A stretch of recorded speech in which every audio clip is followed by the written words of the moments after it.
The protagonist, pierced by adrenaline, was rushing forward to meet the monster, his heart beating so loudly that it seemed that it would break loose. His eyes reflected an unstoppable determination, for he knew. Now, at this moment, it was time to act. With his sword in front of him, the hero prepared to strike, aiming it straight at the monster like an arrow to the heart of the target. His hands trembled heavily from exertion, but in his eyes shone the fire of determination, unquenchable and uncompromising. Before them stood a new boss, a being who had become a test at every turn, night after night, without sleep, 3 long months of tireless effort, all leading up to this moment.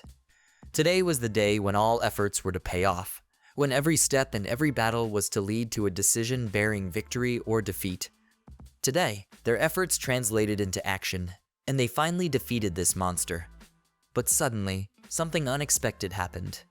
The VR helmet that was securely held on the protagonist's head flew off, falling to the floor. The protagonist lay on the floor, surrounded by scattered objects: a fallen chair, a broken keyboard, and a shattered VR helmet. Unbearable pain engulfed him like fiery bonds binding him to reality. Up to that point, he had led an ordinary life, but everything changed when he learned that his time was limited only 3 years. A dreaded heart disease had announced itself, and a cure that could save his life had not yet been found. His chances of survival were tending towards 0, and he felt time melting away like sand through his fingers, leaving only traces of loss and hope. The doctor ruthlessly informed him that his days were numbered, and that when the time came, his heart would stop beating.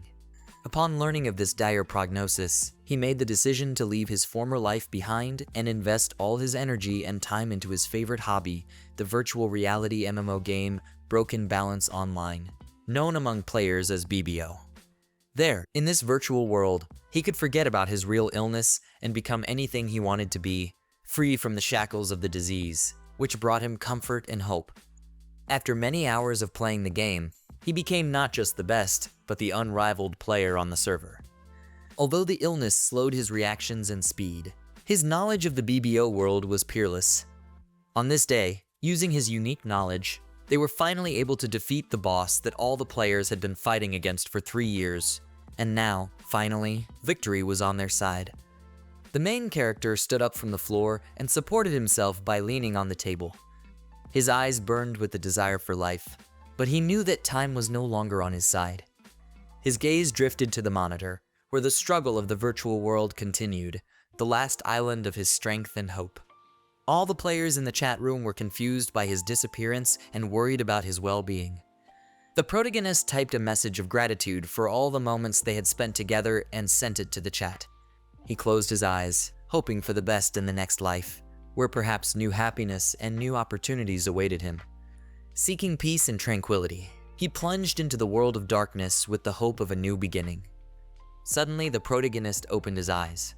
He lifted himself from the bed, feeling a vague sense of unfamiliarity and unfamiliarity. As he looked around, he realized that he could not identify the place he was in. A multitude of images and memories flashed through his mind, as if a stream of time was rushing through his mind, permeating his life from the moment of birth to the present day. He felt a sudden renewal of his memory, as if every moment of his life had suddenly become vivid and clear. It was a flood of memories that reminded him of his journey, his struggles, and his victories. He remembered his last hope for happiness in the next life and realized that he seemed to have been reborn in another world with his old memories intact. It was like experiencing being born again, but with something unusual and mysterious in this new world. He got out of bed and walked to the window, deciding to think about his situation first. As he looked at his reflection in the window, he realized that his name was now Eldo. In this world, he was the 4th son of a petty nobleman from the provinces, and his family did not attach much importance to him. The only one who treated him with respect and kindness was his older brother Rado. But the rest of his family seemed to see him as nothing but a burden they had to put up with. They paid no attention to him, seeing him as an extra, unwanted child who did not deserve their time and attention.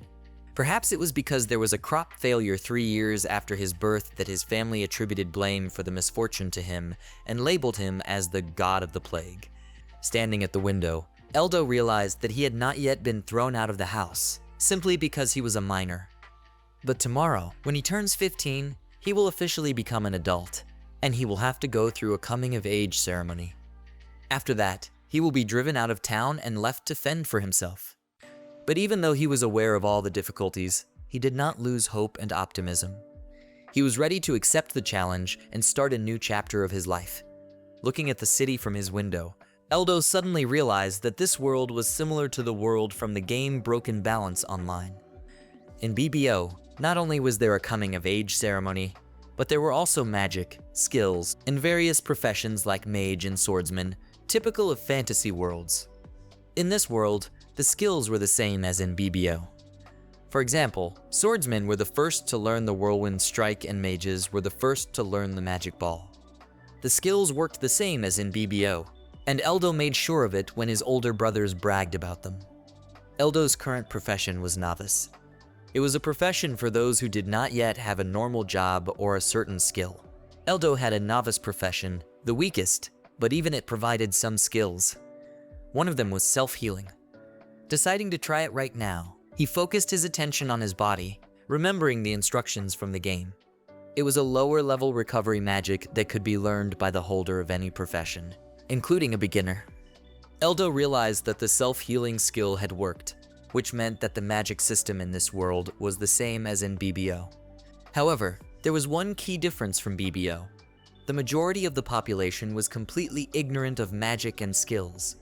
The self-healing Eldo used was not particularly strong, but anyone could use it, spending not very much magic. But Eldo had yet to see anyone use it. Looking at the girl trying to heal the child's wound with herbs, Eldo thought about the fact that self-healing could instantly heal such a wound, and he didn't understand why she preferred to use herbs. The BBO had a skill for making medicines from plants, but he hadn't seen anyone using it. The situation seemed not far from hopeless, and in fact represented a hidden blessing, giving him a chance to use his skills for the good of others and perhaps even find his place in this world. If this is the high world, then instead of clinging to the house of a petty nobleman, Eldo should have left there and become much stronger. In this world, he had the knowledge to easily survive. Eldo felt someone knocking on the door and Rado entered the room. He reminded Eldo that today was his big day, his coming-of-age ceremony, and asked if he was ready for it. Eldo remembered the ceremony and was just about to say something about it. Eldo announced that he had decided not to participate in the coming-of-age ceremony, causing Rado to be perplexed. Rado stated that Eldo should not worry about the expense, emphasizing that the coming-of-age ceremony was an obligation. He acknowledged that although his father and the others may not want to spend a lot of money on the ceremony, it is still their responsibility. However, Eldo responded that his decision had nothing to do with the expense, but simply that he did not want to participate in the ceremony. In Eldo's world, there were two ways to get a profession. The first was to go through a coming-of-age ceremony. On one's 15th birthday, one could pay a priest to receive a blessing and thus officially become an adult and receive one's profession. This was the same way in the BBO as well.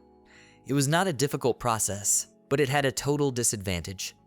It was impossible to choose a profession, and most of the available professions were ordinary and low productivity jobs. Moreover, no matter how you got your job, it was impossible to change it in the future.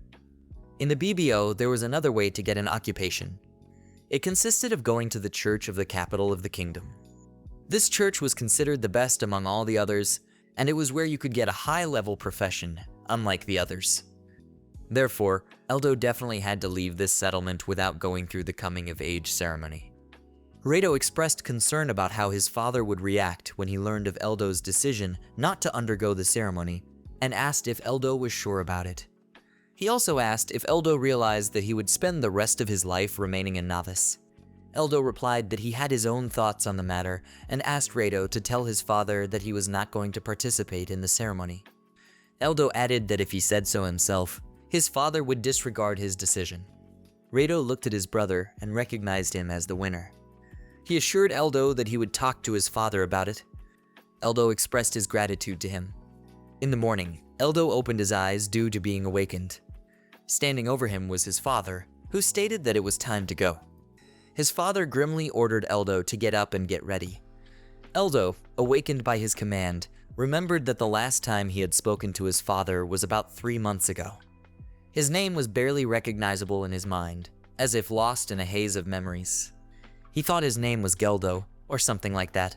The sack suddenly flew straight into Eldo's face. His father, standing in front of him, ordered him to keep his word. He reminded Eldo of his promise not to go through with the ceremony, emphasizing that it had been an excellent choice because it was the first time Eldo had done something useful for the family. The father sternly stated that in that case Eldo should get out of their home. Eldo replied with sadness in his eyes that he understood his father and left the house farewell. His father only confirmed that it was an excellent decision and ordered him not to return. Together, gathering all his strength and determination, Eldo stepped outside the threshold of the house, preparing for a new journey. No one saw Eldo off. He left the house with only an old sword and 10,000 gills in his pocket. He didn't even have a change of clothes. If he remembered correctly, 1 gil was roughly equivalent to 1 yen on Earth. During his journey along the road, Eldo noticed Rado, who seemed to be waiting for him to leave. Eldo replied that there was no reason for him to stay longer. He added that his plan now was to reach a neighboring town and become an adventurer. Rado was surprised to hear that the newcomer aspired to become an adventurer. Eldo replied that even a novice could become a seeker if he wielded the sword skillfully. Rado remarked that if Eldo was going to become a seeker, he should have gotten a profession before leaving. Rado held out a sack to Eldo and announced that it contained 100,000 gills.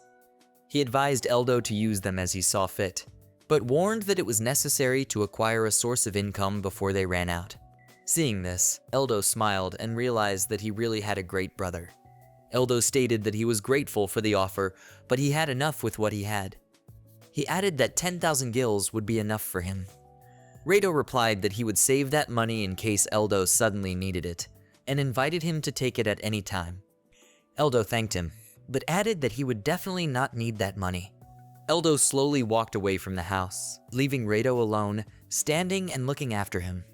Walking between the trees, Eldo contemplated heading to the town where the guild was located. The Adventurers Guild was a national organization, and perhaps they knew the best way to acquire capital. But before that, Eldo had one more task. Right now, Eldo only had an old, worn-out weapon, his humble sword. Therefore, he was better off avoiding encounters with demons. Eldo glanced ahead along the road and found the wolf listening intently to the sound of his footsteps, awake to their approach. The wolf instantly rose to its paws, startling Eldo with its swiftness. Baring its fangs, the wolf headed toward Eldo, preparing to attack. The newcomer had a minimal ability to detect enemies. Thus, the moment Eldo detected the wolf also detected him. Looking at the wolf, Eldo doubted that the wolf would let him escape or bring someone to his aid. According to its name, this demon took the form of a wolf, one of the weakest in the BBO. Pointing his sword towards the wolf, Eldo realized that he couldn't relax, for this was his first battle in this world. Eldo still remembered the feeling of the sword swinging in his hands in BBO. The player's skill was the most important. At that moment, the wolf rushed towards Eldo. Standing in front of the wolf running towards him, Eldo realized that he needed to focus on everything he had learned in BBO. Rushing into battle with the wolf, Eldo realized that his skills did not disappear even though he was a level 1 novice. He realized that he could handle this demon. In the moment of battle, when the tension reached its peak, Eldo concentrated all his strength and experience inherited from the virtual reality world. It was a moment of true mastery. Eldo precisely chose the moment for the decisive strike, taking advantage of the critical damage multiplier. His sword pierced the enemy with incredible force, at the perfect moment when his attack was most devastating.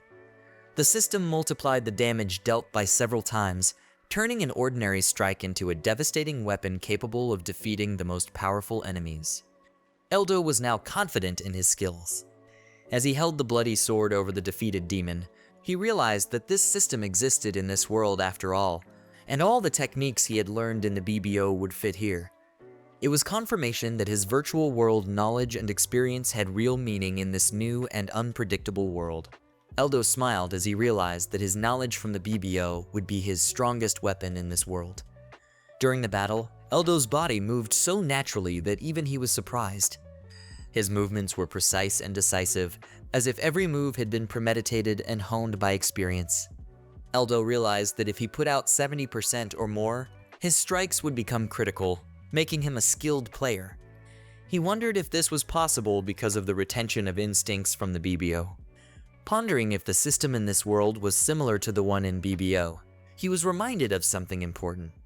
Eldo touched the breathless demon's body with his sword and remembered the gathering skill that allowed him to extract useful materials from monsters' bodies to create equipment.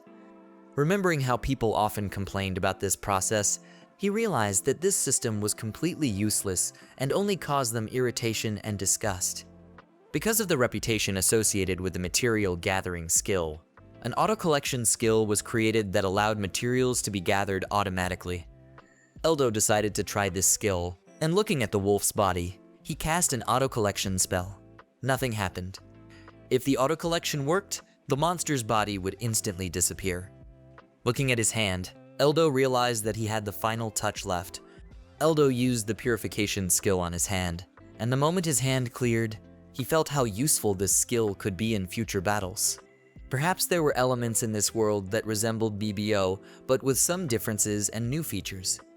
Perhaps it was a consequence of the fact that both worlds had common aspects but different rules and characteristics. Eldo stood in front of the gates of the city of Elijah, ready to begin a new phase of his adventure. Eldo scrutinized the busy streets in front of him and realized that this was the city he was looking for Ilya. Eldo was suddenly called out by a guy and asked if he was lost. After admitting that he was a little confused, Eldo asked the guy if he knew where the guild was. The guy scrutinized Eldo and noticed that he looked like a young aristocrat who wanted to be an adventurer in their city.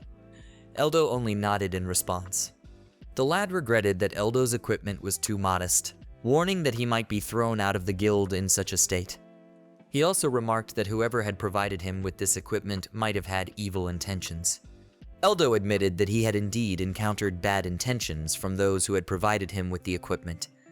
Guy expressed sympathy, recognizing that the situation was probably difficult, and offered his advice. Guy advised Eldo not to express himself so formally, given that adventurers did not normally use such forms of address. Guy surprised Eldo by explaining that adventurers speak this way to make it harder to identify the leader of the group so that bandits cannot use the information against them. He added that if the adventurers heard Eldo speaking formally, they might think him inexperienced and mock him. Eldo changed his tone, and the guy confirmed that everything sounded perfect now. He showed Eldo the location of the guild and wished him good luck. Eldo realized that adventurers really weren't prone to formal expressions. He recalled that, neither before his father nor before the feudal lord, they had never resorted to formalities. Eldo approached the massive building and realized that it was the guild in front of him. Eldo read the sign on the door that said it was the Adventurers Guild of Ilya City, and, opening the door, stepped inside. Eldo looked at the world map hanging on the wall and realized that the capital was on the next continent, on the other side of the sea. Eldo decided to go to the capital, even though traveling to the other continent was quite tiring. In the guild, he hoped to find inquiries that would help him in his adventures. Eldo scrutinized the bulletin board, knowing that the queries were divided by monster type for convenience. This allowed him to plan his future journey thoroughly. Eldo noticed a request to kill a wolf that had a rank of C. Quests are divided into ranks A through E. This means that the wolf kill request is the third most difficult. Eldo realized that a wolf kill request with a rank C seemed too high for a monster that a beginner could kill with a single critical hit. This made him wonder what could be wrong. Eldo decided to check the F rank requests that he thought would be appropriate for killing a wolf. However, he was unsure of the meaning of these ranks. Eldo noticed that the list contained monsters of rank D and below, which he had never encountered in the BBO. They looked very weak compared to what he had seen before. It made him wonder how strong the wolf he killed was compared to the other monsters of his rank. Eldo decided that he should sell the wolf fangs to the guild. Eldo approached the guild administrator, Teresa, who asked if he was here to sell the materials. Eldo confirmed her words and said that he would like to sell the monster's clacky. He admitted that he was not sure which monster he had killed. Surprised, Teresa remarked that Eldo didn't know the monster he had defeated and added that as a newcomer, he still had a lot to learn. Teresa noted that fighting without knowing one's enemy is very dangerous. Eldo confirmed that he was a newcomer and had not even had time to register. He hoped that Teresa would not tell him that he could not sell materials before registering with the guild. Teresa assured him that she certainly wouldn't refuse him, but warned him that the liquidity of the item depended on the monster, and there was no guarantee that Eldo would be able to sell those fangs. Eldo expressed the idea that it would be easier for him to show these fangs, and, placing them on the table, stated that these were the ones he would like to sell. Teresa was very surprised to see that they were wolf fangs. Teresa expressed her disapproval, clarifying that it was not good to cheat, and asked Eldo where he had acquired these fangs. She explained that some people brought materials from other stores, but selling without a request from the guild would not count as an achievement for Eldo, and wondered if he realized that. Eldo realized that the monster he had killed was indeed called a wolf. He also felt that Teresa had mistakenly thought as if he wanted an easy achievement, although Eldo himself did not consider killing such a weak monster as a real achievement. Eldo announced that he had recently killed this wolf himself, while noting that this monster could not be rank C. Teresa clarified that this was the rank listed in the guild Beshri. She wondered if it was possible that this specimen was weaker than the others, although the strength of monsters of the same level usually didn't vary much. Teresa also noticed that although Eldo claimed to have killed the wolf recently, its fangs looked too clean. Eldo realized that the most important thing now was to get some amount of money. He asked Teresa about a possible price for the fangs, even if their sale would not count as an achievement. Teresa reported that the fangs were worth 32,000 gils, but added that they were too pure for such a price. Teresa offered Eldo 34,000 gils for the fangs, and Eldo realized that this was not a bad sum. Eldo accepted the offer and asked if he could register with the guild right away. Teresa replied that of course he could, but first he had to take a small exam, the cost of which was 5,000 gil. Eldo agreed and said he was willing to take the registration right away. Teresa handed him a bag of money and explained that after deducting the exam fee, he would receive 29,000 gil. Teresa asked if Eldo had any profession. Eldo replied that he was a novice, and Teresa warned that if Eldo failed the exam, there would be no compensation. Eldo asked if they would reject his application, and Teresa explained that while some guilds might do so, their guild offered a chance to take the exam and, if unsuccessful, choose another career. She added that this was done for the good of the candidates. When Eldo asked if the exam would be easy, Teresa agreed that it would be difficult for him, offering options for passing it. The form noted that all candidates would be treated fairly, regardless of the option chosen, and that each test required the use of specific skills of the profession. Eldo realized that without the appropriate skills of the novice profession, he would have difficulty passing the examination. The only option that suited Eldo was to win a one-on-one training match against the examiner using a sword. Eldo realized that this was a difficult and unusual requirement. As a rookie with low stats and no fighting skills, he realized that his chances of winning were slim. He still had a first level, and no matter how accustomed he was to BBO battles, he didn't think he could defeat a well-trained swordsman. However, despite the risk of losing 5,000 gil, he decided to try. Eldo chose that option, and Teresa explained that the test would take place in the training area. Stepping back, she asked him to wait a few seconds. After a while, Teresa invited him to the training area, apologized for waiting, and invited him in. Eldo approached the examiner and prepared for the test by focusing on his thoughts and intentions. The examiner turned to Eldo with a questioning expression on his face, asking if he was the kind of novice who aspired to become an adventurer. Eldo admitted that he was, and hoped that the examiner would be more lenient with him. Subconsciously, he felt that he could not win. The examiner grinned at Eldo's hope and said that unfortunately he could not soften the conditions. He added that it was in his interest to prevent the senseless deaths of newcomers who risked their lives by becoming adventurers. Eldo reflected that the examiner did not seem to want him to pass the exam. He realized that the fighter's statistics and experience were an order of magnitude greater than his own. Before his eyes was the distinct prospect of defeat in battle if they even crossed swords. He would last only a few seconds before being defeated. Eldo decided that he needed to give his full effort and pass the exam. He asked the examiner to minimize serious injury. The examiner assured him that, after all, he was a professional and added that he would defeat him with minimal injuries. Eldo decided that he had better not count on any indulgences from the examiner. As he approached the sword rack, he asked if he should take one of the swords, but the examiner replied that it was not necessary. He added that if Eldo had a sword he was used to, he could use it. Eldo clarified that his sword was a real sword with a sharp blade, and the examiner merely said that it was fine, given that Eldo would not be able to strike anyway. Eldo stated that he would still take the wooden sword and asked if he could borrow one.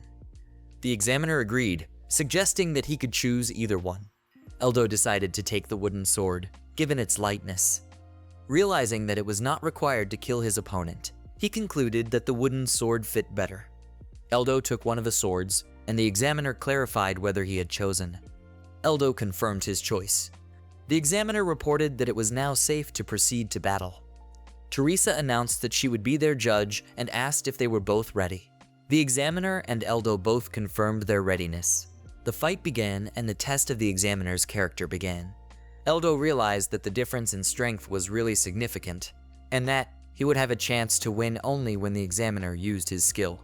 The swordsman's skill is undoubtedly more powerful than a normal attack, but it cannot modify a move that has already begun. For example, Powerful Cut is an incredibly powerful attack, but one must use the skill to the end to move forward. During the recovery period, the next 5 or 7 seconds, the person who used it becomes vulnerable. Eldo realized that if the examiner did not resort to using his skills, his strength and skill would be insufficient to counter. The examiner rushed forward, intending to strike the first blow. Eldo realized that the examiner intended to strike from top to bottom. He realized that attempting to fend off the blow would likely result in his defeat. However, he noticed that if the examiner made this move, he would be able to dodge by merely moving slightly to the side. Eldo was surprised that the examiner had decided to use a defense-crushing skill that pierced through the opponent's defense. He wondered if the examiner was afraid to take on his counterstrike, considering that Eldo would be able to dodge his attack. The examiner let loose a powerful blow, but Eldo, shrewdly dodging to the side, avoided the crushing attack, and the examiner's sword hit the ground, emphasizing his blunder. Eldo suddenly realized that the examiner seemed to have deliberately left himself vulnerable to attack. Eldo realized that if he could not make a critical strike on such a vulnerable target, he would definitely fail the exam. Eldo delivered a critical blow to the examiner with confidence, knocking him down and throwing him to the ground. Teresa looked visibly shaken by what she had seen. The examiner lay on the ground, and Teresa, raising her hand, declared that that was enough and the fight was over. Eldo pondered whether he had passed the exam and inwardly thanked the instructor for going easy on him. Eldo approached the instructor, who had an expression of horror on his face. He, looking at Eldo, could not believe that he had flown away from a punch from a novice who did not even have the skills. Eldo smiled as he approached the instructor, thinking that he was still playing a role even though the fight was already over. Eldo extended his hand to the instructor, thanking him. The thought flashed through his mind that this instructor was a true professional and a good person.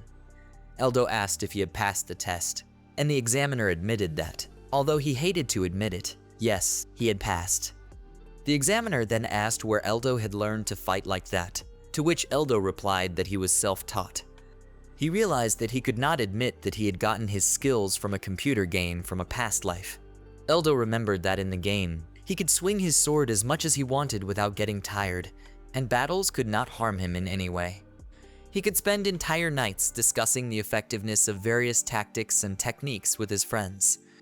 The examiner admitted that the world was amazing, and that he never would have thought that he would be bumped off by a newcomer. However, Eldo clarified that it wasn't entirely because of his skills, but rather because the examiner didn't put his best foot forward. He confidently stated that if the examiner had been serious, he would have easily defeated him. The examiner was surprised by these words, especially the statement that he had not put his best foot forward. Eldo asked if the examiner had used special tricks to give him a chance to win. The examiner asked what exactly was Eldo talking about. Eldo smiled, noticing that the examiner continued to play his part, and it seemed that he would continue to pretend as if he didn't understand anything until the very end. Teresa congratulated Eldo on successfully passing the exam and announced that from this day forward, he becomes a full member of the Adventurers Guild. Teresa handed Eldo a guild card as proof of his membership, engraved with his name and rank F. She then suggested that he take a short orientation course, noting that it was optional but highly recommended for new guild members. Teresa began the orientation course with the most important part, the obligations of adventurers. She emphasized the importance of the following rules: no false reports, no disclosure of clients' personal information, and respect for the laws of the country in which they operate. These were the 3 basic obligations of an adventurer. Eldo wondered what would happen if he violated one of the rules, and Teresa explained that the consequences of a violation depended on the nature of the offense. It could be anything from card suspension to expulsion from the guild. She also clarified that the adventurer would be liable to the local authorities if he violated the law. Teresa announced that in extreme cases, the adventurer could be sentenced to death. Eldo thought this was an extremely severe punishment and asked if these rules were the only ones that adventurers must abide by. Eldo asked if adventurers must provide emergency assistance on demand. Thinking back to the BBO, where emergency requests existed, he reflected that if a similar system existed in this world as well, joining a guild might present some difficulties. Teresa stated that they did not obligate adventurers to accept any requests, including urgent requests. She explained that the only mandatory requirements are the 3 commitments already mentioned. Eldo expressed his understanding and asked Teresa to continue. Teresa announced that he would now learn about the time limits and penalties that may arise in the performance of contracts. Teresa explained that the adventurer is given a certain amount of time to fulfill the request, and if he fails to fulfill it in time, the assignment will be considered a failure. She also clarified that a fine would be assessed for failing the task, which would have to be paid. She also warned Eldo that the most urgent assignments could have the highest penalties. Eldo asked what would happen if he completed the request but failed to report it in time. Teresa explained that deadlines include the time to transmit the report, which depends on where the assignment is made. She emphasized the importance of remembering this, even after the task has been completed, as failure to report on time could result in failure of the task. Teresa handed Eldo a copy of the orientation course and said that was all she wanted to share. She also added that if he had any more questions he could ask. Eldo decided to try to gather some more information, and checked with Teresa to see if the guild had any reference literature, such as a bestiary with information on creatures, or a swordsmanship manual. Teresa said that the bestiary and the manual of swordsmanship were available in the guild library, and she was willing to bring them to him upon his request. However, she warned that the books could not be taken out of the building, and if he needed them, he would have to purchase them or make copies himself. Eldo expressed his gratitude and asked her to bring him the bestiary and the most popular hand-to-hand combat manual. Teresa asked Eldo to repeat what books he wanted, then brought them and stated that if he was going to dive into adventures, he would definitely need these books. Eldo thanked her and looked at the book and noticed that it was very thin. Teresa explained that seekers were rarely interested in long books, so authors often made them compact. With that in mind, Eldo decided to start with a bestiary titled Monsters of the Outskirts of Ilia. Eldo found various creatures in the bestiary, such as the kicking rabbit, the biting rat, and the sand mole. Moving on to the F-rank monsters section, he discovered many creatures he had never seen before. Eldo noticed that the situation was similar with the other rank C, E, D, and all the other rank monsters. The appearance of monsters such as the wolf, scorpion, and vampire bat in the C rank pages was a surprise to Eldo, given that they appeared to be low-level monsters. Eldo was puzzled to find monsters with higher ranks than he expected. He found the furious wolf at rank B, which confused him. In the BBO world, after defeating such monsters, you were beyond beginner. Eldo wondered if all adventurers only aspire to rank A. Eldo turned the page to rank A and found that it was blank. It made him feel relieved to realize that there were no strong rank A monsters around. Eldo proceeded to study the battle manual. At the elementary level, it described how to take care of weapons and collect trophies from monsters. These were familiar things to Eldo, so he decided to move on to the more advanced levels. The beginning level included information on how to use weapons, magic, and scouting techniques. But Eldo decided to skip that part and move on to the intermediate level.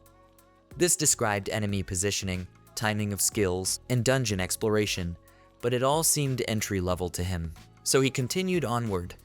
Eldo moved on to the advanced level, which described positioning against multiple opponents and repelling human attacks. At first he thought it was still the beginner level, but he suddenly realized that it was already for the advanced level.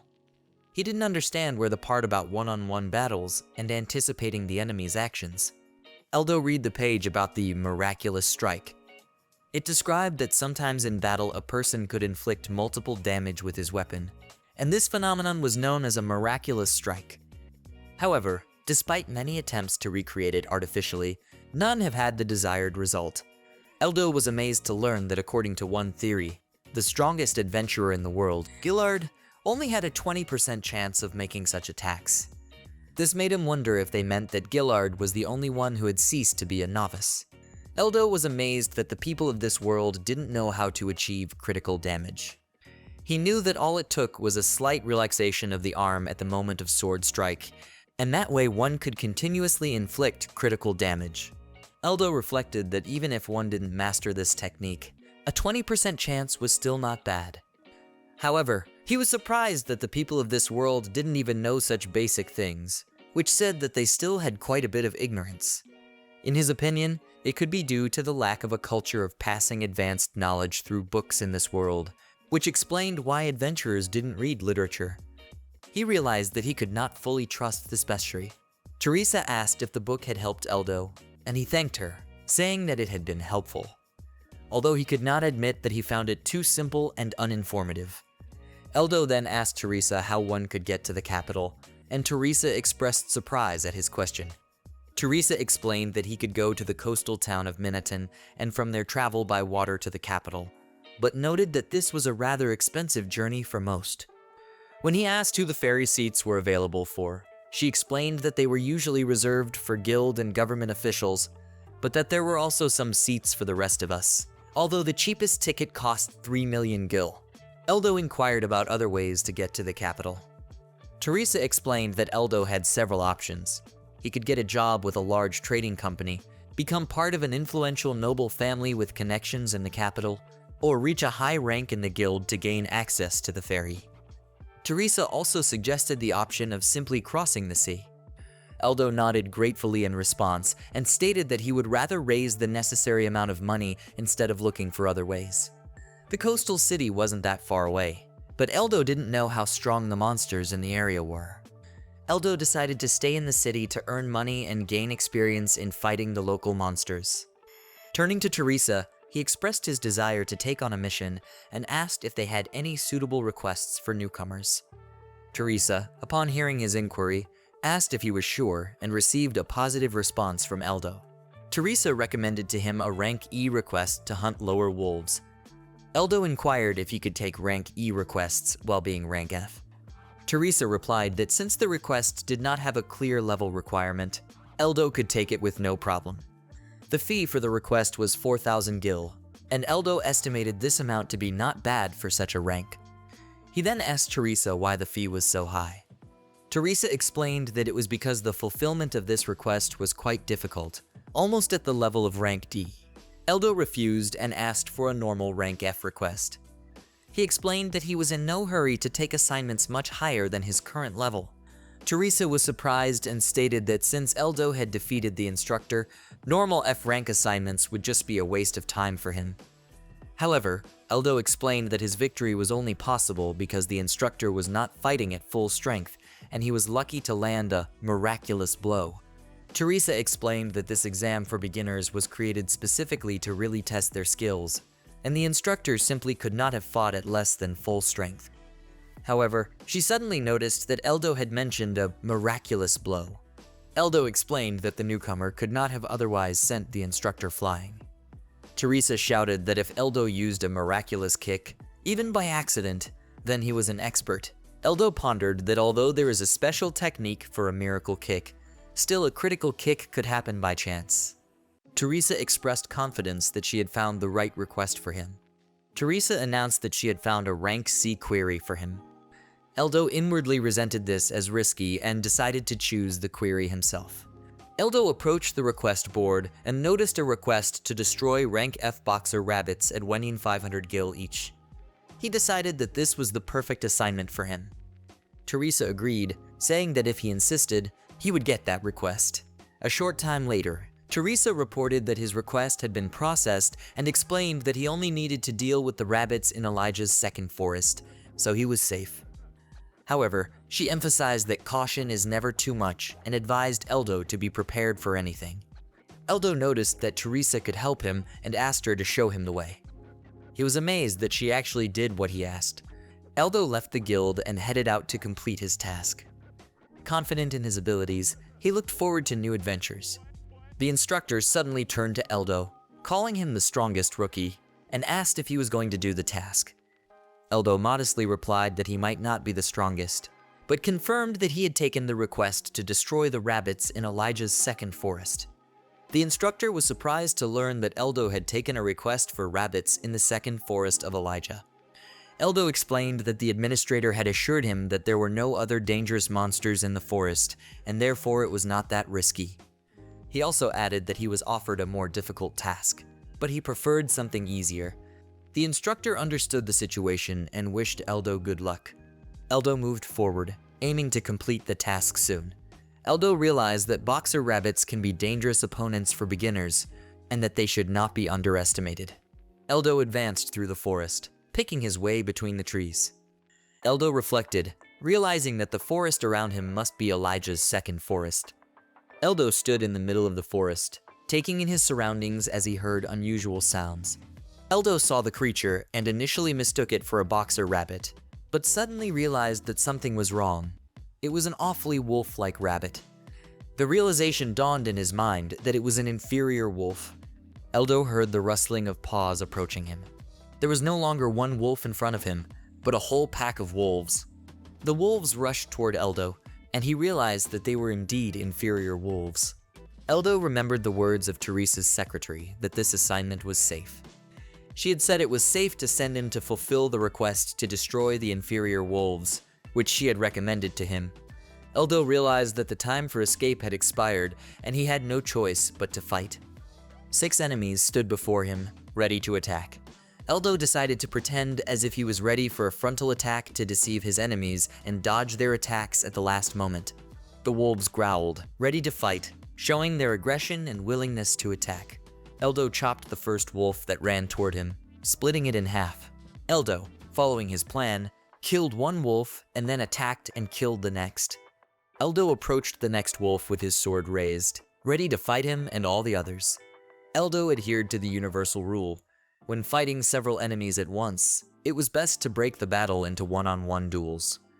The wolves had managed to break formation and needed time to regroup, but Eldo wouldn't let them, deciding to attack. Eldo killed one wolf after another, giving them no opportunity to attack as a group. Eldo, with one last powerful blow, killed the last wolf, thus ending the battle. Eldo suddenly felt relief sweep over his body, as if a weight had been lifted from his shoulders. Eldo wondered if this was possibly due to his level increase. Eldo, knowing nothing about the existence of a level system in this world, decided to give it a try. Taking a stone from the ground, he concentrated. Eldo threw the stone, taking advantage of the enhanced stone throw. Eldo threw the stone with force into the tree, leaving a deep dent in it. Eldo realized that he could now use the second level novice skills, which indicated that he had increased in level. Thinking that was enough for the first day, he decided to return to the guild after successfully completing the quest and registering with the guild. Eldo realized that he should visit the guild and tell the secretary everything he thought about it. Eldo, standing in the guild house, displayed the hide of a killed wolf and inquired if their guild called these monsters boxer rabbits. Teresa stated that this was very surprising, and there should be no inferior wolves in the forest known as the Forest of Kicking Rabbits. Eldo expressed surprise and asked Teresa what kind of forest were we talking about. He admitted that this was the first time he had heard of it. Teresa recalled that she had clearly instructed Eldo to go to the Forest of Boxer Rabbits. She suggested that if he encountered the inferior wolves, he probably happened to be in Elijah's second forest. Eldo realized that Teresa was going to play dumb and expressed his understanding to her by pointing out that he seemed to have gotten into the second forest of Elijah by mistake. He added that since he had failed to fulfill the errand, could she please cancel it? Teresa exclaimed and announced that she had accidentally given him the assignment to kill the inferior wolves, and asked if he had killed all the wolves. Eldo was shocked by this revelation and declared that he had destroyed all 6. Teresa revealed to him that 1 kill pays 20,000 gil, and since Eldo had killed 6, he would receive 120,000 gil. Eldo was shocked by such an amount. He realized that if he had completed the task with the rabbits, he would have earned only 9,000 gil. Deciding to forgive Teresa, he felt relieved. Eldo was certain that Teresa had assigned him a task that was within his power and would maximize his profit. In light of this, he realized that Teresa-san was a wonderful person. Thanks to Teresa, Eldo was able to successfully complete the lucrative assignment. He asked if there would be the same requests to kill the inferior wolves tomorrow, and Teresa replied positively. Eldo decided to visit the sword store the next day. The salesman politely asked how he could help, and Eldo replied that he was looking for a sword that suited him. Eldo realized that in order to complete his quests, he needed a quality weapon that could compensate for his skill deficiencies. Eldo evaluated the entire assortment of swords and felt that none of them quite met his requirements. He asked the vendor if there was a better blade available. The vendor pointed to one sword, but admitted that it was a bit expensive. Despite this, Eldo decided to try out the offered blade. Eldo scrutinized the sword and was pleasantly surprised by its quality. Eldo realized that he would no longer have to worry, for this sword promised reliability in battle, and decided that it was just what he needed. After Eldo spent all his money on the sword, he had to think about how to earn new ones. Eldo headed to the guild and asked if the quests to kill inferior wolves were available. Teresa replied that there were still 32 wolves left to kill to reach the kill limit. Eldo asked about the kill limit, and Teresa explained that it was the number of monsters paid for. She added that although he could kill as many as he wanted, he would not be rewarded for the rest. Eldo realized that there was no point in continuing to kill monsters over the limit since it would not bring him any additional rewards. Eldo expressed understanding and stated that he would take the other assignment as well. Teresa reminded him that he had 32 more wolves to kill. Eldo stated that killing 32 wolves would only take about 2 hours. He then expressed his desire to take the other task as well, citing his long return to the guild. Teresa was surprised that killing that many wolves would only take 2 hours. Eldo thought that his strength was at the E rank level, and he needed a task to complete on a regular basis. Eldo found an assignment to kill spear mice with a limit of 546 monsters. It was rank E and offered a reward of 4,000 gil for each kill. Eldo expressed his desire to take this quest, and Teresa exclaimed that it was the perfect quest for him. Eldo, having taken the assignments, left the guild and headed out to complete them. After a while, Eldo successfully completed the task with the wolves and went to do the task with the penny mice. Dense forests stretched around him, and a beautiful river flowed slowly in the distance. Eldo assumed that it was the forest where the penny mice lived. However, he noticed that the surrounding area was a little different from what Teresa had described. Although she said the forest looked magnificent, Eldo suddenly saw a small mouse with a horn on its forehead hiding in the grass. Eldo realized that there was a pioneer mouse in front of him and decided to start his hunt with it to begin his task. The mouse let out a loud, piercing squeak as if calling for help. Suddenly, others responded to the mouse's squeak, and squeaking sounds were heard from all directions. Eldo realized that the mouse was calling to his kin, and the whole forest rumbled around him. It was impossible for him to tell whether the number of mice surrounding him was 10 or 20. Eldo concluded that until all the mice gathered, he should have time to kill as many as he could. He chopped the mouse in front of him in two. Examining the dead mouse, Eldo concluded that they were weak enough on their own. Eldo turned back and noticed the vast number of mice surrounding him and realized that his toughest battle was ahead. Eldo realized that at this moment, he could only compensate for his temperament with one skill. However, with so many enemies in front of him, he didn't care how he fought because he would still miss a hit. He realized that he had to do it. The mice ran at Eldo, and he, prepared to fight, entered the battle. Eldo chopped down one mouse after another, but suddenly one of them managed to pierce his arm with its horn. Eldo felt pain, but the pressure of the mice did not abate. The pain was bearable, but Eldo realized that even among so many enemies, he had a chance to use some skills. Eldo continued to successfully kill the mice despite the pain and their numerical superiority. Eldo took advantage of the self-healing skill, realizing that recovery time was crucial and that he could not waste mana in vain, especially at the beginner stage. Eldo decided to remain calm and resolute in any case. Eldo decided to defeat his enemies and then heal himself. Sometime later, when Eldo returned to the guild, he laid out a huge pile of mouse horns on the table.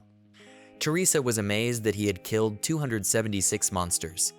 Eldo noticed that Teresa was once again playing dumb. After all, she was the one who recommended this task to him, knowing that it would be hard. Eldo explained that he had encountered one monster that had called for reinforcements, and asked Teresa if this was how penny mice usually behaved. Teresa answered in the negative, claiming that such behavior was not peculiar to that species of monster, which surprised Eldo. Eldo asked if that was why they, being rank E, were going as a group. Teresa declared that they certainly gathered in groups, but they didn't usually gather in hundreds. Looking at the horns of the monsters once again, she suddenly realized that they belonged to battle mice. Eldo inquired if it was another monster, and Teresa clarified that it was a completely different creature. She clarified that ordinary penny mice belonged to rank E, while battle penny mice were rank C. Upon hearing this, Eldo asked if he had failed the mission, and Teresa was surprised at his concern. She noted that facing such an army alone meant certain doom. Eldo stated that there was no point in worrying about that now and asked if Teresa could change his assignment to pike fighting mice. Teresa refused and said that, however, the stuff from the spearhead battle mice could be sold well. Teresa announced that since they were rank C monsters, they would pay 20,000 gil for each mouse. Eldo exclaimed and expressed his desire to sell everything. Soon, there were 2 bags of money on the table in front of him. Eldo picked up 1 coin and discovered that they were platinum, each worth 1,000,000 gil.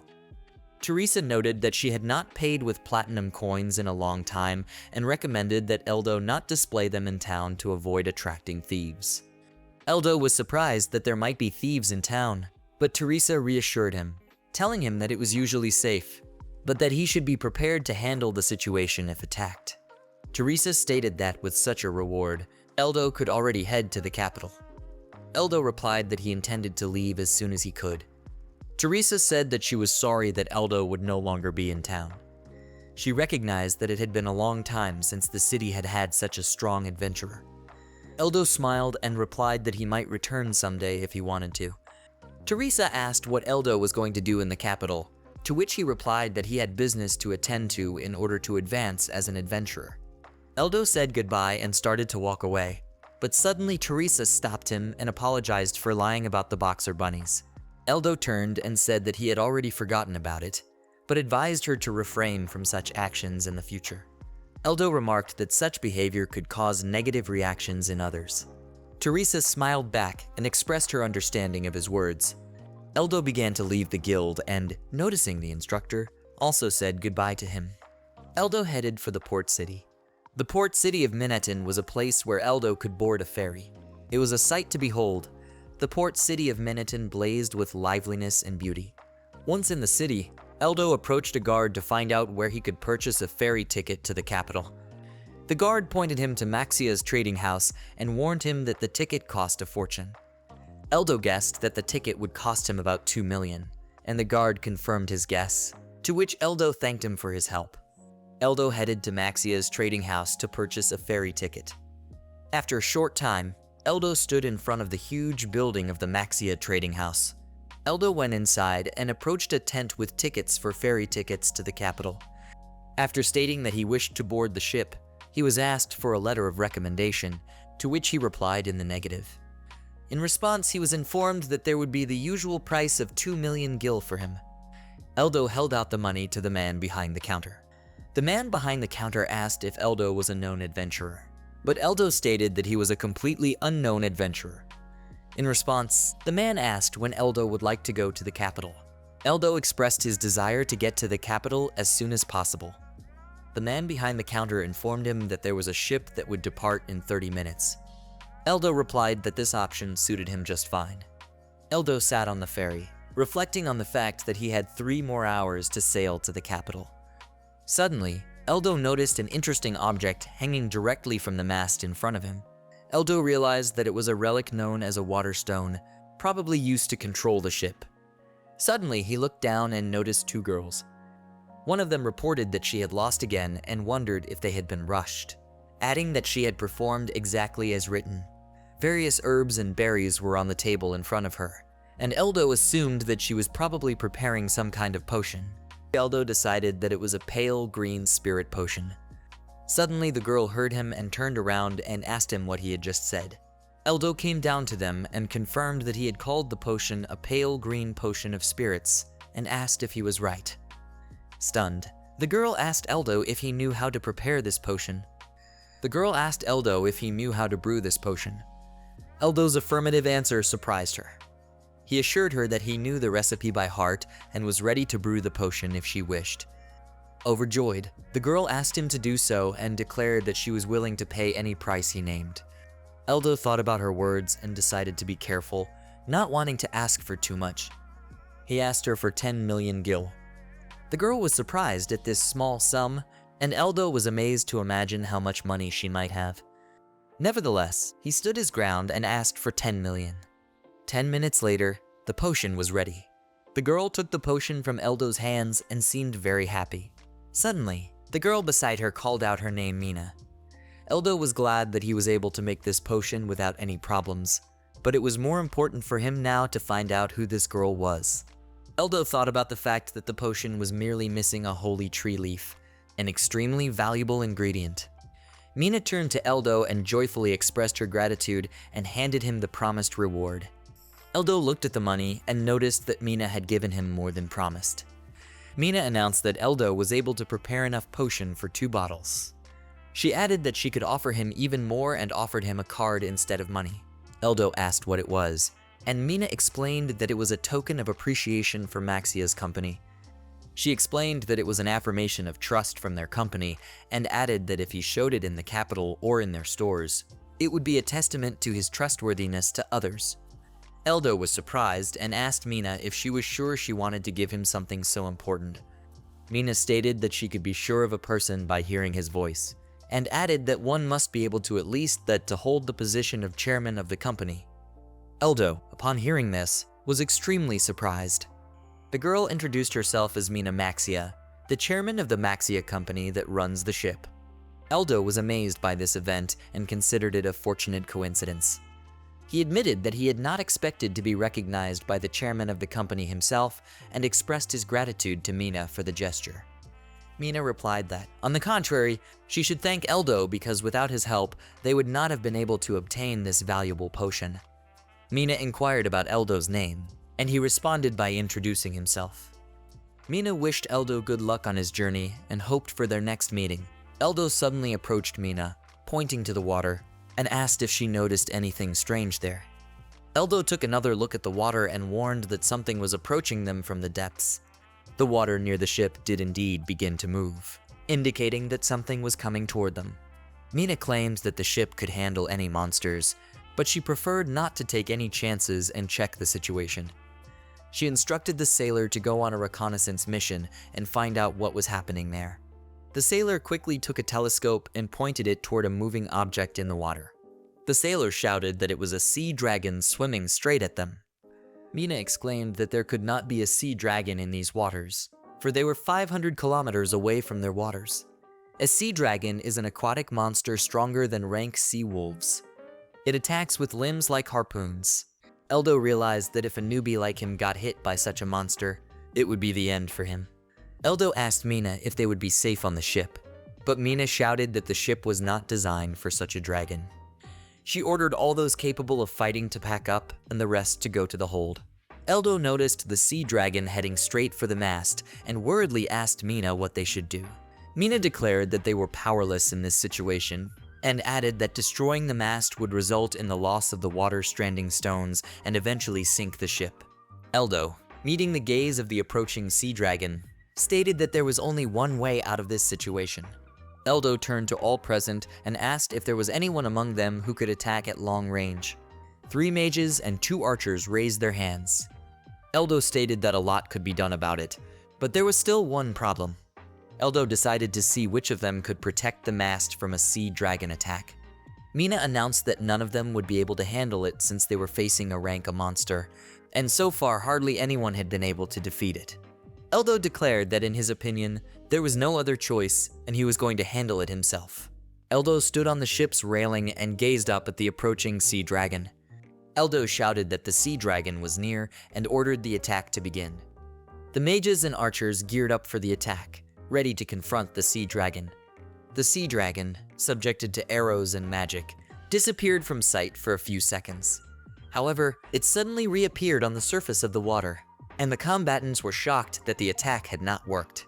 However, Eldo claimed that the attack was successful and ordered everyone to continue attacking. Inspired by his order, the mages and archers continued to attack the sea dragon. Eldo realized that continuing the offensive could force the sea dragon to rise to the surface. However, the problem was not just the attack. Eldo suddenly saw the sea dragon's tail sticking out near the ship. The sea dragon surfaced right next to the ship, causing everyone aboard to wince in surprise. Eldo realized that the sea dragon was already so close that its presence could be felt.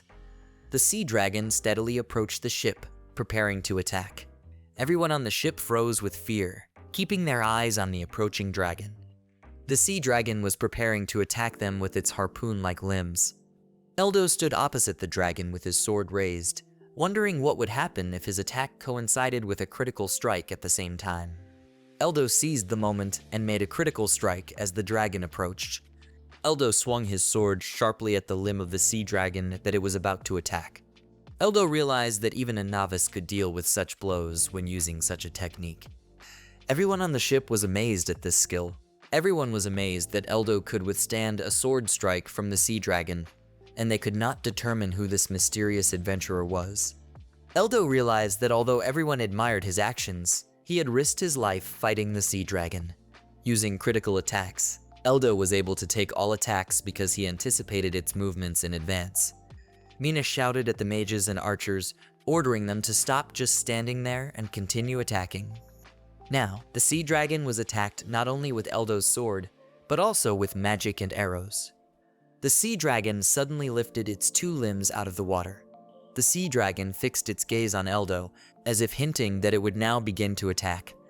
Eldo managed to repel the attack, but realized that, given the dragon's double attack, it was almost impossible for him to completely repel the attack. Eldo was able to dodge the dragon's strike at the last moment and realized how dangerous it was.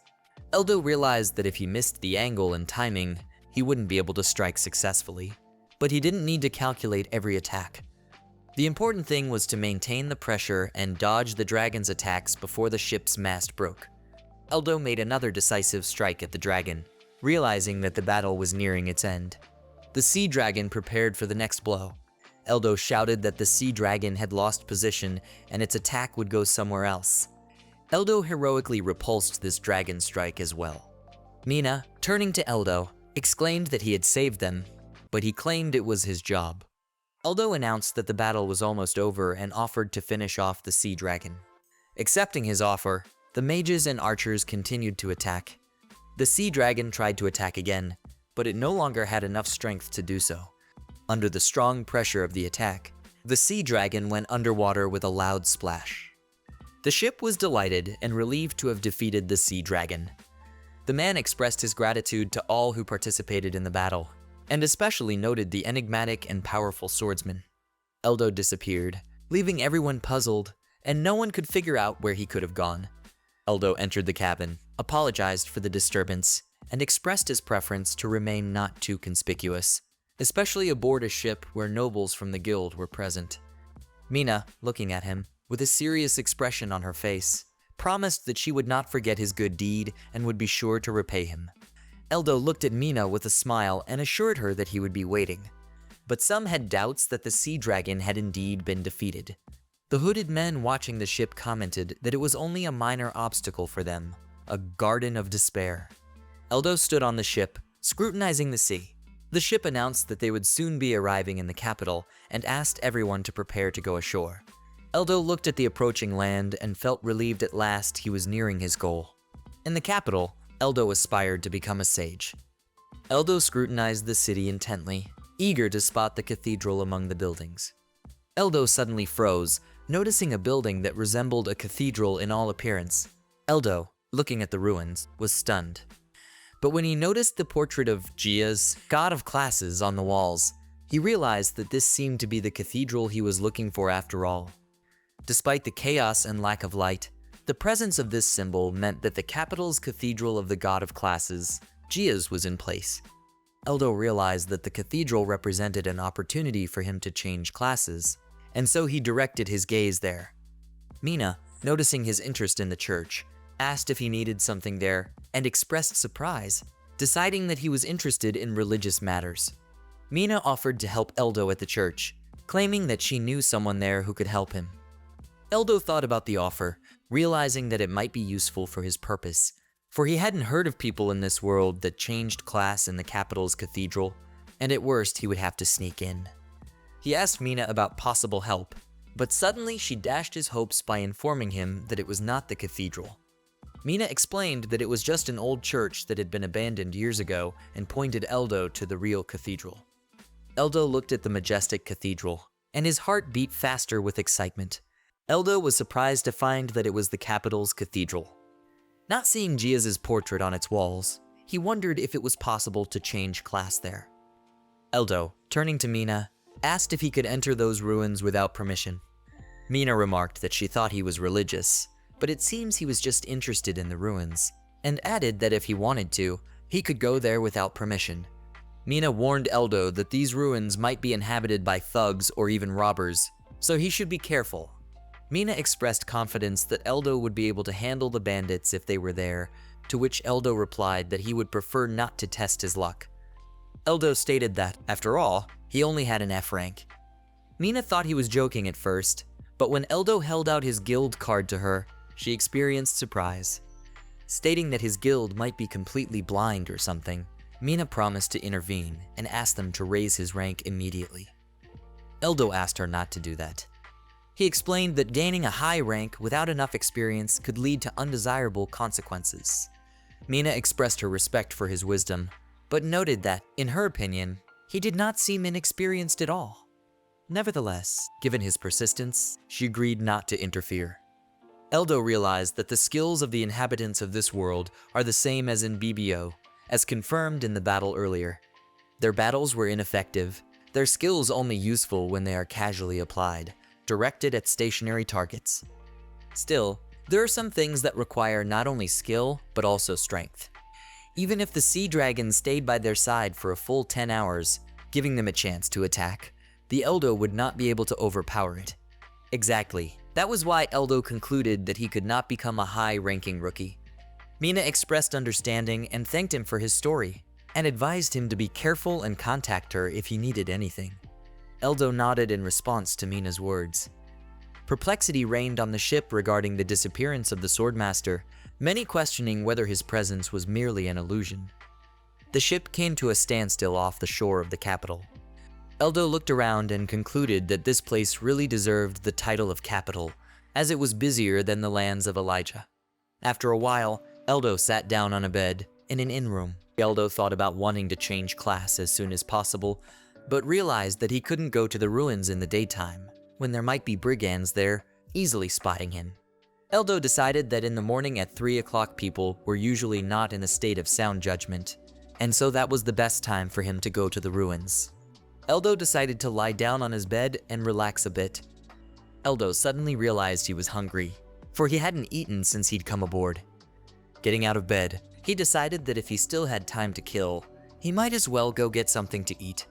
Eldo went into town in search of a suitable place to eat. As he passed by various establishments, Eldo noticed guys sitting around with daggers and chatting merrily.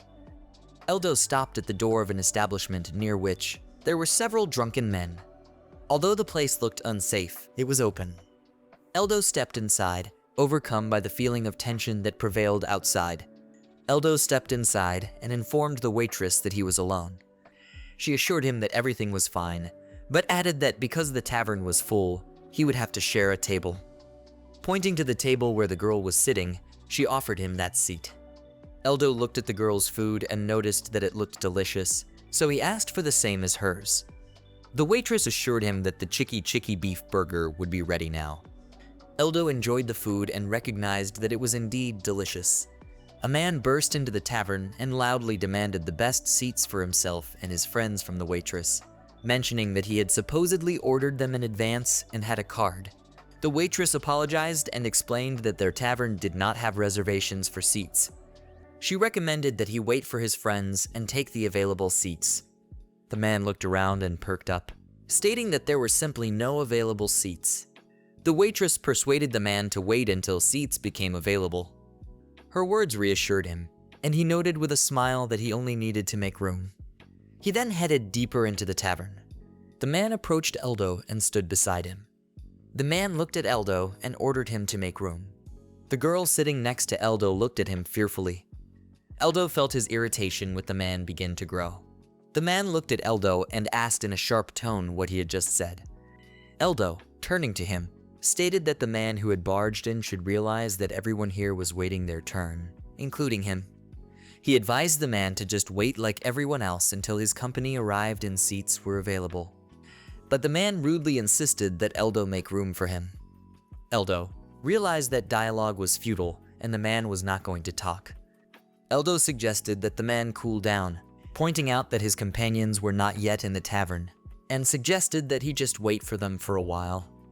Eldo took a bite of food and calmly stated that he had enough time to finish eating before his friends arrived. Eldo smiled and remarked that the food was indeed delicious. The man became angry and ordered him to stop showing off. The man drew his sword as if trying to scare Eldo after his words. The atmosphere in the tavern tensed up when the man drew his sword, attracting the attention of everyone present. The man raised his sword, preparing to strike. Eldo realized that the man was even more foolish than he had assumed. Eldo noticed that the style with which the man held the sword left much to be desired, and assumed that his strength lay more in the power of the blow than in his swordsmanship. Eldo instantly grabbed a fork from the table as the man raised his sword, preparing to strike. The sword slipped out of the man's hands with a crack and fell to the floor with a clatter, slamming into him. Everyone in the tavern stared stunned at what was happening. Eldo reacted quickly and used the fork to deliver a critical blow to the man. The man was shocked that his sword had been knocked down by an ordinary fork. Eldo stood up and approached the man and asked him what he should do to him, since he had attacked first and he was only defending himself. Then, suddenly, Eldo grabbed his arm. Eldo took advantage of the grab and announced that he was using his skill to be stronger. He added that he could break his arm if he wanted to. Eldo sharply asked the man if he thought he could behave like that with impunity. He then warned that his current actions were only a small part of what he was capable of doing for such an idiot swinging a sword in a tavern. He emphasized that the man should be grateful that he would stop there. The man shouted in rage, accusing Eldo of daring to call him an idiot. Without relenting, Eldo reiterated his words and asked with a mocking tone if the man was some famous adventurer. In response, the man ordered Eldo to listen to him. The man stated that he had a bronze card from the Zanies company. The man warned Eldo to be prepared because he would make his life a living hell. Eldo was surprised to hear about the bronze card.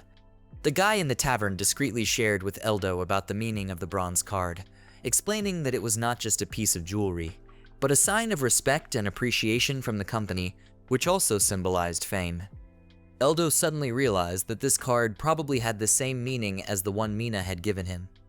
The man shouted in rage, warning Eldo that the Zanies company would never forgive such interference. In response, Eldo confidently stated that he, too, had a card similar to his. Eldo held out to the man the card Mina had given him and asked if it was one of those bronze cards he had mentioned. The man looked at the map and a look of horror was reflected on his face. He recoiled from Eldo and fell to the floor, still looking at the map in his hands. The man couldn't believe it was a gold card belonging to Maxia's company. The guy behind Eldo remarked that he knew he was unusual in taking a sword thrust with a fork, but was surprised to see the gold card of the Maxia company in his hands.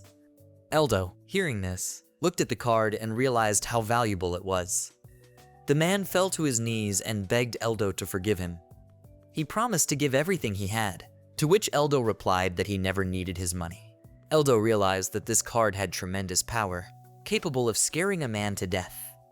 From the conversations around, He realized that the man who got into a fight with the gold card holder was on the verge of the end. Everyone around him was surprised to see Eldo for the first time, and recognized that Maxia's gold card holder couldn't be a mere random person. Eldo decided that the situation was out of control and decided to temporarily hide the card. Suddenly, guards burst into the tavern, demanding to know exactly who had made the mess. Eldo looked puzzled at the scene before him, not realizing who could have called the guards, while the man, still on his knees, begged them to arrest him and take him to jail, believing himself guilty for fighting. The guards, surprised by this reaction, agreed that the man would be taken to the guardhouse. After tying his hands, they led him to the tavern's exit. Eldo, realizing that he had stayed in the tavern longer than he had planned, decided to pay his bill and go home. As he left the tavern, the girl sitting next to him ran up to him and thanked him. Eldo advised her to be careful and avoid trouble in the future. He realized that he did it to protect himself and did not think she should thank him. Eldo had the upper hand. He ate for free and received a coupon for a free meal next time. Eldo realized that he was done with his meal, but he still had something left. Eldo decided to go back and take advantage of the remaining time to relax. Eldo was quite excited at the thought that he would finally be able to end his rookie status and advance to the next level. This excitement was preventing him from sleeping. Eldo got up from the bed, realizing that although his body was rested, his thoughts were still swirling around the idea of no longer being a rookie. He decided that in this condition, he was ready to fight. Eldo stepped outside, shrouded in darkness and silence, and breathed in the cool night air. Eldo realized that at this late hour, everyone was still deeply asleep. Putting his hand to his eye, he decided to use his skill. Eldo activated his night vision skill. His vision reacted acutely to the darkness, turning the environment into a soft gloom in which every detail was clearly visible. Eldo knew that the night vision skill was available to all classes, and he hoped that few people in this world knew about it. Eldo traveled to the mysterious ruins of the cathedral, shrouded in the mists of forgotten times. As Eldo approached the ruins, he noticed that someone was present inside and decided to lurk behind a wall. Eldo realized that the occupants of the church were still awake, but he did not want to do battle with them. Eldo decided to take a chance and entered the church. Remembering the numerous churches in the BBO game, he assumed that there must be a secret room for changing classes in such an underground church. As he crossed the threshold, he discerned muffled voices coming from the basement. Eldo walked to the stairs and started down to the cellar door. His footsteps were quiet and his heart beat harder with excitement. Eldo peered through the crack and saw several brigands sitting inside. He realized that the situation was more complicated than he had anticipated. Suddenly, his gaze locked on the door, locked from the inside. Eldo stepped outside, realizing that trying to enter directly like that was not the best idea. Eldo spotted a well on the street and approached it, peering inside. The ancient well could be an unexpected path to reach his goal. Eldo began rappelling down the rope deep into the well, knowing that in such churches wells usually serve as a secret passage to the basement. Once at the bottom of the well, Eldo noticed a door leading somewhere deeper. Such a discovery only strengthened his conviction that this was exactly what he was looking for, a secret passage to the church basement. Touching the door, Eldo realized that he could probably enter. Eldo realized that even if he got in this way, he would be noticed immediately and it could lead to conflict. He needed to proceed with extreme caution to avoid a confrontation. So he left the well, and approaching the door to the basement, he decided to create a diversion to slow down his opponents and provide himself safe access to the door. Eldo, recognizing the need for quick entry, decided to break the lock with his sword. Hearing voices from within, Eldo realized that his presence had been noticed and time was running out for hiding. He quickly climbed the ladder, intending to descend back into the well to avoid a confrontation. It was the only way he could maintain stealth and continue his exploration without undue interference. Eldo quickly jumped into the well, realizing that he didn't have time to calmly descend. His heart beat faster and his thoughts were racing, for every second was important. In the darkness of the well, he continued downward, anxious to maintain his speed and avoid the pursuit of his enemies. Eldo took advantage of his soft landing skill and dropped down into the depths of the well with ease. Lowering himself to the ground, Eldo instantly approached the door. His movements were swift and silent, like a shadow gliding through the darkness. Hearing the voices upstairs about the infiltrating enemy and the order to secure the perimeter, Eldo realized that now was the moment for action. Eldo opened the door and stepped inside and realized it was a storage room. All around him were boxes, barrels, and racks filled with various items and supplies. Eldo opened one of the crates and saw packets he had no idea about in this world. Surprise overwhelmed him, for he did not expect to find drugs, which were an item spotted at one stage in BBO. Then they were distributed by a sinister organization, which led to some problems. Eldo realized that this organization was probably getting funding through the distribution of drugs. He pondered whether he should destroy it all after accomplishing his goal. But there was no time to ponder that now. He walked toward the door, ready to continue his research and face the new challenges that awaited him ahead. Opening the door, Eldo came face to face with one of the brigands. His eyes reflected a surprised and hostile look, ready for battle. The brigand shouted, calling out to all around him that he had discovered the intruder. Puzzlement erupted all around as to how Eldo had managed to infiltrate them, and everyone decided that he was a threat to be eliminated. Arrows flew in his direction, but thanks to his agility and training, Eldo was able to dodge them. He realized that a change of class could save him in this situation and focused on that. Suddenly, Eldo saw a door next to him with a portrait on it. His heart beat harder when he realized that it was the room for changing class. Eldo entered the room and saw the statue in front of him. Eldo realized that this was the very room where he would be able to change his class. Through the tension and danger, he felt relieved.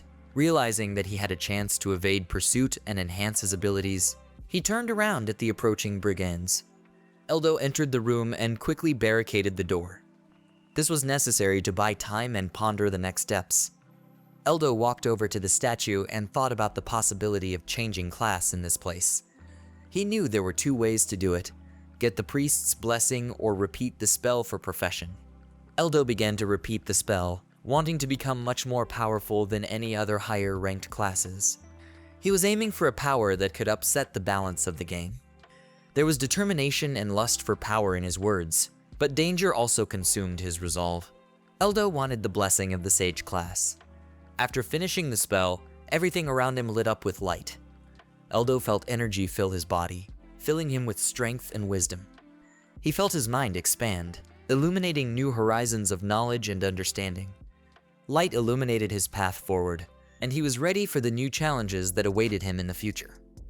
Eldo was forthcoming in his new form, feeling the power and wisdom of the sage permeate his being. Eldo realized that he had never felt this way in the game before. He realized that this was how a change of class should go. Power, wisdom, and new perspectives were opening up before him. Suddenly, hearing the door being broken down, Eldo turned around, ready for a new threat. Eldo realized that he had no time to delay in this place. He decided to use fireball magic and aimed his hand at the wall. Concentrating all his will and might, he summoned the power of fire, ready to repel the enemy's attack and secure his way to freedom. The brigands, hearing a noise from within, mistakenly thought it was happening in the other storerooms. Eldo realized that they would soon be close by.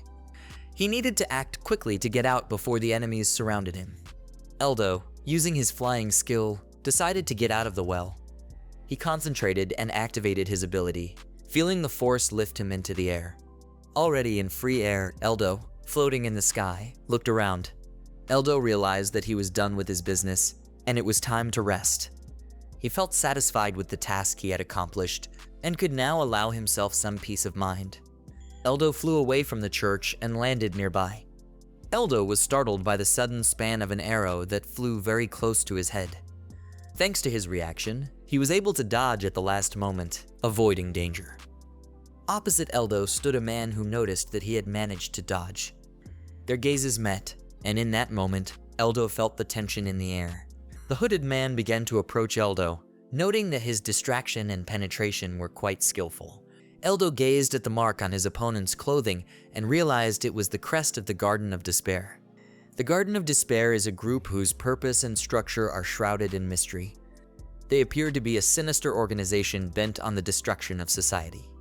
Although in the world of BBO, other villains have been encountered, the Garden of Despair was considered one of the most dangerous.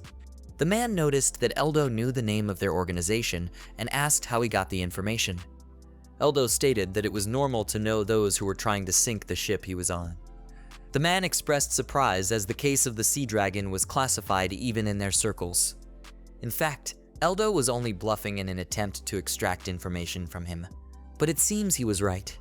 The man stated that it had been brought to his attention that there was an unknown man with a blighted sword on board, and asked Eldo if he was the swordsman who had prevented the ship from crashing.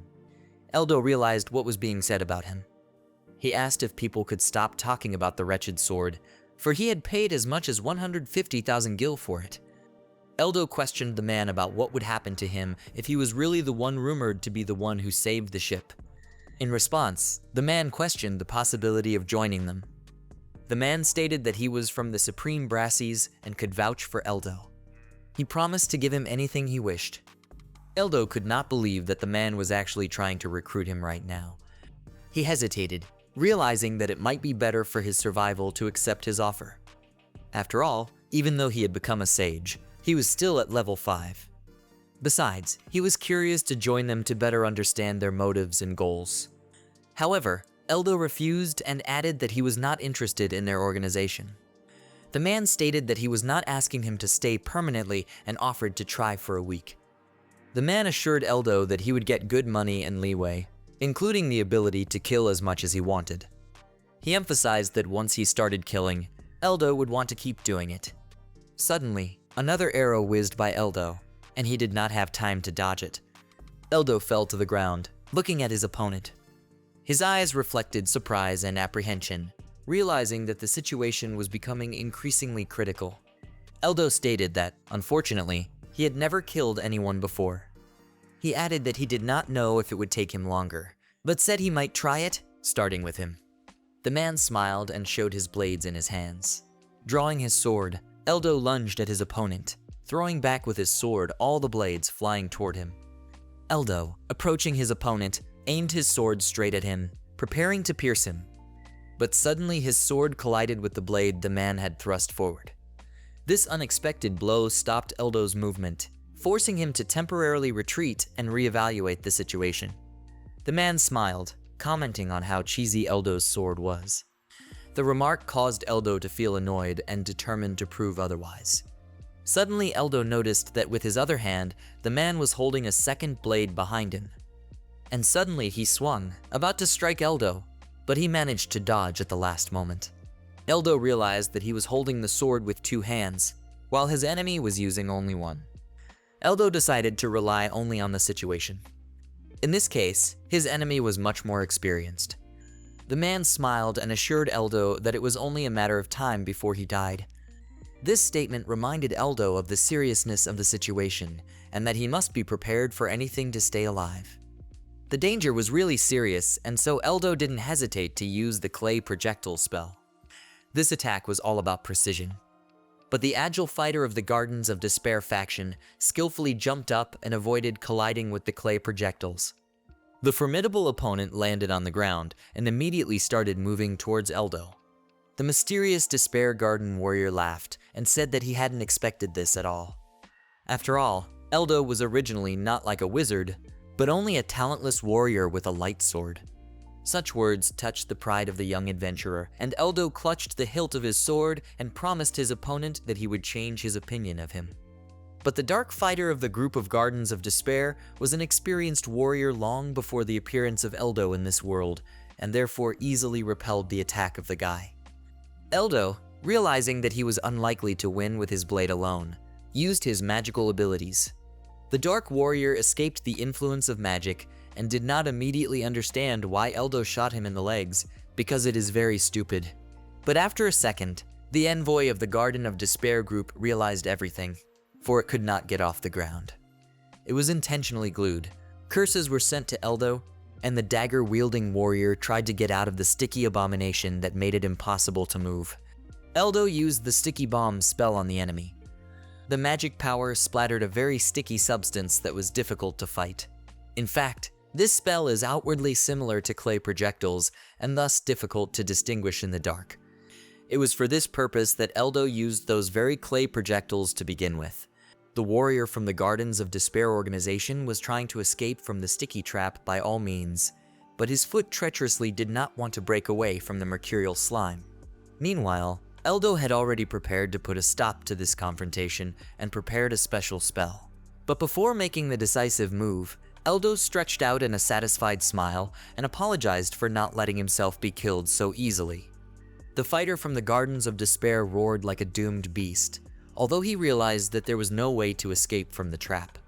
In the next instant, in one lightning-fast movement, Eldo released a firebomb at the enemy. A bright flash of flame immediately announced the encounter with the target. It was of course unknown exactly what the temperature of the burning epicenter might be, but it didn't matter anyway.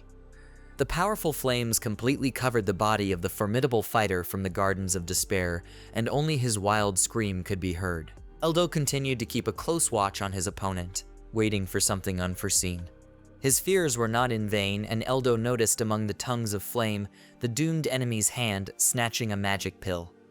Realizing that this was his last chance to change something, the doomed warrior of the Gardens of Despair quickly swallowed the magical drug, and his body began to change dramatically.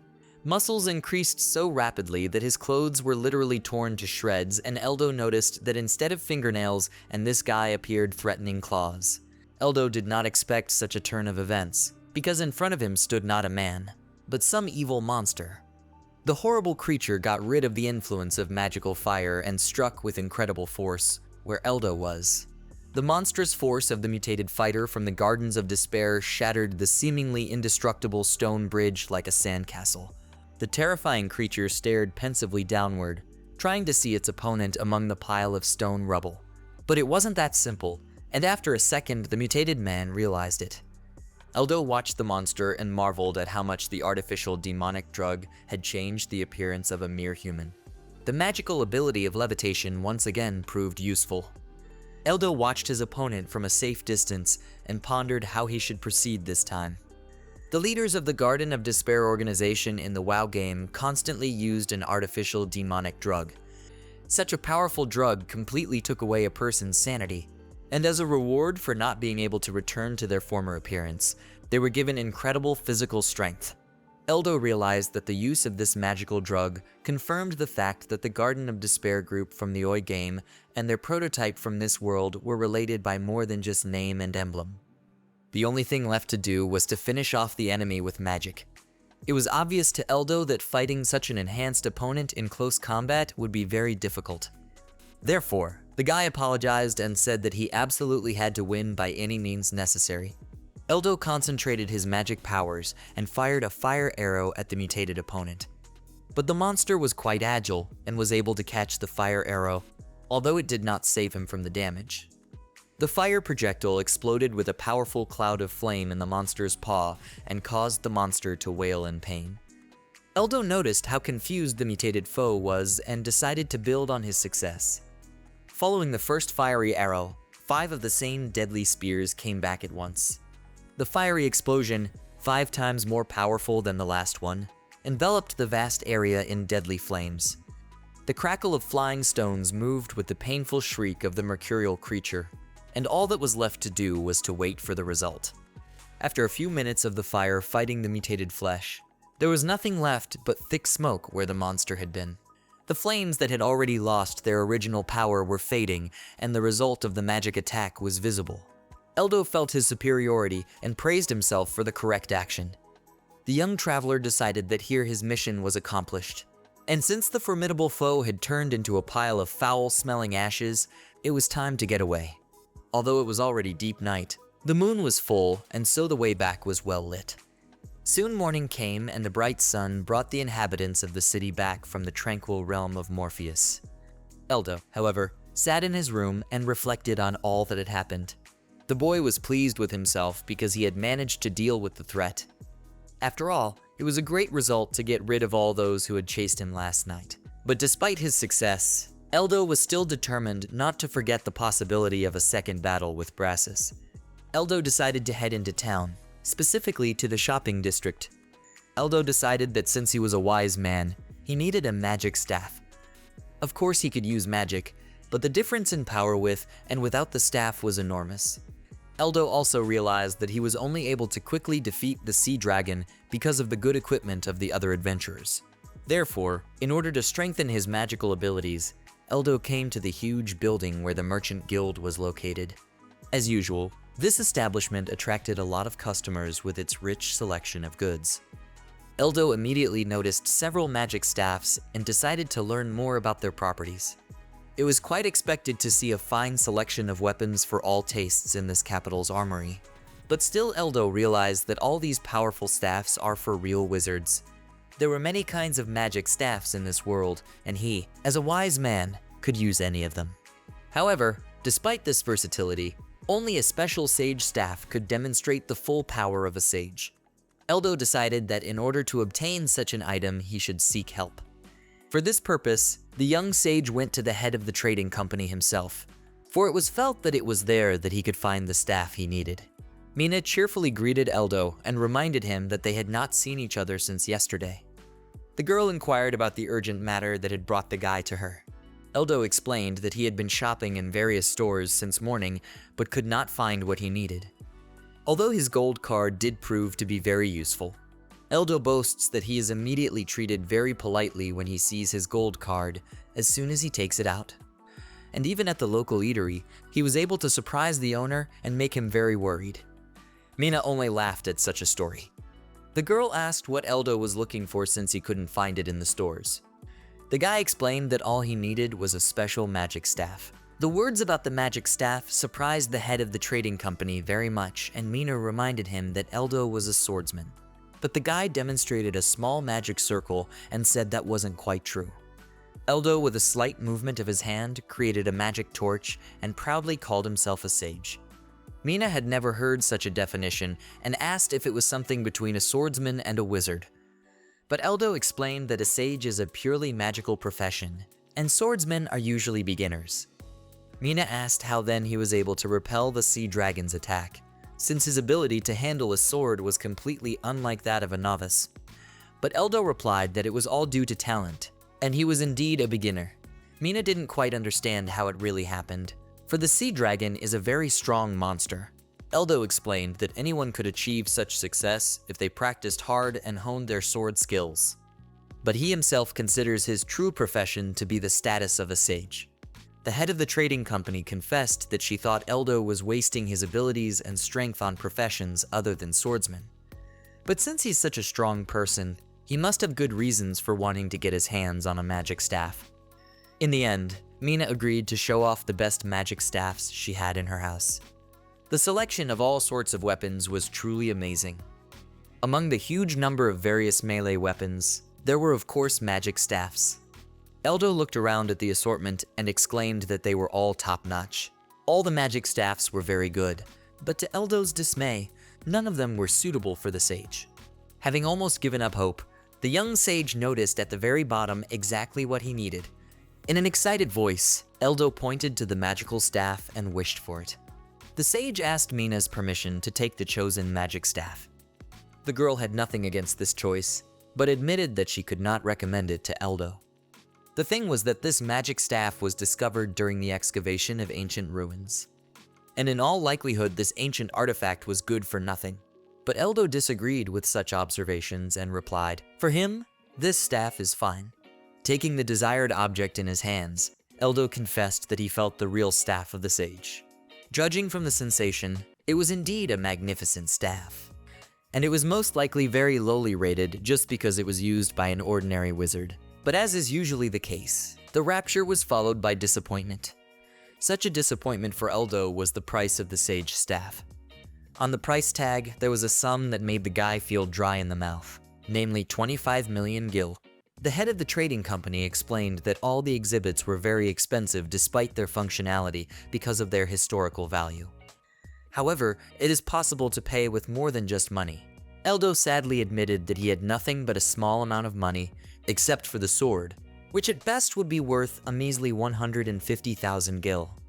But Mina wasn't the head of the trading company for nothing and immediately offered to buy the number on Eldo's guild card for 30 million gil. The young sage thought about the strange offer and decided that he would now have to work off the 30 million somehow. Mina explained that she was certainly not forcing anything and merely wanted to know Eldo's membership number in the guild in exchange for this magnificent artifact. The boy wondered what was so valuable about his private number. Mina explained that in order to give someone a name assignment, you need to know that adventurer's number. But in fact, she is forcing these errands, just going to reward Eldo nicely for accepting them. Such an offer was very strange, because the head of the trading company was going to pay 30 million, just for the opportunity to give a named errand. Doubts did not leave the young sage, and Eldo suspiciously asked if this amount was not too much. After all, he was only an adventurer of F rank. But Mina proved her commercial abilities and said that this was an even better opportunity, since she has to appropriate Eldo before his incredible power is known to other trading companies. And such a sum is indeed given for an adventurer of at least a class. Eldo understood the cunning plan of the owner of the trading company, where he was in the role of a profitable investment in the future. And judging from the amount of money offered, Mina really wanted to buy him. Therefore, the young sage agreed to such a favorable offer. Having obtained the coveted magical staff, Eldo decided to leave the generous girl and in parting asked her to be gentler with name errands. The mistress of the trading company was really happy about such a favorable deal and promised new assignments. But Eldo was not thinking about assignments at this moment, for he got the coveted item and went out into the busy street. Eldo realized that another thing was not expected from the head of the trading company, for she was a very far-sighted person and had acquired a good tool for herself for the future. But he himself also got exactly what he wanted. Therefore, this transaction could be called mutually beneficial. Although now it was scary to think what the errands from the unrealistically pragmatic Mina might be. Eldo decided for himself that if the assignments suddenly turned out to be incredibly difficult, he would try to refuse them. Walking down the normally quiet street, Eldo felt an unpleasant sensation, as if someone was following him. After taking a few extra laps around the block, the young sage became certain that he was indeed being followed by someone. This unpleasant feeling upset Eldo, for he really didn't want to run into any trouble again so soon. Eldo got tired of playing cat and mouse and decided to find out who was chasing him. The young sage threatened that if the pursuer did not show himself, he would consider him an enemy and ruthlessly attacked. After these threatening words, an ordinary-looking man showed himself and asked not to be attacked. The strange stranger declared that he was not dangerous at all and not a suspicious person at all. As it turned out, the man was middle-aged and began to assure that he was actually from the guild. This was strange, and Eldo asked why a man from the guild would follow him around. The man, who introduced himself as Connor, explained that he had seen how active and skillful Eldo had been during the battle on the ship, and so was interested. The young sage was surprised by this explanation, for he didn't remember meeting this guy on the ship. And then he asked why Connor had pursued him so surreptitiously. Connor replied that he wasn't stalking at all, just observing. And he actually wanted to make Eldo a scout in the guild, because he is a really strong swordsman, and that is very much appreciated. Eldo first heard the name Scout and had no idea what it meant. Connor said that in the guild there is such a position as a righteous and tamer. And such a person, unlike a normal swordsman, receives a fixed large reward. So he is looking for a suitable person for such a difficult job. Eldo realized that this position was something like a public servant and decided that perhaps he should take it up while his rank was still too low. Although it was obvious that he would be forced into some dusty and uninteresting job. Eldo refused Connor's offer and explained that he wanted to act freely and not depend on orders. Connor took the young sage's refusal calmly and promised that he would no longer bother him with his watchful attention. But he said that if Eldo changed his mind, he could come to the guild at any time he wanted. Connor explained that he would always welcome a man who was able to skillfully replace him on his tail. And if Eldo said that he came from Connor, he would immediately be welcomed as a dear guest. Such an unexpected encounter made Eldo think.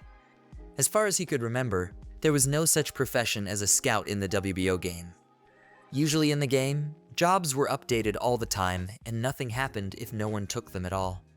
In the same world, there were clients, and then there were those who got stranded if they didn't take the job at all. After comparing all the possible developments, Eldo decided to start by doing what he could do. But a visit to the Adventurers Guild confused the young sage. It turned out that even in the capital's guild, there are very few discretionary assignments. Eldo decided that if this was always the case here, it meant that there was nothing at all for righteous tamers to do. Eldo turned to the affable Teresa and inquired about some errands. The girl gave a sweet smile and promised to tell everything she knew. The young sage inquired about the monster taming assignments. Teresa confirmed Eldo's assumptions and replied that such taming tasks were rare in the capital. The fact was that the royal troops, in addition to the grueling training, are themselves engaged in simplifying monsters, and for that reason, this kind of assignment realm is not common. Eldo decided to move to some other place where there would be more opportunities for taming. Eldo thanked Teresa for the important information and turned down all possible assignments. The young sage then asked if it was possible to change professions in the Adventurers Guild. Teresa confirmed this possibility and asked what position Eldo wanted to learn. Eldo's words about his desire to become a sage caused Teresa's beautiful face to express genuine surprise. The girl replied that the Ball of Professions knew of no such position. Such an answer Eldo had not expected at all. It was now clear that in this world, one was not particularly surprised to pay attention to professions that were not obtained by going through the maturation ceremony. And so no one would ever recognize a profession that had not been approved by a profession ball. Normally, in order to register your profession with the Adventurers Guild, you have to approve it by touching the profession ball. And if you are a wizard, you must be fixed by the Ball of Wizards. Eldo apologized for the trouble and changed his mind about changing his profession. After all, something is not necessarily disadvantageous just because he is a newcomer. But Teresa explained that she understood too little about the various lower professions. And perhaps Eldo could light the balloon of the lower professions? The young sage didn't understand what she was talking about, but was still interested. Teresa said that the lower professions include berserkers or saints. For example, such adventurers can be found in low-ranked teams, but most of them give up halfway through. This really interested Eldo, and he remembered how in the Oi game there were two categories: basic professions and higher professions. The basic professions included wizards, swordsmen, archers, and healers. And the higher professions included sage, hero, and holy hero and berserk. It was also known that the higher professions were almost never caught in the growing up ceremony. And apparently those vocations that were the best in the Oi game are considered the worst in this world. I guess the point was that with the same number of monsters killed, the level of the main profession increases faster. Therefore, it's no surprise that the others are treated as ballast. So however, the abilities of the higher professions, even at low levels, should outperform the others. So if there is a small difference in levels, it is unlikely that the adventurer will be kicked off the team, at least for a while. Eldo wondered why the saint was an inferior profession. After all, even their basic divine healing ability restores more health than a normal healer. Teresa again expressed incredible surprise and asked what divine healing even was. Now it was Eldo's turn to be surprised, for he certainly did not expect such a thing. It was very difficult to understand how Teresa could be unaware of the basic abilities at all, especially since she was working in an adventurer guild. This reaction exceeded the young sage's expectations, and in the end, he replied that he would rather remain a regular newcomer. This visit to the Adventurers Guild left an unpleasant feeling. Eldo decided that now he had nothing to do even in the capital. And now it was best to look for a new assignment in a completely different city. But before going to the other city, Eldo decided to visit the owner of the trading company, Mina. The friendly girl prepared aromatic tea as usual and asked what request had brought Eldo to her this time. But the young sage explained that he had actually come to tell her about his imminent departure from the capital. Eldo explained that he had become an adventurer on purpose, but alas, there were no errands to tame at all. Mina agreed with the scarcity of assignments in such a niche. The trading company hostess then said that it might be some kind of side job, but letting Eldo leave was a great omission for this country. Eldo, embarrassed, replied that it was a great exaggeration about him. But Mina disagreed and explained that there weren't really many strong adventurers. But such illustrious warriors were able to have a great impact on the economy. And Eldo was also one of them, because he was the one who had recently prevented the Maxia company's transport ship from sinking. And on that ship were the leaders of the economic world, including Mina herself, and there were also prominent members of the Adventurers Guild. And if that ship had sank so foolishly, there would be real chaos in this country right now. Eldo didn't even expect that ship to be so important, because he had no idea who was on board. The owner of the trading company inquired where Eldo was now going to go. The young sage said that he had studied the map in detail and had decided to start by going to the nearest city of Fiesta. Mina praised Eldo for his good choice of destination, for there would absolutely be suitable tasks there.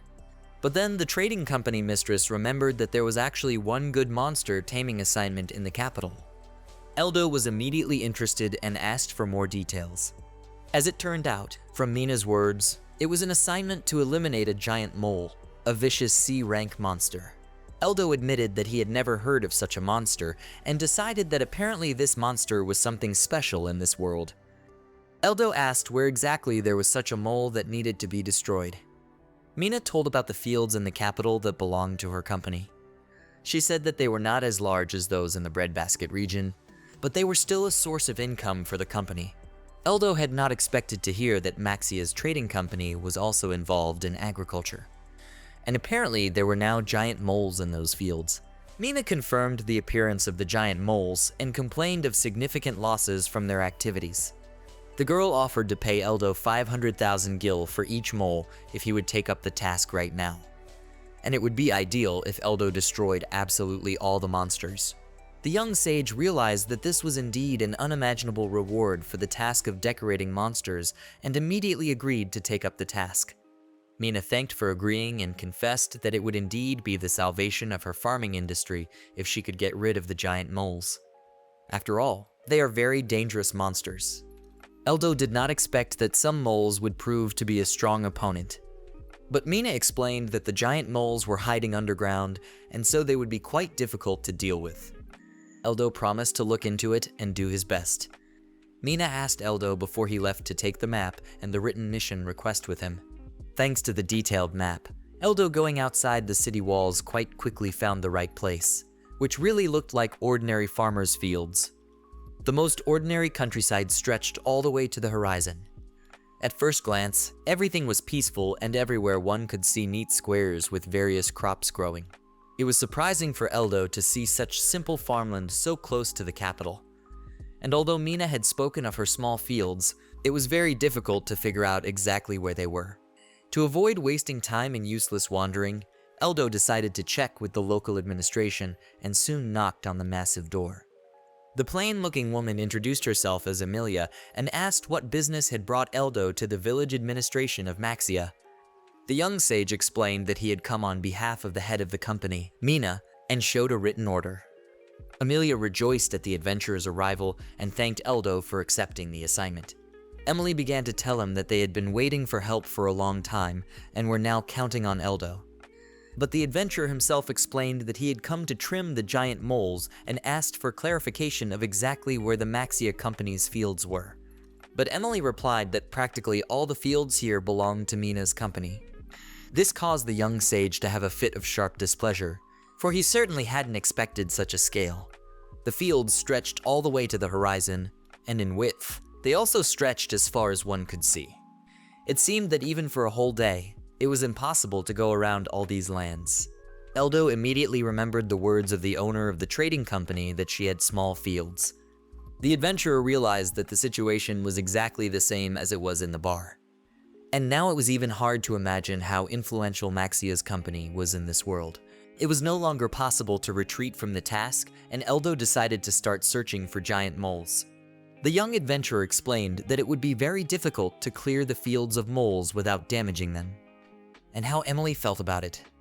The girl replied that, of course, it would not be desirable to burn all the fields with fire magic.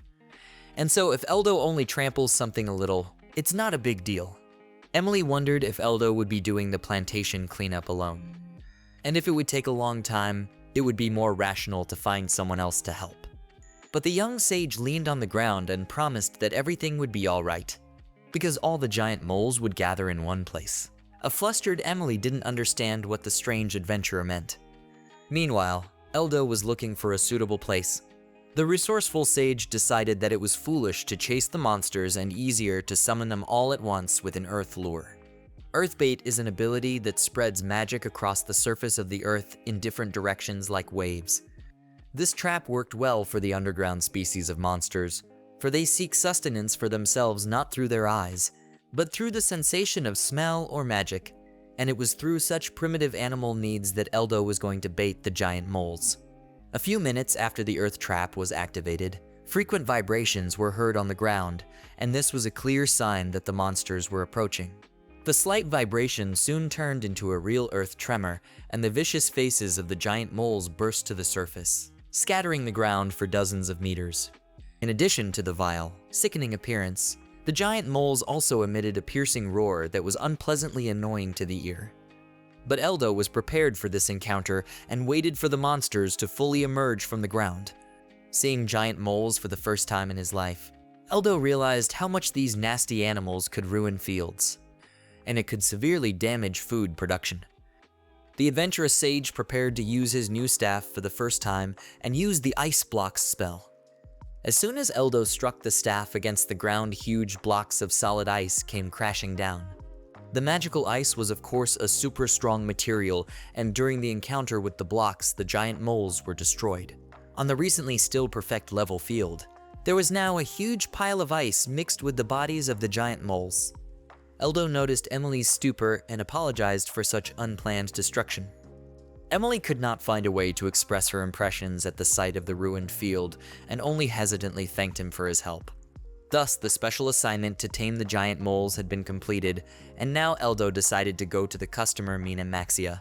The maid opened the door of the room and informed her mistress of the arrival of the man with the gold card. The head of the trading company was surprised at such a quick return of the adventurer and asked if Eldo had forgotten something. But the young sage boasted of having completed the task. Mina rejoiced and thanked him for completing the errand so quickly. But then, realizing how little time had passed, the girl exclaimed how such a thing was even possible. Mina asked how Eldo had managed it, for there were more than 20 giant moles in the fields. But Eldo corrected the girl by pointing out the number of 31 monsters. The adventurer explained that he had done a thorough reconnaissance of the area, and so this was an absolutely accurate number. Eldo also added that he had already reported the task to the Adventurer Guild. Mina still couldn't understand how Eldo was able to complete the assignment so quickly, since it hadn't even been 3 hours since their last conversation.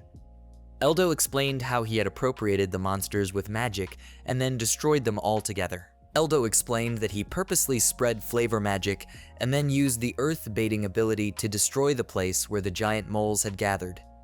Mina admitted that this was the first time she had heard of such a thing, and she now realized that Eldo was not only proficient in wielding a sword, but also in magic. Eldo explained that it's okay for him to understand different spells, since it's his main profession and sword wielding is just an auxiliary function for him. Mina thanked him for successfully completing the task, and the young sage was now ready to leave for the city of Faistu. Eldo promised to return if Mina ever needed him. The head of the trading company in turn promised to pray for Eldo, for adventurers cannot do without traveling to different towns. After this meeting, the young sage went to the Adventurers Guild. Teresa offered to pick up the reward from the company Maxia, the sum of which amounted to 20 million gil. Such a huge amount of money greatly surprised Eldo, but Teresa explained that the amount included an additional reward from the company. Eldo thought that although it was said of him that he was too powerful, the same could safely be said of the Maxius Trading Company. Soon, the adventurer Eldo arrived in the city of Fiesta and went straight to the local Adventurers Guild. But as it turned out, there were too few quests at the announcement booth, and this frustrated Eldo. The sage decided that there must be very few monsters here because this city is located near the capital. But before going to another city, Eldo still decided to do some tasks in this guild. For more details, Eldo headed to the receptionist's desk. A young and beautiful girl asked how she could help the guest. Eldo explained that he wanted to take on an assignment and asked if it would be possible to report to an assignment from another city. Christina, that was how the admin girl introduced herself, said that if the guild was within the country, it could be done. And if Eldo takes the written request and the body part of the tamed monster as proof, then it would be fine. Eldo still decided to take the assignment, which was to destroy grass mantises and huge poisonous frogs. Christina, formalizing the assignment, said that Eldo had come to the guild on time, while there were still some assignments left. Christina explained that the strongest adventurer had arrived in town and was willing to do tasks of any difficulty. This girl, from Christina's words, had 2 names, and one of them was Flame Peak. Eldo was interested in this strong adventurer, and he wanted to meet an outstanding person from this world. Eldo, hearing such a formidable name as Flaming Pike, immediately envisioned a huge man with incredible muscle mass. Christina told him that there was a good reason for such a nickname, as adventurers are awarded 2 names. And since the location of the strongest adventurer Gillard is currently unknown, Flaming Peak is currently the strongest and most famous adventurer in the entire world. Eldo couldn't even believe such incredible strength of this adventurer and said that he didn't mind getting to know him. But also the young sage was interested in the fact that no one knew where the illustrious Gillard was now. Christina wished good luck in completing the task, and Eldo promised to return soon with a good result. From the information received, the monsters were driven in the forest that was not far from the city. Having reached the destination, Eldo looked around a little, and having found a suitable place, decided to start the search with the help of magic. The only convenient means for this was the magic search spell. Waves of magic immediately spread throughout the forest. The spell acted like radar or bat echolocation and immediately made it possible to see everything going on around. Because of this, Eldo immediately spotted the mantises. He managed to find out that there were 10 mantises and they were about a kilometer away from him. And judging by their behavior, they were the same grass mantises that were listed in the mission. In order to get close to the target unnoticed, Eldo used the Magic Invisibility ability and headed forward. Magic Invisibility is a unique ability that allows you to hide from the gaze of any enemy. It is deactivated when using other spells, but gives you an advantage when attacking an enemy. Eldo quickly approached the mantises and continued to survey the area around him. As expected, the dangerous monsters did not react at all to the adventurer's approach, and Eldo was ready to act. Only at the last moment, just before the attack, did the grass mantises notice the enemy. But there was no chance of escape as Eldo used the Fire Ring spell. The magical flames quickly consumed the dangerous monsters, leaving behind only thick, foul-smelling smoke. Eldo decided that the result was not bad for the beginning of the hunt, but so far he had only dealt with the first pair of mantises and needed to move on. Scouting with magic search, and after that, attacking from magic invisibility. This is the main tactic of the sage during a solo hunt. Of course there are other ways, but this one is the most effective for hunting a large number of monsters. While advancing, Eldo heard suspicious sounds, and the adventurous sage decided to scout the situation using magic search. By scanning the area, it was possible to detect a battle between a monster and a human. Eldo immediately realized that the battle between the two was in full swing, and that the monster appeared to be some sort of local boss. The boss of a certain territory is the strongest monster that appears in a certain period. And if you defeat such a monster, you can gain a lot of experience and even increase your level. Eldo decided to get closer to the battle site and see what was going on there. To do so, the sage once again used magic invisibility. Eldo was willing to be adventurous, because even if the two of them defeat the local boss, each of the winners will get a decent portion of the total experience. And if this battle turned out to be really tough for an unfamiliar adventurer, one could seize the moment. Upon reaching the scene, Eldo saw a huge and ferocious gorilla being fought by a girl with a long weapon. The adventurous girl very boldly attacked the gorilla, but several of her attempts were repulsed by the monster's huge paws. Eldo deactivated the magic invisibility and asked the girl if she was alright. But the beautiful lady warrior, after being surprised, shouted that if Eldo is an adventurer, he should get out of here immediately. Then the beautiful stranger again rushed into a furious attack, which like last time was easily repulsed by a huge gorilla. This local boss in the form of a gorilla, despite its huge size, moved incredibly fast. And apparently this monster alone would be harder to defeat than a sea dragon. However, the miniature adventurous girl who fought such a dangerous opponent exceeded any daring expectations. Eldo began to realize how truly bad things really were for this bold adventurer and decided that he should still intervene in the battle. But it was obvious that his abilities would not be enough to win alone. That was why Eldo decided that now was the time to spend skill points to gain new useful skills. Normally, to obtain new abilities, it was mandatory to go through a ceremony in the church. Eldo decided to use the skills Blood Poison and Shadow Mist. The young sage thought that if this world had the same principle as the WBO game, His commands should work, and now it was left to test it. To begin, the inventive adventurer used a sticky bomb to try to restrain the movement of a ferocious gorilla. Then Eldo applied a magic lure that was supposed to divert the monster's attention from the beautiful girl. Gorilla immediately reacted to the magic bait and rushed towards the sage gorilla, gaining great speed. The adventurous girl didn't even immediately realize what was even happening. Magic bait once again proved to be a very useful spell, because it is great at helping to provoke the opponent. Eldo had attracted the monster's attention this time for a reason. The gorilla was certainly a dangerous opponent, but rage clouded the perception of danger, and the monster fell into a sticky trap. With its entire mass, the ferocious ape flew into the prepared trap and remained lying motionless. The girl watched with interest all that was happening, and Eldo prepared for the next step. Without wasting time thinking, Eldo created a shadowy mist and directed a dense cloud towards the fixed enemy. Simultaneously with the effect of the shadow mist, the young sage also applied the blood poison spell and significantly reduced the gorilla's chances of survival. The deadly ape felt the effects of two powerful spells at once and lost all ability to resist. Eldo proudly watched his almost defeated opponent.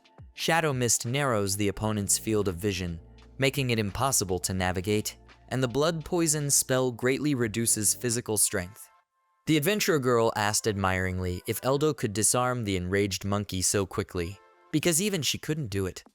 Judging from the girl's words, Eldo realized that she considered herself the strongest adventurer, and that is why she was so surprised by his success. The young sage then suggested that the lady should recover for starters. Quickly examining the girl's wounds, Eldo applied magic healing, and the small cuts on her body instantly began to disappear. The adventuress immediately felt the pain completely gone and asked what Eldo had done. The guy explained that he had simply used a healing spell. The beautiful stranger was surprised that Eldo could use both combat and healing magic. The girl confessed that she had never heard of such versatile adventurers. Eldo was once again convinced that in this world, neither sages nor even experienced adventurers knew about the basic skill of self-healing. Eldo reminded the girl that the main problem right now was not his unique skills, but that huge gorilla. After all, he hadn't completely dealt with it yet. The sage also explained that he was low level, and so the spells he used weren't that strong.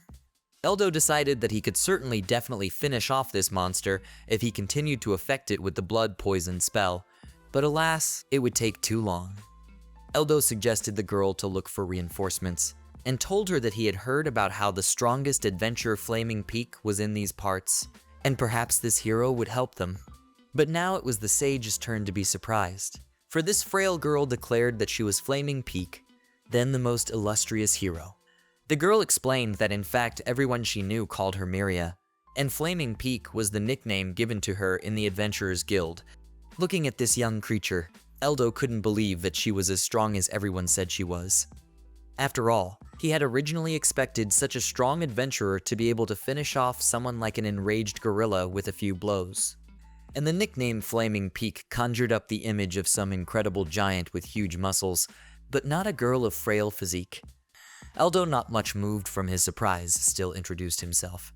The girl said that if Eldo did not mind, she would call him by his name and suggested to address her simply Miria without any pathos nicknames. Then the cute adventuress embarrassedly confessed that the angry monkey was quite beyond her strength, and apparently her battle from the outside looked just awful. Eldo did not say what he thought, and only replied that he did not think so at all, and that Miria had fought with dignity against such a dangerous monster.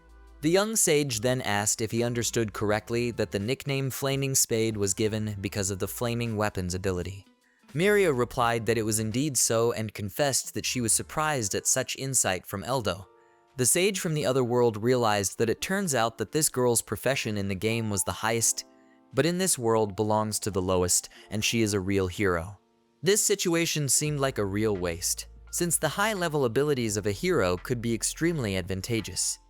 And if Miria had high-level knowledge and skills, she would defeat the ferocious gorilla in no time. However, if the girl is truly a hero, then there's no need to say anything and this battle will be over soon. Eldo asked if he could ask for one favor.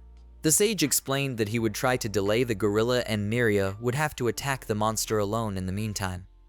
and there would have to be enough power for even the simplest of abilities, such as a combination attack. But to Eldo's surprise, the girl asked what a combination attack was. Eldo had not expected this at all and realized that this world had surpassed all his assumptions. The young sage suggested just repeating everything he would say after him. Eldo then started calling the ability number and saying combination attack activate. The girl, not understanding anything, just began to monotonously repeat Eldo's words. The magic ability activated, and it caused Miria to have a storm of emotions and questions. Eldo explained that Flaming Pika should try to just wave her weapon and shout combined attack, and then she would succeed. Miria began waving her Pika with great enthusiasm and repeating the right words. Unexpectedly for the adventurer, she succeeded and her weapon began to emit magical energy.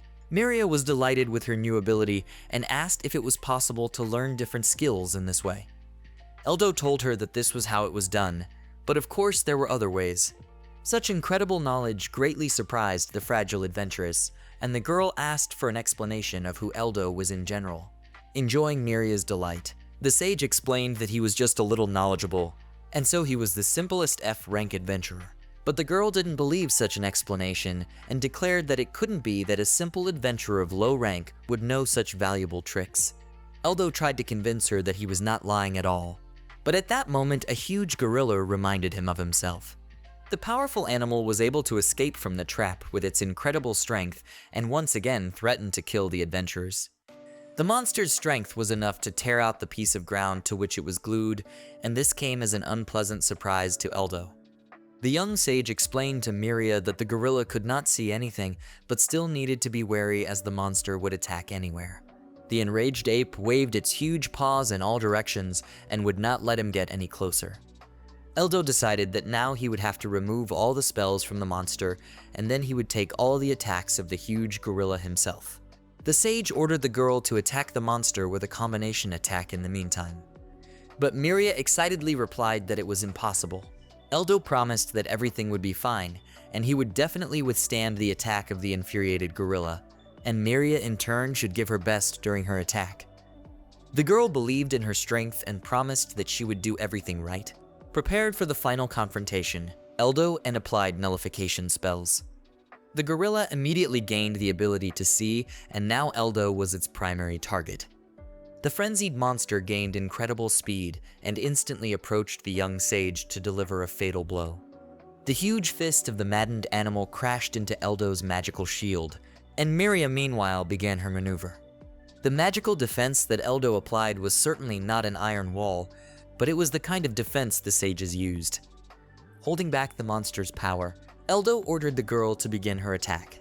Miria instantly used the flame weapon ability, and her huge peak turned into a deadly torch.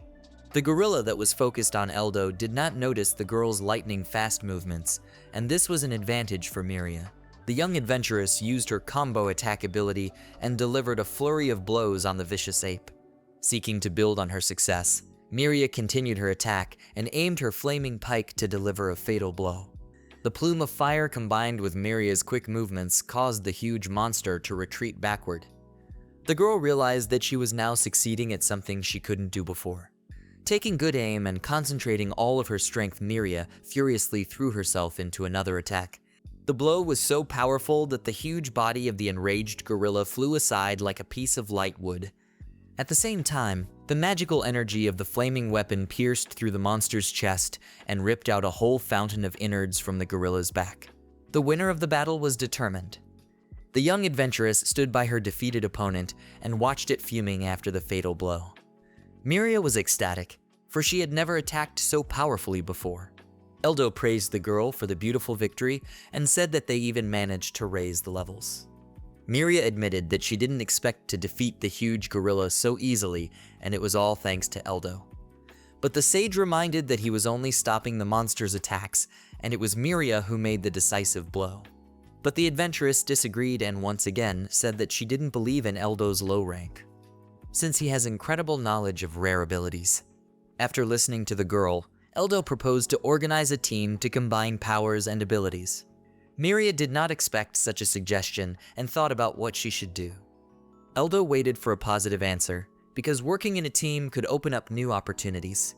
Sage told how he had recently started to fight bosses often, and on such occasions, he fights alone whenever possible to earn more experience. But alone, such battles are very time-consuming, and if you supplement his knowledge with Miria's firepower, you can defeat bosses one by one. To divide the reward, Eldo suggested to split the reward in half, and he also promised to tell Miria about various useful abilities. Therefore, it could be a favorable offer for her. Miria replied after a short thought that she had no reason to refuse such an offer, but she still couldn't believe that Eldo was just an F-rank adventurer. At the same time, the adventuress admitted that she thought Eldo was a good person and was willing to form a team with him. The young sage thanked the girl for her trust and decided that in this way they had created the strongest duo in this world. Miria was very interested in the combination of different abilities. Eldo explained that if you use skill points, you can get new abilities, and this most often determines the course of a battle. The difficulty is that even when you level up, you can't learn all the abilities and you can't convert them back into skill points. Miria asked what to do in such a case. If even Eldo himself, who is well-versed, doesn't know which abilities to pump to become stronger. Eldo told about the existence of one rare combination, which in his opinion is considered invincible, but it is unknown whether Miria will like the combination. But the young adventuress was interested in the undiscovered combination and asked for details. It seemed too fast, and Eldo asked if Miria had learned any abilities at all before. It turned out that Miria had learned some abilities before, but until she met Eldo, she thought that abilities became available as she gained experience. That was the method by which she learned the skill flame weapon. The usual learning of abilities happens in the church, but the fact that Miria doesn't even know about it is strange. Apparently, that's why the adventure doesn't progress in understanding abilities. Eldo inquired about Miria's current level. It turned out that the girl was only at level 18, and Eldo suggested that Miria should pump herself up, because she still had a lot of levels to gain. Miria agreed, but first they had to deal with the body of the monkey, and the girl offered to give it to the Adventurers Guild. But for convenience, the carcass should be cut up first. Eldo replied that there was no need for that. The young sage applied magic gathering, and to Miria's surprise, he hid the monster's huge body. The body seemed to vaporize into thin air, leaving behind only a small bloody stain. Miria looked incredibly surprised. The girl then asked where their trophy had gone in the first place. Eldo explained that he had merely moved the monster to another space with the help of a magic gathering. But such an answer caused Miria to have even more questions. The girl decided that Eldo would always have something to surprise her now. The sage himself promised to do his best in this direction and offered to move on. Soon Eldo and Miria met new monsters, and thanks to their joint efforts, they dealt with them very quickly. Eldo noticed how the sun had almost set and suggested to his partner to go back, as it was better not to overexert themselves for the first time. The girl agreed, because she was already happy with the result of reaching the 19th level. Eldo, on the other hand, was only able to get to level 10 so far. The astonished Christina looked at the huge gorilla and asked what it was. Miria explained that it was just a Ranka monster, an angry ape. Christina apologized for her surprise, as it was the first time she had seen such a monster, and decided to call the guild branch head. Left alone, Eldo asked his partner to say as if she had single-handedly defeated the angry ape, which surprised Miria again. The young sage confessed that he didn't care about achievements at all, and he also didn't want to make a fuss over the news that a mere novice was able to defeat a Ranka monster. Miria immediately understood and agreed to comply with the request. Just at that moment, the head of this branch of the Adventurer Guild appeared. The grown man introduced himself as Henry and asked if it was true that Eldo and Miria were able to defeat such a dangerous monster. Miria would not give details of the battle and asked what reward they could expect in return for the enraged ape. Henry, however, could not calm down and control himself from the excitement of seeing the dead monster. Suddenly, Miria confessed that Eldo had actually done most of the work. The sage was shocked and reminded his partner of the recent conversation. Miria was embarrassed and began to justify that she had just accidentally told the whole truth. Henry scrutinized Eldo, whom he had never seen before, and then asked that if this guy was the new owner of two names. But Miria introduced Eldo and explained that he was just a rank F rookie. Henry couldn't believe such a thing. After all, How could a rank F rookie be able to handle a rank A monster? Miria admitted that she used to think so too, but Eldo turned out to be special. The beautiful adventurer then admitted that she still felt like she was being played, and it was because of the inability to pump rank for newbies. This really surprised Eldo, and he asked if it was impossible for newbies to increase rank. Miria only replied that she didn't expect to hear from Eldo at all, as if he might not know something. The girl said that newcomers couldn't raise their rank, and it was very difficult for the lower professions to do so. And she herself had to try very hard to get to B rank. There is also speculation that this was done to reduce the number of dead adventurers whose rank didn't match their actual abilities. Eldo asked if the fact that they had done the same mission together would cause problems. Miria said that in the past, as far as she knew, it had prevented them from leveling up. But about 10 years ago, as a result of a reform by then top Cardinal Georgeles, the system became what it is now. Henry apologized for the inconvenience, but he has orders from above. Eldo realized that no matter what, one's profession and abilities depend only on the person himself. And the fact that the rank changes because of profession looks like a conspiracy in general. Perhaps this Cardinal Georgeles hates the lower professions of novices. And the capital church where one could change profession has turned into ruins. And this difference in the opportunities of the lower and higher professions is deliberately contrived. Miria said that by all accounts, Eldo had long since surpassed the F rank, and he was the one who had been holding back all the attacks of the giant gorilla. The sage realized that the girl had completely forgotten their conversation and would now tell absolutely everything. Heinrich was incredibly surprised by the story about the rookie Eldo's capabilities. Henry then hesitated and asked if this was the Eldo who had joined the Adventurers Guild in Ilia. The sage questioned how Henry knew that, but the branch leader was excited about something. Heinrich said that there were rumors of a very strong F-rank newcomer appearing in Ilia, and he was called Eldo and also fought a sea dragon. It became clear that if such rumors had already spread, there was no point for Eldo to worry about his strength now. Henry said that if Eldo was that hero, then perhaps he wanted to go through the rank promotion procedure in a special way. Sage asked how that would work out if it violates the rules. But Heinrich explained that if Eldo had the recommendation of the branch chief and the accomplishments needed for promotion, his application would be approved as an exception. And especially credit would be given to Eldo's accomplishments in the battle with the sea dragon. Eldo thanked for his help and admitted that he would be only too happy to increase his rank. Henry also thanked Eldo. For now, he would have something to brag about at the chapter meeting. After all, being involved in the promotion of a prominent adventurer is considered an accomplishment in an official's career. Checking Eldo's card, Henry pondered the unknown profession of sage. And so it is often the case with the lower professions, and since there is very little information about them, Eldo will have difficulty. Miria decided that if she had been born 20 years ago, perhaps she too would have been treated as a novice. Eldo realized that the hero's profession was an unknown profession. Although if one looked closely at Miria, one could realize that the hero profession had not yet become widely known. Eldo decided that since the sage profession didn't fall in the growing up ceremony, he would always be so prejudiced. This is not such a problem though, since he knows absolutely everything about the sage profession. Soon, Henry reported that he had successfully passed the rank promotion procedure, and now Eldo had risen to E rank. The department head explained that within the system, one could only rise one rank at a time.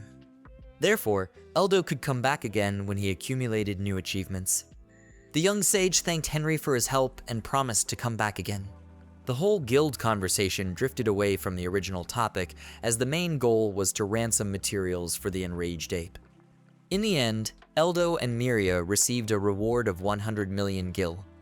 The amount was unbelievable, because in this world, one could live for 200,000 for a whole month, and when 100 million was in hand, one could not worry about anything at all. The bags of money were very heavy, and Eldo decided to hide them with a magic gathering as soon as possible. Miria asked to tell her more about the different abilities since they were already done with all the business. But Eldo reminded that it was too late and promised to give a detailed lecture tomorrow before they hunted together. Waking up very early, Eldo and Miria immediately went to the forest to search for more monsters. The young sage asked his partner if she was ready for new battles, but Miria looked worried and asked to wait a bit. The young wielder of the flaming weapon, visibly frightened, said that there was a real blood tiger in front of them, and he was a very dangerous beast. Eldo, however, remembered that the blood tiger was not such a strong monster in the BBO game and asked why Miria was so frightened. The girl began to explain that the monster in front of them was the strongest monster of rank B, and it had high attack and endurance, and its mobility was even higher than that of an angry monkey. The young sage understood his partner's fears and suggested that in such a case, she should deal with the dangerous enemy using the combinations he had described this morning. But Minya only growled in response, thinking that Eldo was just trying to cheer her up. But then the adventuress gripped the spear shaft firmly and prepared for battle. Feeling the power of the weapon, Miria declared that she was confident in her abilities and she would definitely be able to defeat the monster. Eldo was pleased with his partner's attitude, for she was able to quickly overcome her excitement. In the next moment, Miria was already rushing towards her opponent, while the blood tiger itself was lightning fast. Miria chose a suitable position and used her field of attack ability to easily avoid the blood tiger's attack. The field of attack ability was active for 10 minutes, during which time it made the wielder much stronger. Feeling a surge of new strength, Miria used a combination attack and dealt several precise blows. The lightning-fast blows of the combination attack had a painful effect on the condition of the blood tiger, and the monster lost a significant amount of vitality. Following the combined attack, Miria used the defense-piercing ability and was able to leave bloody wounds on the striped body of the wild monster. Defense piercing was a very useful acquisition for Miria, and it allowed her to locally reduce the strength of the enemy's armor. The adventuress was inspired by her success and immediately used an auxiliary attack. This auxiliary ability increased the damage of her next strike by several times. The result was truly impressive. The adventuress was able to throw the enormous body of the blood tiger far away with a single blow. At the same time, the blow was so powerful that the tiger broke several large trees during its flight. It was only one step away from victory, and Miria applied a full explosive crush. Her deadly weapon instantly burst with magical energy that made the pike vibrate. Full explosive crush greatly increased the damage of the attack in return for removing the abilities that had been applied earlier. And such an attack could be considered absolute for an adventurer with a hero profession. The blood tiger, as if sensing the deadly danger, rushed into the saving thickets. But Miria wasn't ready to let go of her valuable prey. The young adventurer's gaze turned to something peculiar to predators, and the excitement of the chase gripped Miria. Quickly shortening the distance to her target, the girl struck a deadly magical blow that made the tiger let out a terrifying roar. The powerful energy blast from the weapon literally cut the bloody tiger in half, leaving it no chance of survival. Miria remained vigilant for some time, not fully believing in her incredible victory. Eldo watched his partner's movements with interest, because such a combination of abilities of the next strongest class after the sage in one-on-one combat is called a hero combo. Moreover, in a state where Miria is physically stronger due to her abilities, she can successfully face multiple opponents. Hero is one of the few professions that allow for one-on-one combat. Miria was an excellent hero, and she did well this time, even despite her initial uncertainty. Suddenly, another blood tiger pounced on the young adventurer from the dense thicket. The girl did not expect such a sudden attack and realized in a split second that she would not have time to react. But Eldo managed to come to the rescue in time and protected the beautiful girl with a magical shield, holding back the onslaught of the mighty beast. The young sage praised his partner for a perfectly executed combination. Miria herself wondered if this was a good time to talk. The blood tiger Luxi magic shield still tried to reach the adventurers, unleashing its deadly claws. But Eldo looked quite calm and said that there was something he had forgotten to tell. The young sage explained that there is actually an ability stronger than magic defense for heroes, and it is super defense.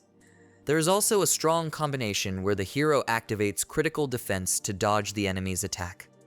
After that, you can go on the offensive with counter combos. Eldo then admitted that he had scouted the situation using magic search and discovered 3 more blood tigers ahead. The sage promised to deal with the first tiger himself, but with the other 2, the guy suggested that his partner try to fight with several opponents. Miria wondered how on earth Eldo would be able to defeat a blood tiger. But the young sage did not make the girl suffer from curiosity for long and used the ability of fire arrows. A flurry of deadly fire arrows instantly crashed into the striped body of the enemy, and a bright flash of fire engulfed the blood tiger. Miria was stunned by Eldo's strength, and looking at the smoking body of the blood tiger, said that in this battle, Eldo could manage on his own. But the sage explained that this was not the case, because his level and stock of magic power was quite small, so he wouldn't be able to deal with the rest of the opponents. That's why he completely relies on Miria to make sure that their joint hunt goes without incident. The pack of blood tigers was ahead, but since Eldo and Miria still had plenty of time, the sage suggested not to rush into the hunt. The lovely adventurer agreed to her partner's suggestion, but in her heart she longed for a quick advance and battle with the monsters. Miria used the hero's defensive ability, Super Defense, which Eldo told her about. The young sage explained that if one concentrates on a particular spot, at that moment the defense shield takes on a distinct shape. It can also protect against multiple opponents and localized attacks, so it's a very useful ability. The young adventurer thanked Eldo for her new knowledge, because now she was able to pump up her defense and strength, and also increased her level. Miria, who believed in herself, said that she could now claim not only a rank, but Even's rank.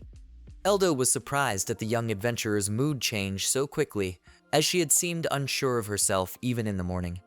To increase her level, Eldo advised her partner to first learn the combinations of abilities. And for that, there was a battle to be fought against several opponents at once, which were the blood tigers. After reaching the pack of monsters, Eldo asked if Miria was ready for such a challenge. But the girl believed in herself and promised to deal with the monsters very quickly. Watching the adventuress quickly ran forward, Eldo caught himself having a bad feeling. Miria was facing 3 ferocious blood tigers at once. At the same time, these monsters were just busy devouring the fresh meat from the beast they had caught. And as we know, the taste of blood rage animals. Taking advantage of the surprise effect, Miria applied the shockwave ability and was able to stun the enemies. Then, finding herself in close proximity to the blood tigers, the bold adventuress applied an extensive attack to hit as many targets as possible. Such success added to Miria's confidence, and she was eager to continue. The huge bloody tigers came back from their first shock and decided to take revenge on the young adventuress for ruining her meal. The wild ones slowly approached the girl, trying to surround her. Miria was surprised that all these beasts were still alive after her attacks and prepared to repeat her combination of abilities. The adventuress once again used an extensive attack, but this time, she couldn't hit anyone. The blood tigers were ready, and due to their incredible agility, they immediately pounced on Miria. The only thing that saved the adventurer from death was her heroic super defense, which took on the sharp claws and fangs. Realizing the desperate situation in which her partner found herself, Eldo immediately used fire arrows.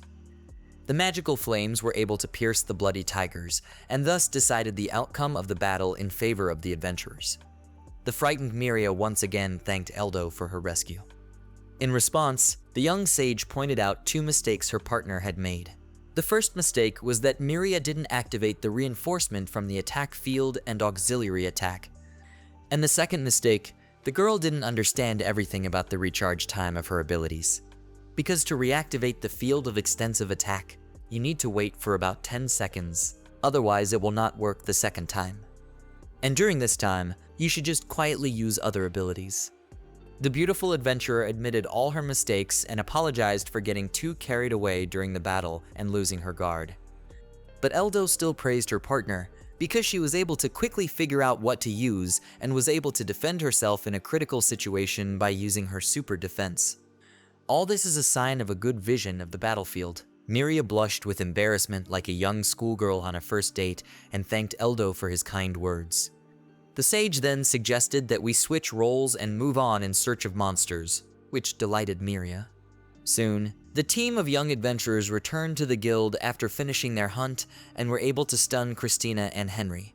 Eldo stated from the doorstep that they had come to receive a reward for the blood tigers they had managed to defeat to the tune of 73.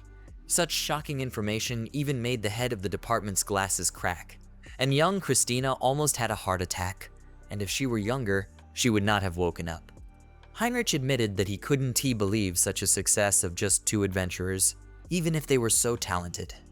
Miria explained how Eldo had turned out to be a powerful sage, and even though he had only rank E, his abilities seemed incredible. Eldo meanwhile continued to take out more and more blood tigers from the magic storage. This procedure caused another bout of morbid astonishment from Branch Chief Heinrich. The young sage explained that it was a magic gathering ability, and through it he could transport the monsters to another space created with magic. Henry admitted that this was the first time he had seen such magic, and it was truly amazing, for it could save tremendous amounts of energy.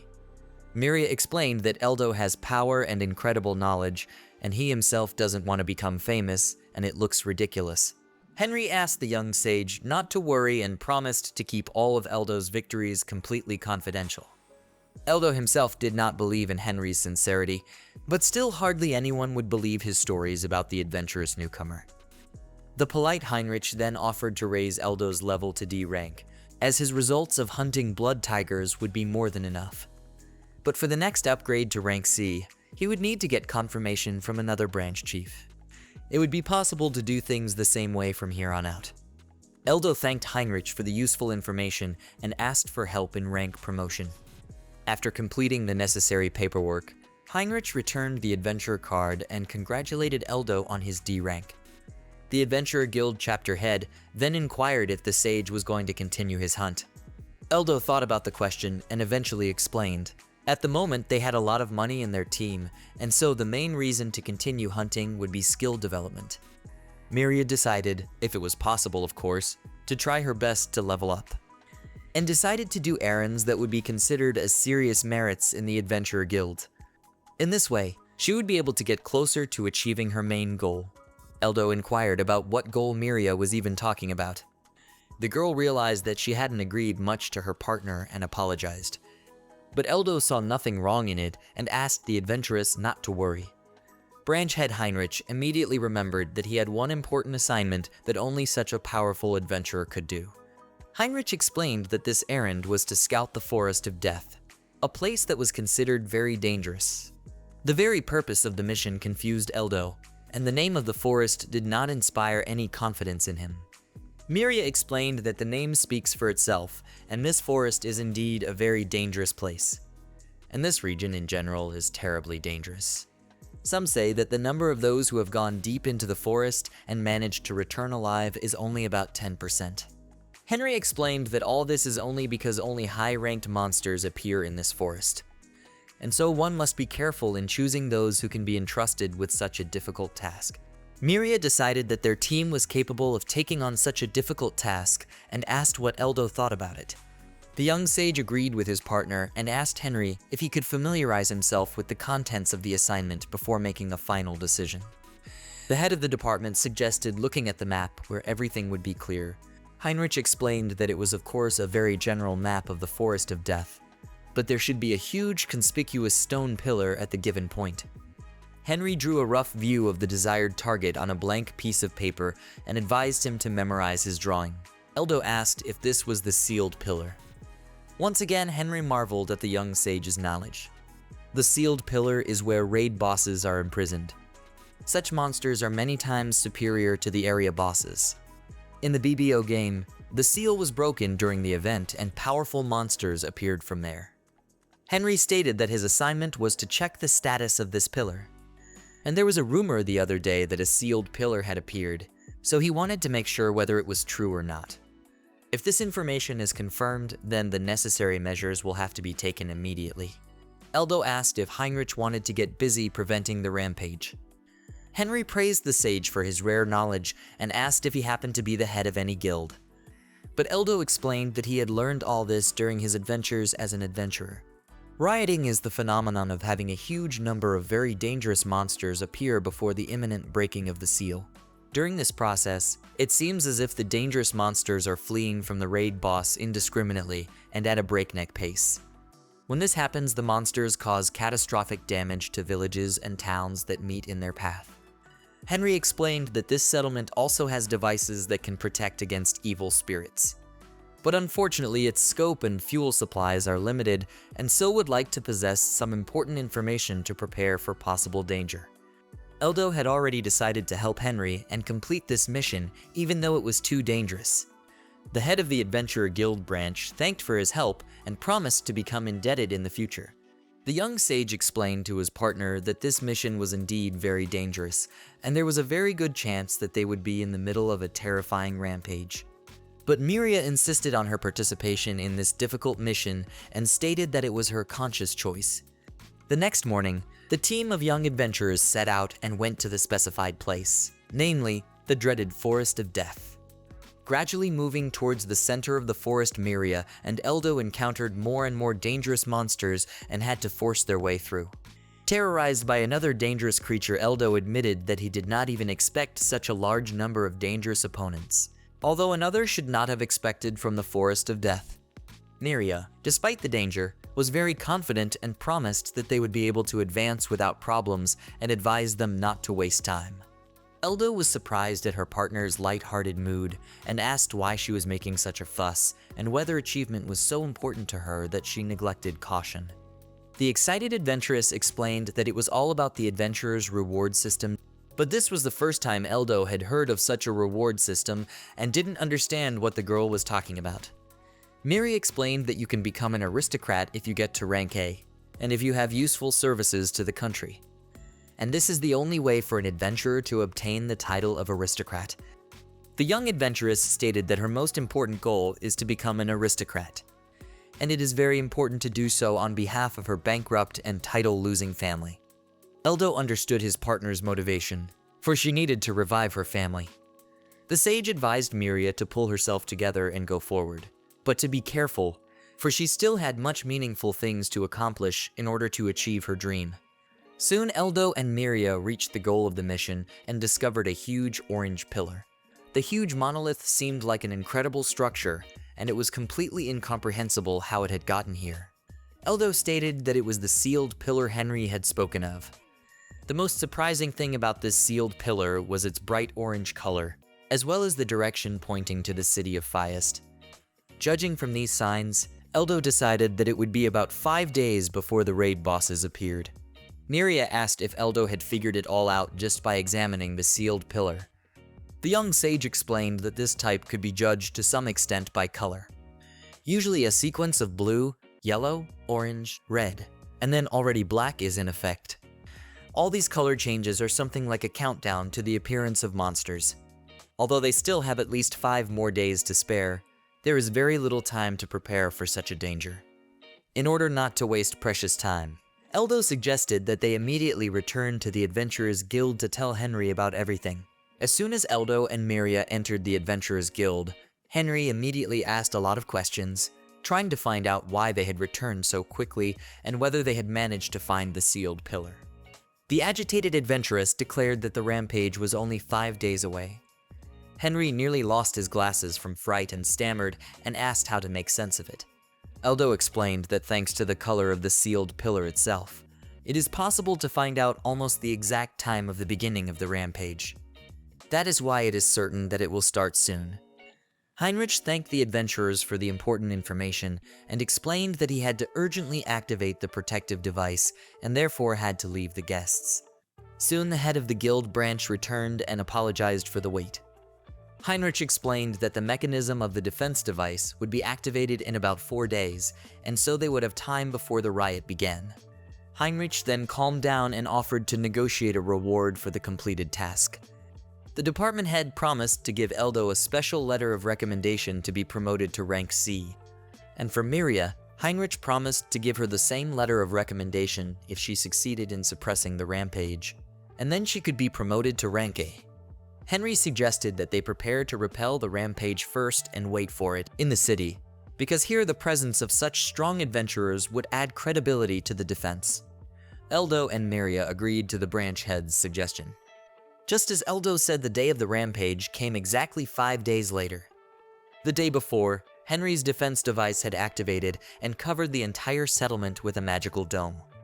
Eldo watched the dome with interest, and Miria admitted that it was the first time she had seen such a defense and did not even know how effective it would be.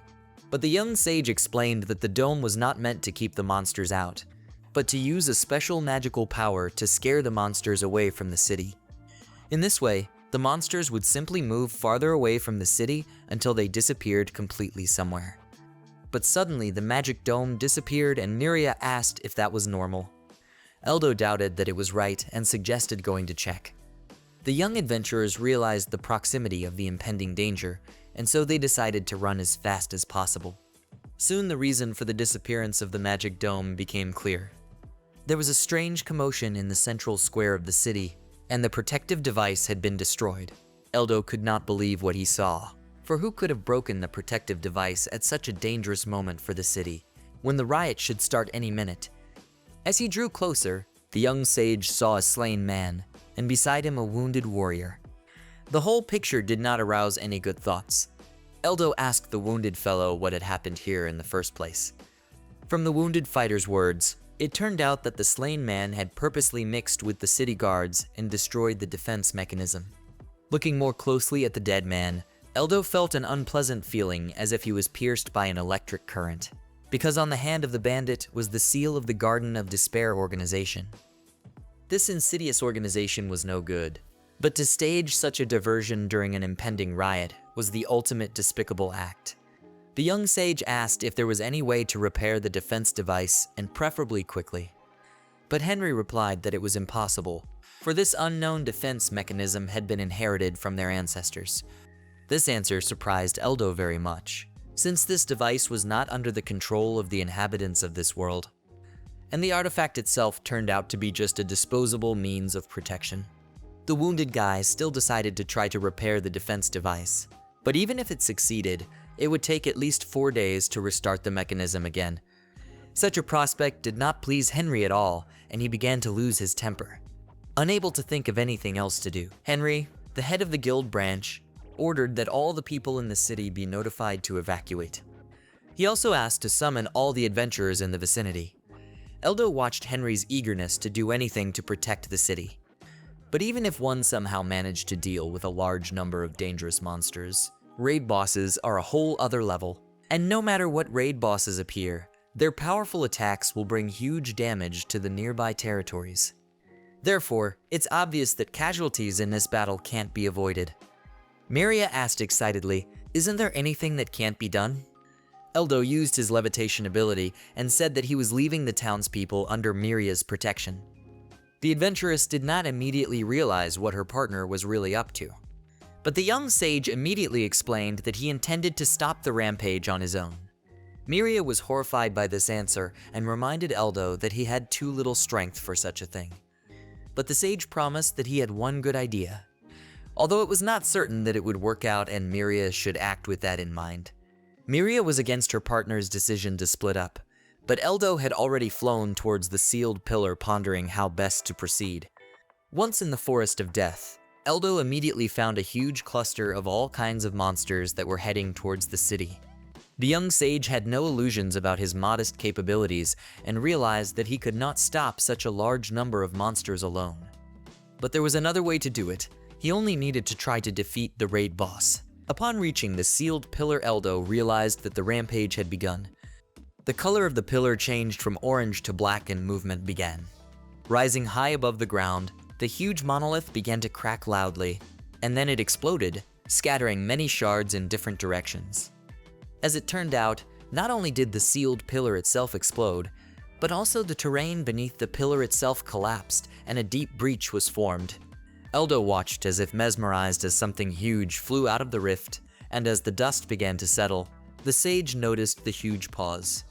Just a moment later, Eldo saw the raid boss, a real huge dragon. As far as Eldo remembered from the BBO game, this lightning dragon was called Heaven Shattering. The entire body of this raid boss was shrouded in deadly lightning. Despite the deadly danger, Eldo decided to start the battle. In the game, the sage profession was considered the strongest, and it consisted of 80% of the total number of players. Therefore, it was time to show all of his strength to this huge dragon. It wasn't long before the epic battle with the huge dragon began and Eldo concentrated as much as possible. Meanwhile, the adventurer Miria was organizing the defense of the city and trying to evacuate the local population as quickly as possible, as a large pack of dangerous monsters was on its way. The head of the guild branch was keeping a close eye on the surroundings, and as soon as he noticed the enemy approaching, he immediately reported it. Even from a considerable distance, the pack of monsters seemed to be very huge, and it was moving precisely towards the city. Miria sighed heavily and realized that the battle could not be avoided. Unexpectedly, Flaming Peak rushed into the closing city gates for the only purpose she knew how. Running outside the city walls, the daring adventuress ordered the gates closed and promised to do everything she could to stop the oncoming avalanche of monsters. Miria decided that the defenders of the city had too little time before the unequal battle began, and it would be a good idea for Eldo to hurry up with his task. But the young sage only had to do battle with a huge dragon shrouded in lightning. All of this for Eldo reminded him of the good old days. When he first started playing WBO, the same powerful dragon had met him in the role of the strongest boss at the initial level and then had to work hard to emerge victorious from that battle. But then in the game, Eldo had the highest level with lack of experience and had to die many dozens of times during that difficult challenge. Now the sinister dragon posed an even greater danger than in the game. The monster decided to show off its incredible power, and to demonstrate, it fired a huge bolt of lightning at the nearest tree, which instantly erupted into a fiery torch. Such a lightning dragon is capable of inflicting lethal damage with its mere presence. But Eldo was relying on his pre-prepared plan. The deadly lightning bolts continued to fly toward Eldo, but the young sage advanced. Eldo applied the anti-magic electricity ability, and thanks to that, he gained resistance to electric shocks. With this ability, one could completely get rid of the effects of the dragon's lightning. The goal for the sage was to get as close to the monster as possible. But the lightning dragon immediately attacked with its huge paw. After avoiding being hit by the dragon's mighty paw, Eldo realized that he was now incapable of attacking such an opponent. But the dragon thought otherwise and decided to finish off the young sage by unleashing divine lightning at him. There was an explosion of incredible power, followed by a bright flash. For a while, even the huge dragon lost its ability to see from the horrible explosion. Eldo was far away from where he was before, having taken considerable damage. The young sage felt intense pain from the burns on his arms and was horrified by the damage he had received. Such an intense strain was about a level above that experienced with normal health loss in the game. Divine Lightning is an ability that allows you to strike the earth with lightning of devastating power. And no matter who it is, if they are in the center of the lightning strike, they will immediately die. Eldo realized that fighting such a strong opponent required at least level 50, and he only had level 18. The young sage used self-healing and decided that he knew how to fight the dragon, because he had already defeated it, even if only in a game. Therefore, this time too, he should not make an exception and use all his strength to destroy the monster. Eldo relied on a combination of abilities and simultaneously applied the attack field, enhancement field, berserk field, ice field, and super magic field. Sage applied all of his existing reinforcement fields, but decided not to stop there. Eldo decided to endow his weapon with earth magic, which is the lightning dragon's Achilles heel. The sage cast earth enchantments and super earth enchantments on the staff. Eldo felt an unusual strain on his body, and because of the superimposition of many abilities, it would be very difficult to control them. But the sage didn't worry about it, for he was several thousand times stronger than the dragon in magic power. The lightning dragon meanwhile prepared for another attack on the sage and sent a huge cloud in his direction. Eldo decided that perhaps the dragon wanted to repeat the divine lightning attack again and needed to be ready. At the last moment before the bright flash of divine lightning, the young sage rushed forward, avoiding a direct hit. Eldo knew that the dragon attacked from top to bottom, so it was not difficult to dodge if he made a dash in time. The sage decided that he would no longer allow himself to be caught off guard as he had been at the beginning of the battle. Now it was Sage's turn to attack, and Eldo rushed towards the target with all possible speed. But the lightning dragon was not an easy opponent, and flapping his huge wings created the strongest wind. Eldo realized that the dragon had deliberately raised a cloud of dust to limit his field of vision. The sage realized that this was just a ruse before the dragon's deadly attack and jumped aside. Once again, there was a massive explosion where Eldo had been a second ago, but his instant reaction helped him avoid being hit directly. The stunned sage realized that this time the dragon was attacking with a sprint of lightning. Unlike the divine lightning that attacks point by point, the lightning sprint strikes in a straight line, and it is one of the lightning dragon's attack patterns. The huge thundercloud continued to release deadly lightning, but this time Eldo was already prepared and was not in the target sector. In all the confusion, Eldo could see almost nothing, but he remembered perfectly the time of the dragon's attack. With accurate calculation and his knowledge, Eldo decided to attack the dragon and do it as efficiently as possible. But suddenly, the young sage felt a sharp weakness, and this disrupted all plans. Eldo realized that still powerful amplification magics had great disadvantages. In addition to the huge consumption of magic power, it tries to replenish itself at the expense of health points. Eldo felt like he was losing vitality that he hadn't experienced in the game, but there was no other way to win at such a low level. The lightning dragon continued to dab with its mighty wings raising dust and trying to knock Eldo off his feet. The young sage tried to stay on his feet, but it was incredibly difficult to fight the powerful currents of air. Eldo's physical weakness made it difficult to withstand the heavy exertion and the lightning dragon.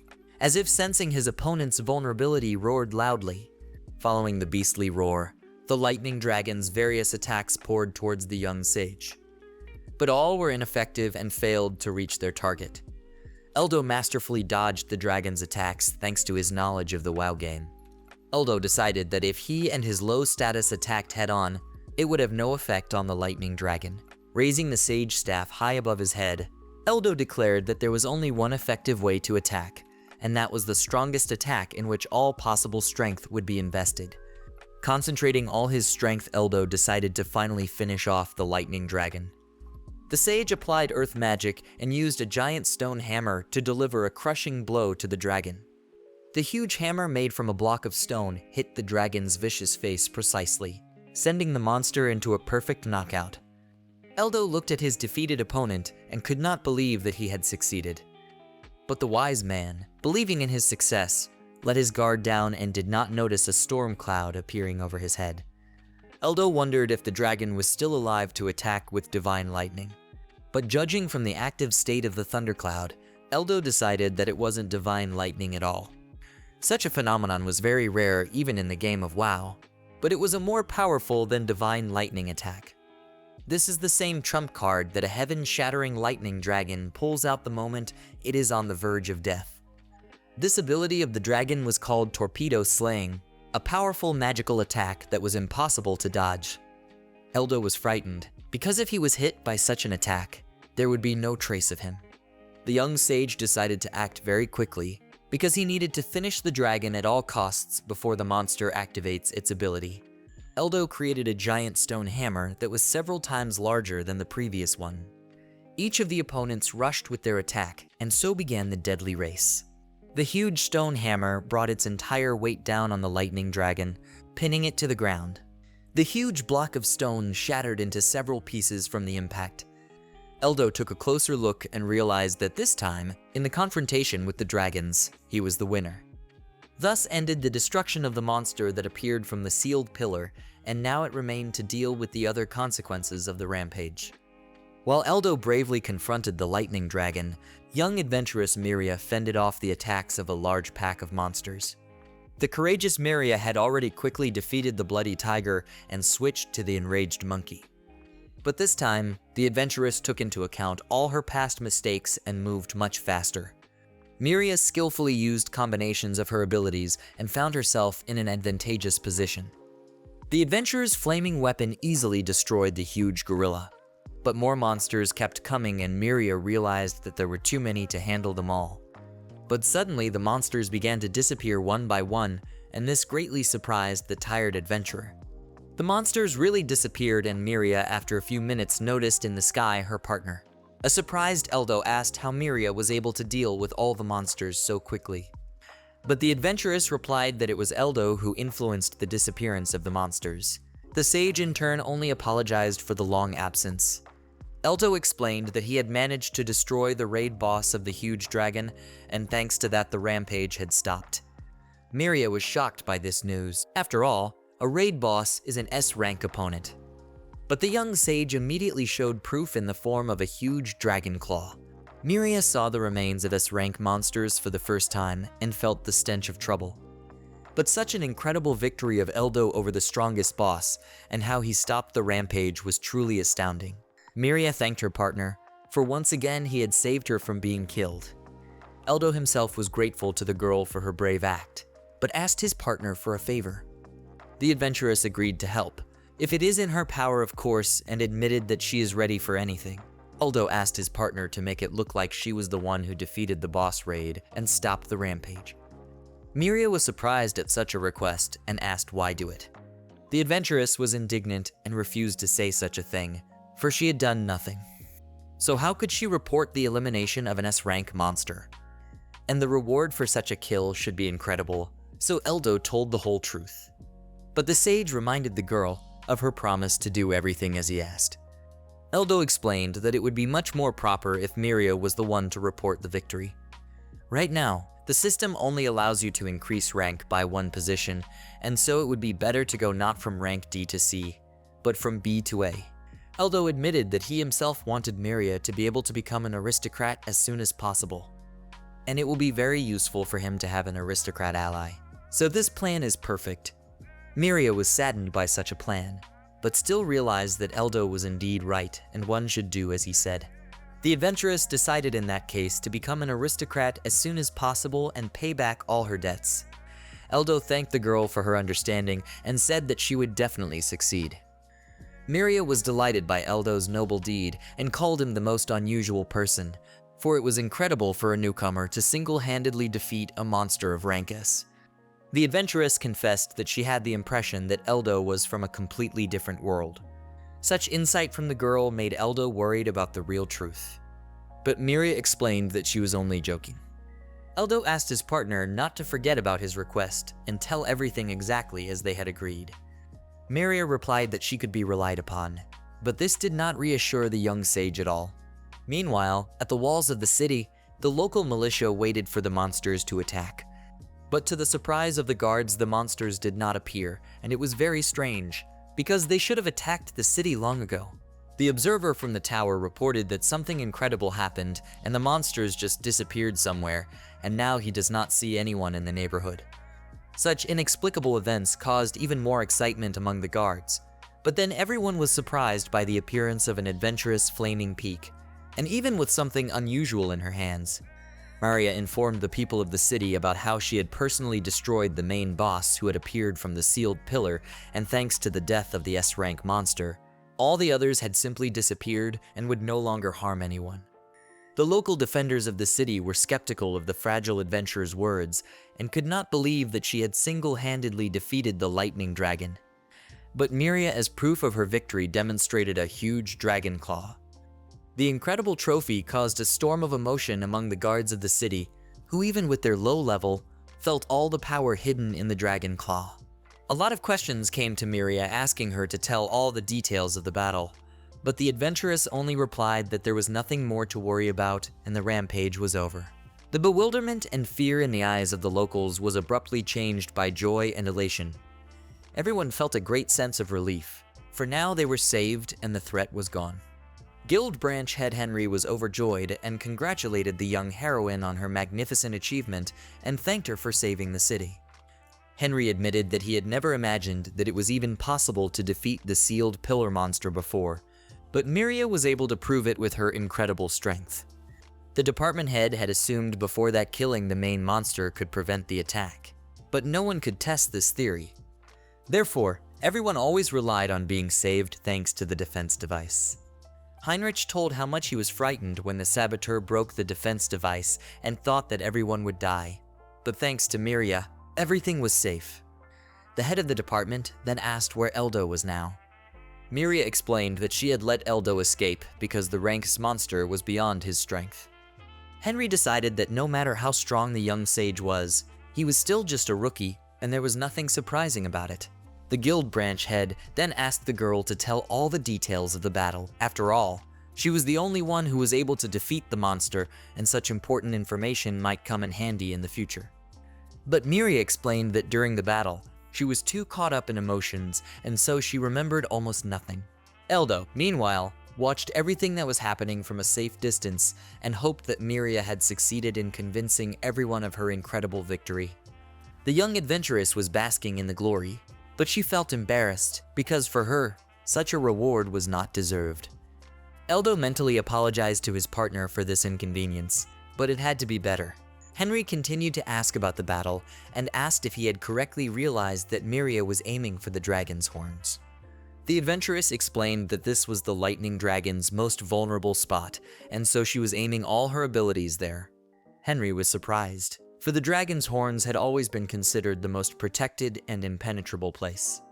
And the fact that Miria had been able to identify it as the most vulnerable place was proof of her incredible courage and insight. And that's why her name is now on everyone's lips. Henry promised to inform his superiors about Miria's incredible victory over the S-rank monster as soon as possible. The adventuress thanked Henry, but also blushed at the undeserved calls. At this, the guild branch head explained that it would take at least a few days to determine the amount of the reward, because no one had ever encountered such a thing before. Henry also asked for the trophy for some time as evidence and promised to return the dragon body part immediately.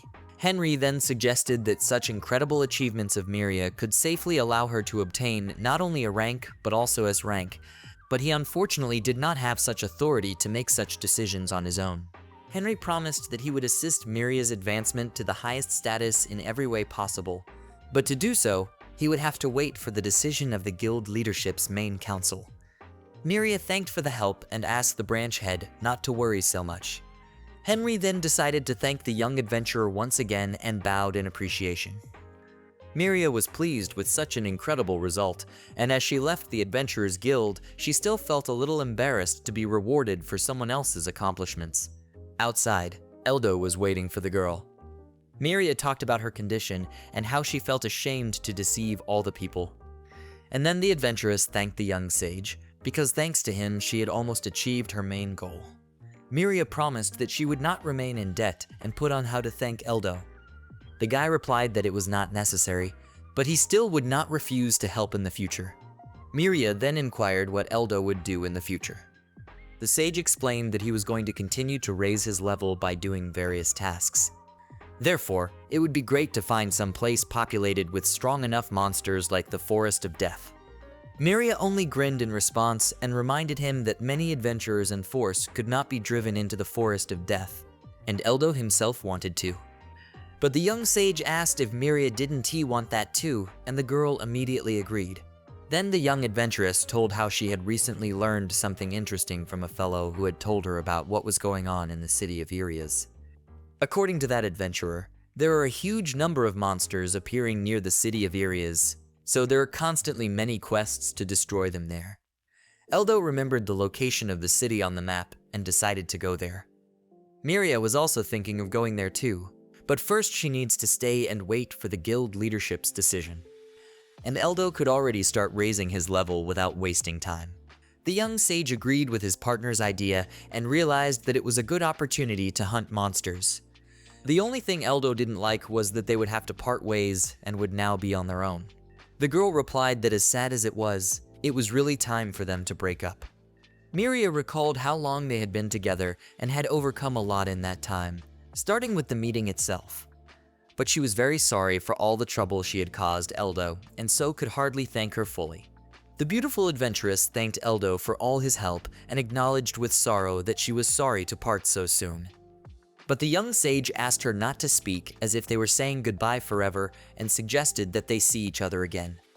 Eldo explained that he would not mind at all if Miria could have a few more great achievements to her name.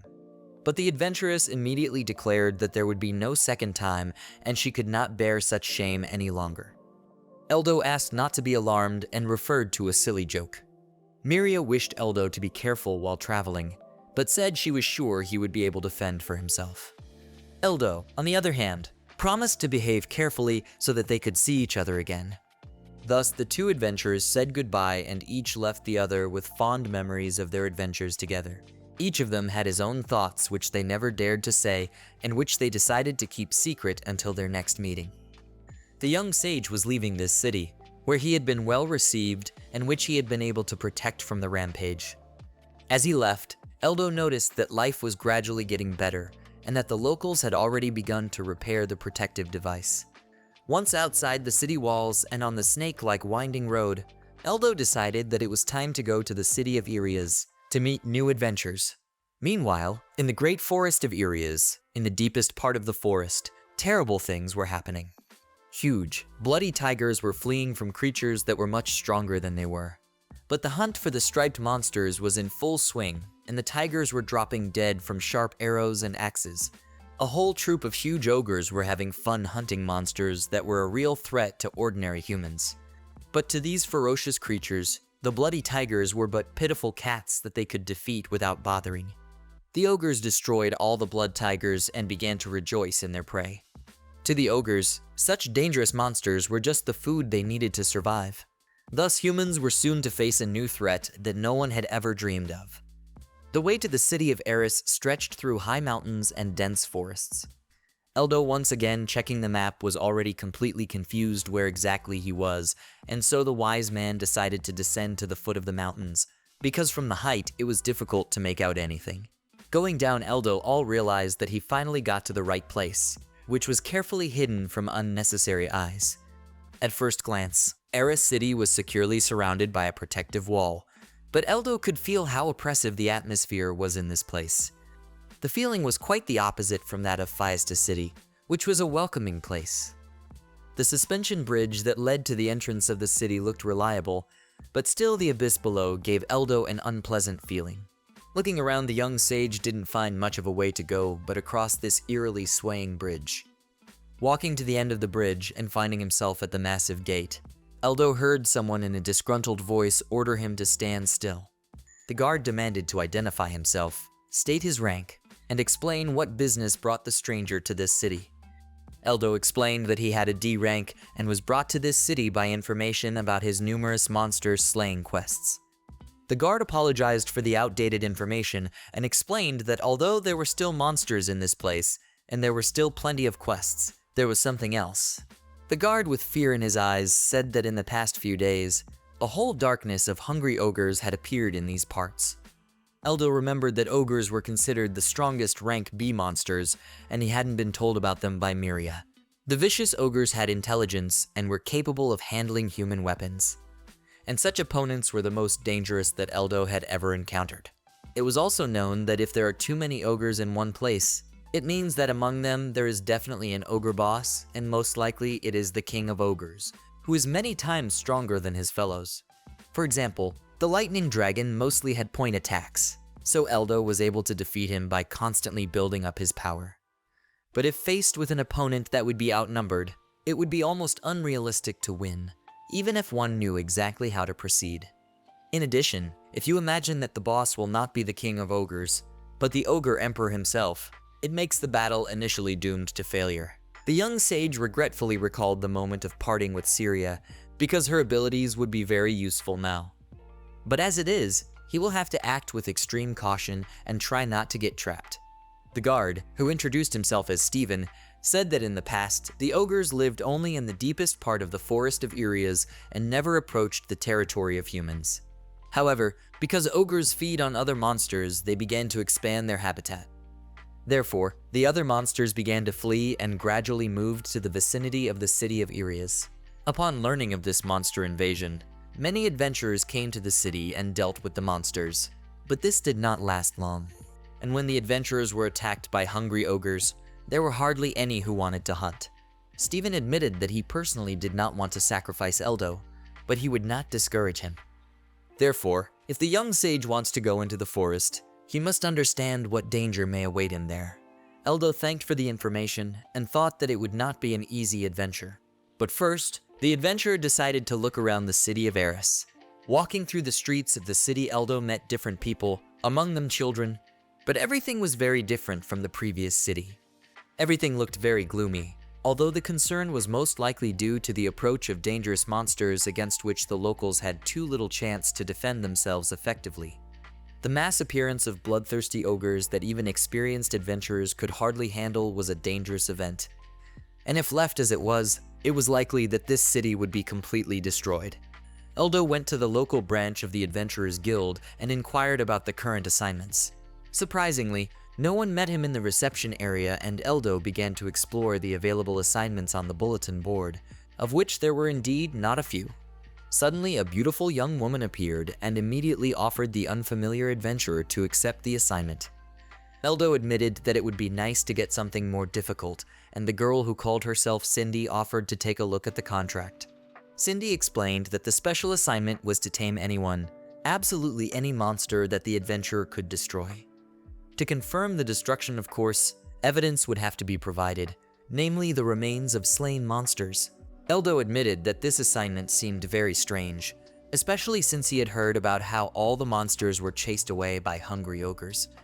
Cindy agreed that the monster population had dropped considerably, but even so, they continued to bother the local population. And there is difficulty in exterminating them because of the danger of encountering nasty ogres. Suddenly, Cindy showed emotions not typical of a guild worker and asked Eldo to exterminate at least one ogre, if he considers himself a strong adventurer. And if Eldo could do that, he would receive a reward not only from the guild, but also from the city council. Eldo agreed to take on such a task. After all, being able to kill anyone seemed more rewarding than hunting someone specific. Cindy was delighted with the sage's decision and thanked him for agreeing. Eldo decided to waste no time and went hunting right away, and Cindy wished the lad good luck. The guard Stephen asked if Eldo had really taken on this difficult task. The young sage explained that he enjoyed being able to kill any monsters and now wanted to go into the woods and look around for a start. Stephen advised him to be careful and not to hesitate to return as soon as it was dangerous, because when Eldo died, it would be too late. Eldo promised to do as Stephen advised him and set off across the suspension bridge.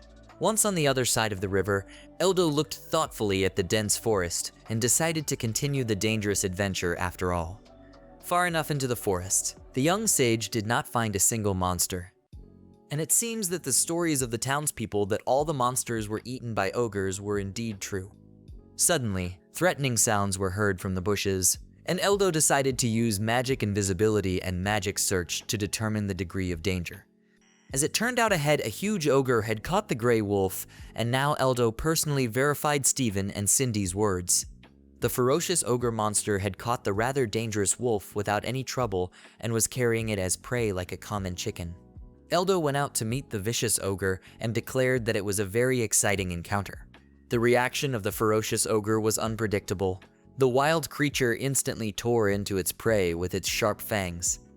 The vicious ogre then spat out a torrent of blood and flesh toward Eldo in an attempt to confuse his opponent. Such a greeting did not please Eldo at all, and he hurriedly dodged the vile stream of blood and God knows what else.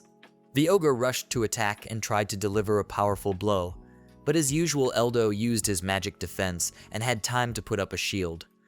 But to his surprise, the ogre's huge fist pierced the magical defense. The young sage did not expect such a turn of events, and in the next second his magic shield was shattered, and he found himself far away in the bushes. Eldo almost lost consciousness and felt an unbearable pain in his back, because as it turned out from a powerful blow, he crashed into a tree, which in turn broke. The ogre quickly approached Eldo and prepared to deliver a fatal blow with his axe. But the young sage advised the ogre to take his time and not to be conceited, and then used a sticky bomb to shackle the hand with the axe. The ogre roared and spat with anger as it tried to break free from the sticky trap, but the power of the sticky bomb had so far held back the monster's incredible strength. Eldo, however, decided to build on its success and offered his opponent a taste of the power of fire. The flame column spell turned the ogre into a huge torch and made the monster sing in pain. The ogre was of course incredibly strong, but such strength was useless against fire magic. After a few minutes, it was all over and a thin stream of smoke drifted towards the sky. The huge, roasted body of the ogre lay unmoving, and now Eldo could see what he was dealing with. The monster was of colossal size and had only managed to destroy one so far. But suddenly, the huge ogre jumped to its feet and rushed at the young sage. Eldo had time to react and released a fire sphere in the direction of the enemy, for it was obvious that this ogre wanted to flee for help to his fellow. The swift fireball hit the ogre's back and stopped its sprint. Eldo noted to himself that these monsters were really quite good at thinking, and if this ogre had time to call for help, he would be finished. The sage realized that without Miria's help, he would have to wait a long time for his magic powers to recover. Therefore, one must be more restrained with the use of powerful abilities. It was for this reason that one must act and defeat opponents as quickly as possible.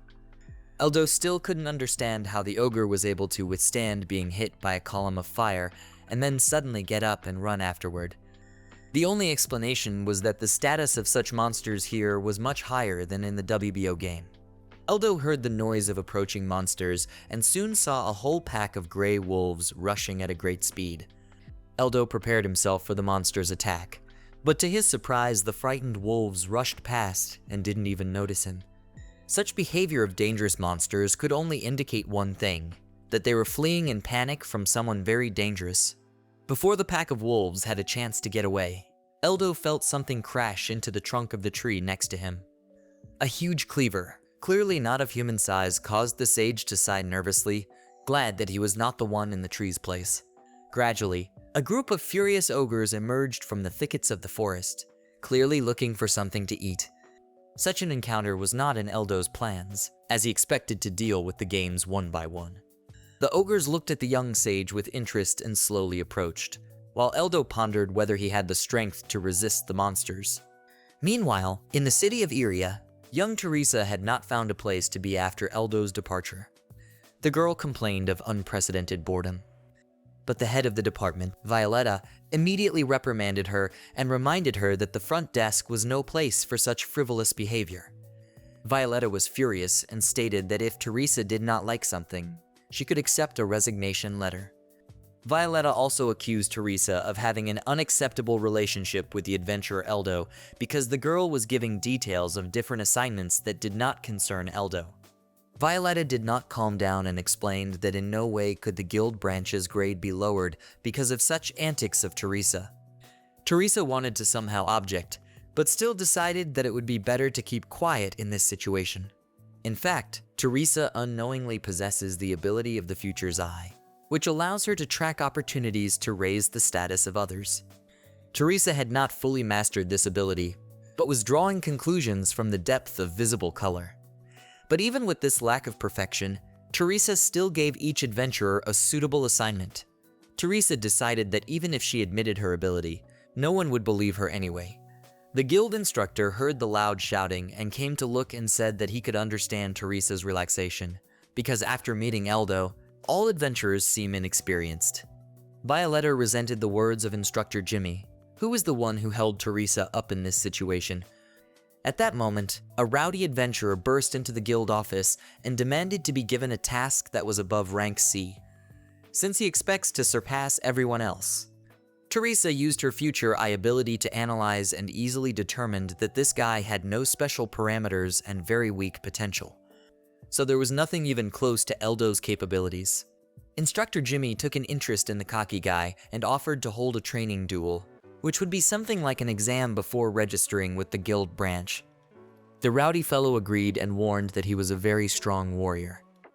Jimmy only scattered in response and reminded him that profession played no role, especially for him. The cocky fellow accepted Jimmy's offer and, calling him an old man, suggested a quick duel.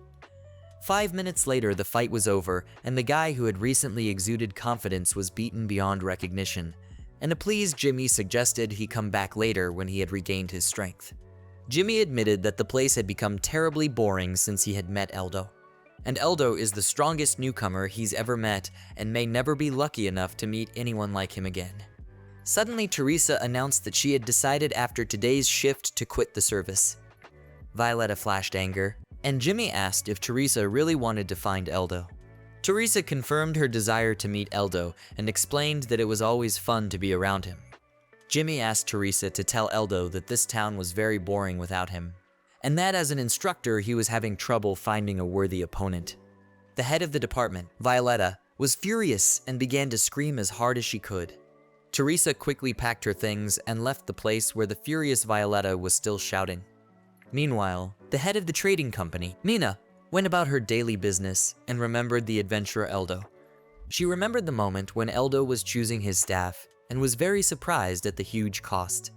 Mina then told him that it was not necessary to pay with money and offered to buy out Eldo's guild membership number for 30 million gil. At that moment, Eldo was in great need of money, more specifically a rare sage staff, so he agreed to such a deal without much thought. After Eldo acquired the staff, Mina even politely gave him the change of 5 million gil.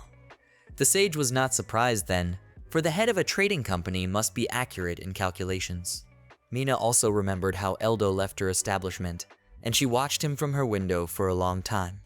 When Eldo left Mina, the maid asked the head of the trading company if she was sure of what she had done.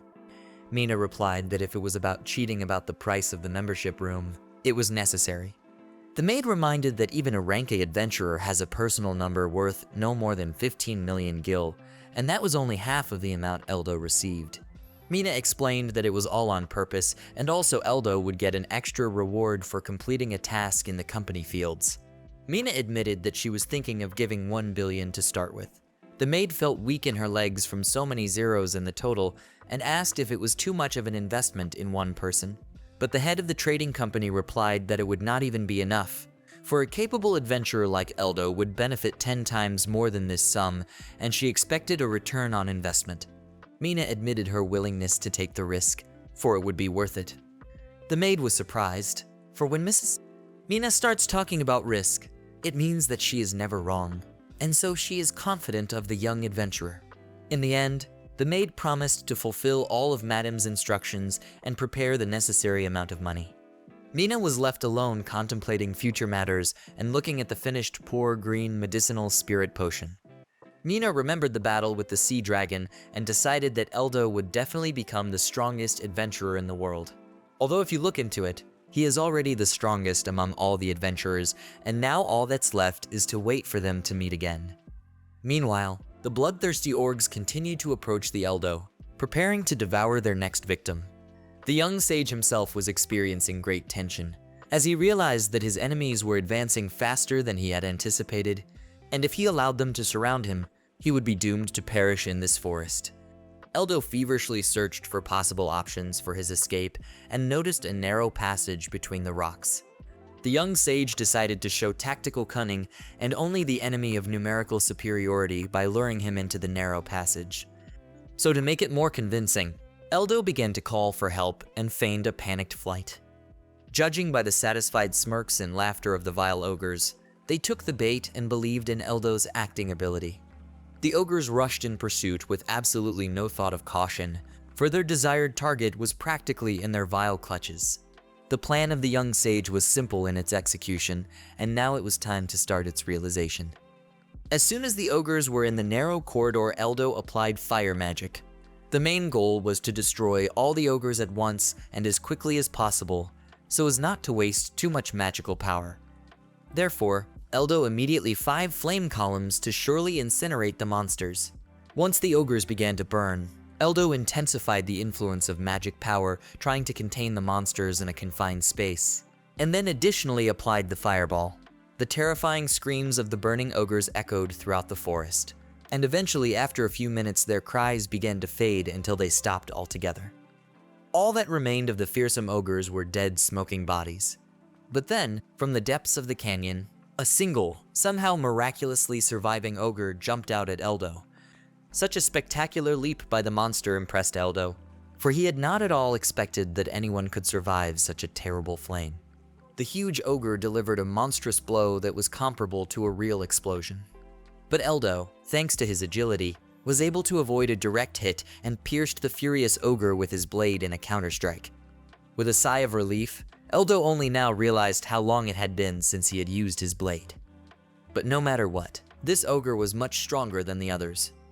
And although there was also differentiation based on body hardness in the Oi game, it was much simpler than here. It was the same with the Gardens of Despair, whose warriors were much stronger in this world than in the game. Eldo decided not to relax in the future and keep his cool. Once out in the open, Eldo applied magic search to check the terrain. But there was no one nearby, and it was necessary to go further, and for safety the wise man used magic invisibility. This useful ability to remain undetected was very useful in this situation, because Eldo had not yet completely recovered from the previous sudden encounter with ogres. After making sure that the surrounding area was completely safe, Eldo decided to head back to the city. But before returning, it was necessary to collect trophies as proof of his incredible victory and place the destroyed ogres in a magical vault. As it turned out, there were about 20 dead ogres, and it was only necessary to get to the city while there were still magical powers left. The same guard Steven met Eldo at the entrance to the city and said that he was glad that the adventurer had escaped the ogres and had survived. But the sage replied that the forest was full of ogres, but he had managed to kill about 25 of them so far. Steven, from surprise, almost fell off the city wall because Eldo's words sounded like something fantastic. Cindy was also stunned by Eldo's success, for she could not believe in killing so many ogres so immediately. Cindy praised Eldo and said that no one had ever managed to do anything like that before him. Cindy then said that unfortunately she could not see any evidence of the elimination of the ogres. But the young sage replied that he did in fact have proof, which he had gathered through magical gathering and demonstrated the ogre's body. Cindy had clearly seen such a thing for the first time and expressed incredible astonishment. Cindy became agitated and stopped understanding what was even going on here, so she decided to call the guild branch head. Eldo realized that his actions had attracted too much attention, even though Miria had advised him to do just that. And since right now the guild didn't really covet the lower professions, especially if the adventurer was only a newcomer. Also, Miria said that if Eldo wanted to increase his rank, he should more or less stand out, and then it would be easier to develop due to popularity. When Cindy returned, she apologized for the long wait and suggested that Eldo move from the cramped office to the guild warehouse where it would be more convenient to inspect the trophies. The warehouse turned out to be not that far from the Adventurers Guild itself, and soon the lovely receptionist pointed out the massive doors. The young sage immediately noticed the huge and spacious warehouse room. Cindy explained that it was done on purpose because of the large number of monsters in these lands. In the warehouse itself was a man who introduced himself as the head of the guild branch, David. Eldo introduced himself in return, and David thanked the adventurer for the incredible feat. After all, no one expected that there would be such a man who could defeat the ogres. David then announced that he had prepared a vacant space in the warehouse and could now proceed with the transportation of the ogres. But Cindy had promised her boss something special with undisguised pleasure. Eldo immediately dumped out all his trophies from the magical storage room and explained that they were all the hungry ogres he had killed today. As Cindy had promised, her boss was extremely surprised at this unusual way of moving trophies. David stammered and asked what it was even. Eldo explained that it was his magic gathering ability, which allowed him to collect items and move them to another dimension. David admitted that this was the first time he had heard of such an ability, and to be sure, he even flipped through the guild's database, in which nothing of the sort appeared. In the end, the branch head exclaimed that this was the true discovery of the century, and such an ability was truly amazing. David then asked for Eldo's permission to report such an incredible event to the guild's main headquarters. The sage was wary and asked what would happen in this case.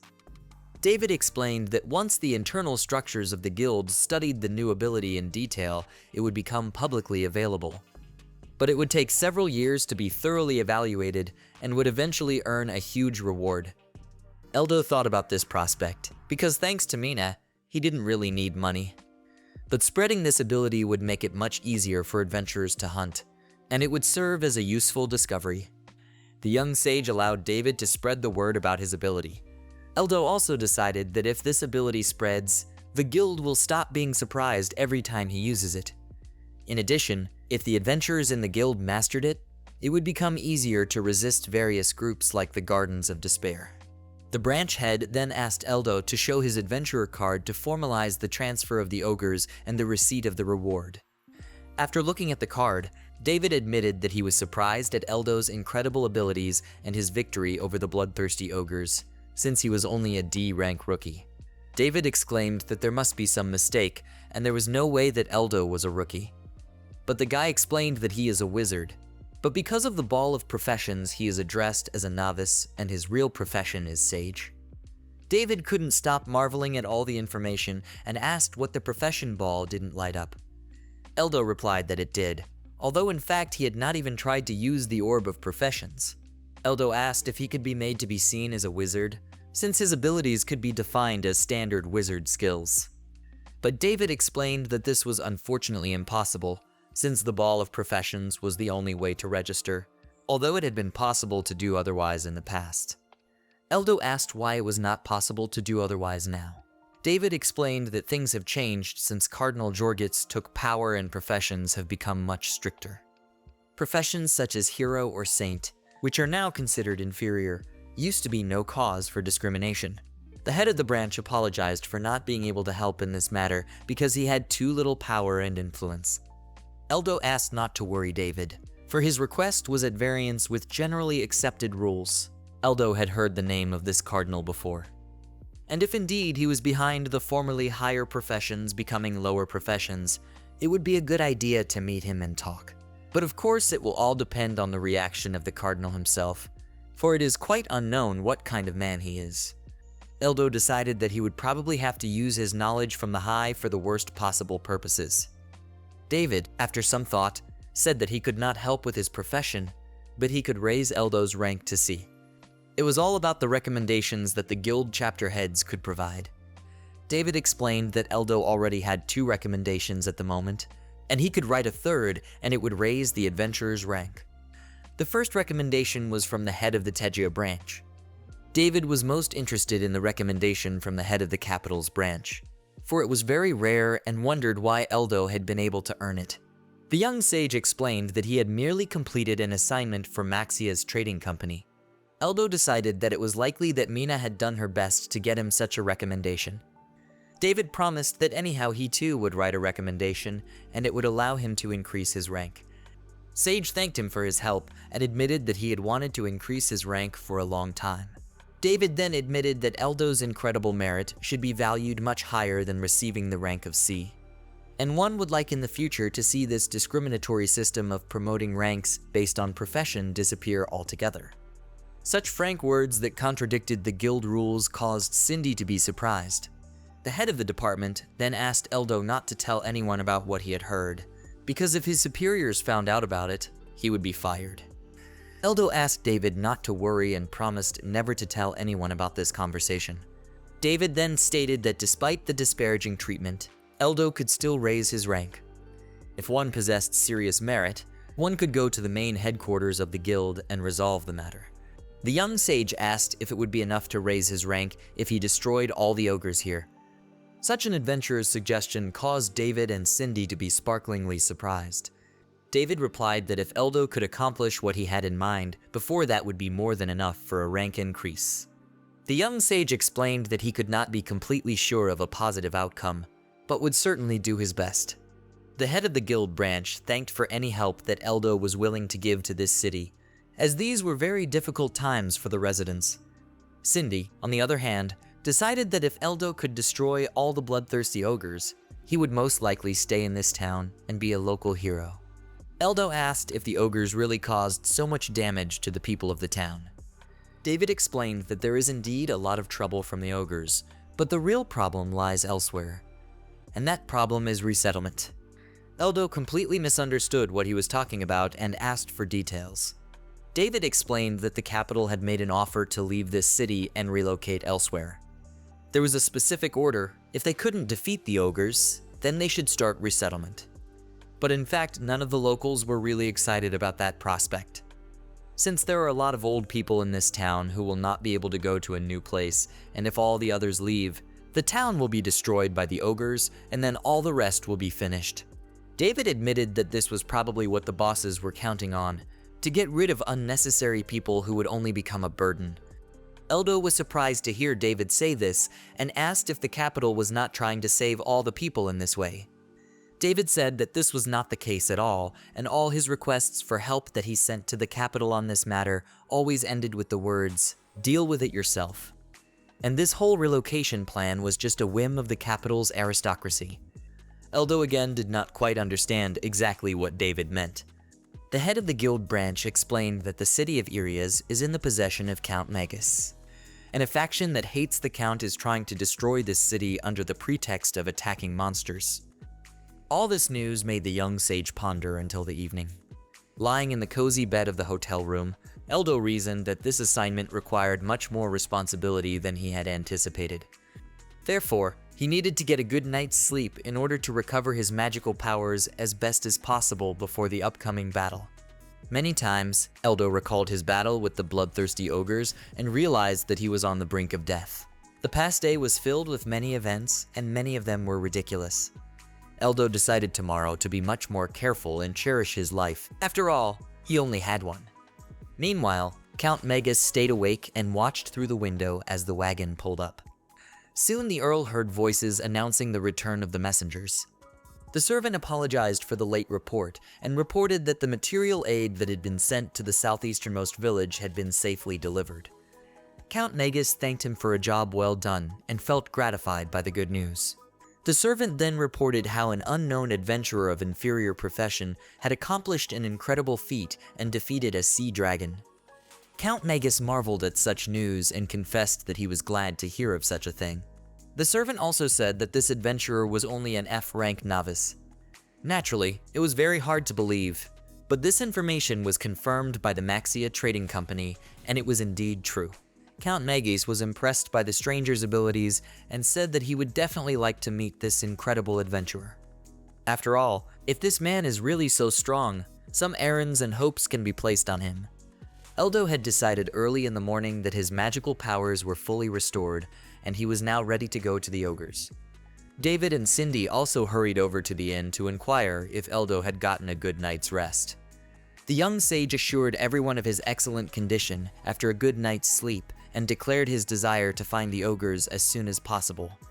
This both impressed and frightened the representatives of the Adventurers Guild. To make it more spectacular, Eldo used his levitation ability and in front of the astonished David and Cindy, quickly disappeared into the morning sky.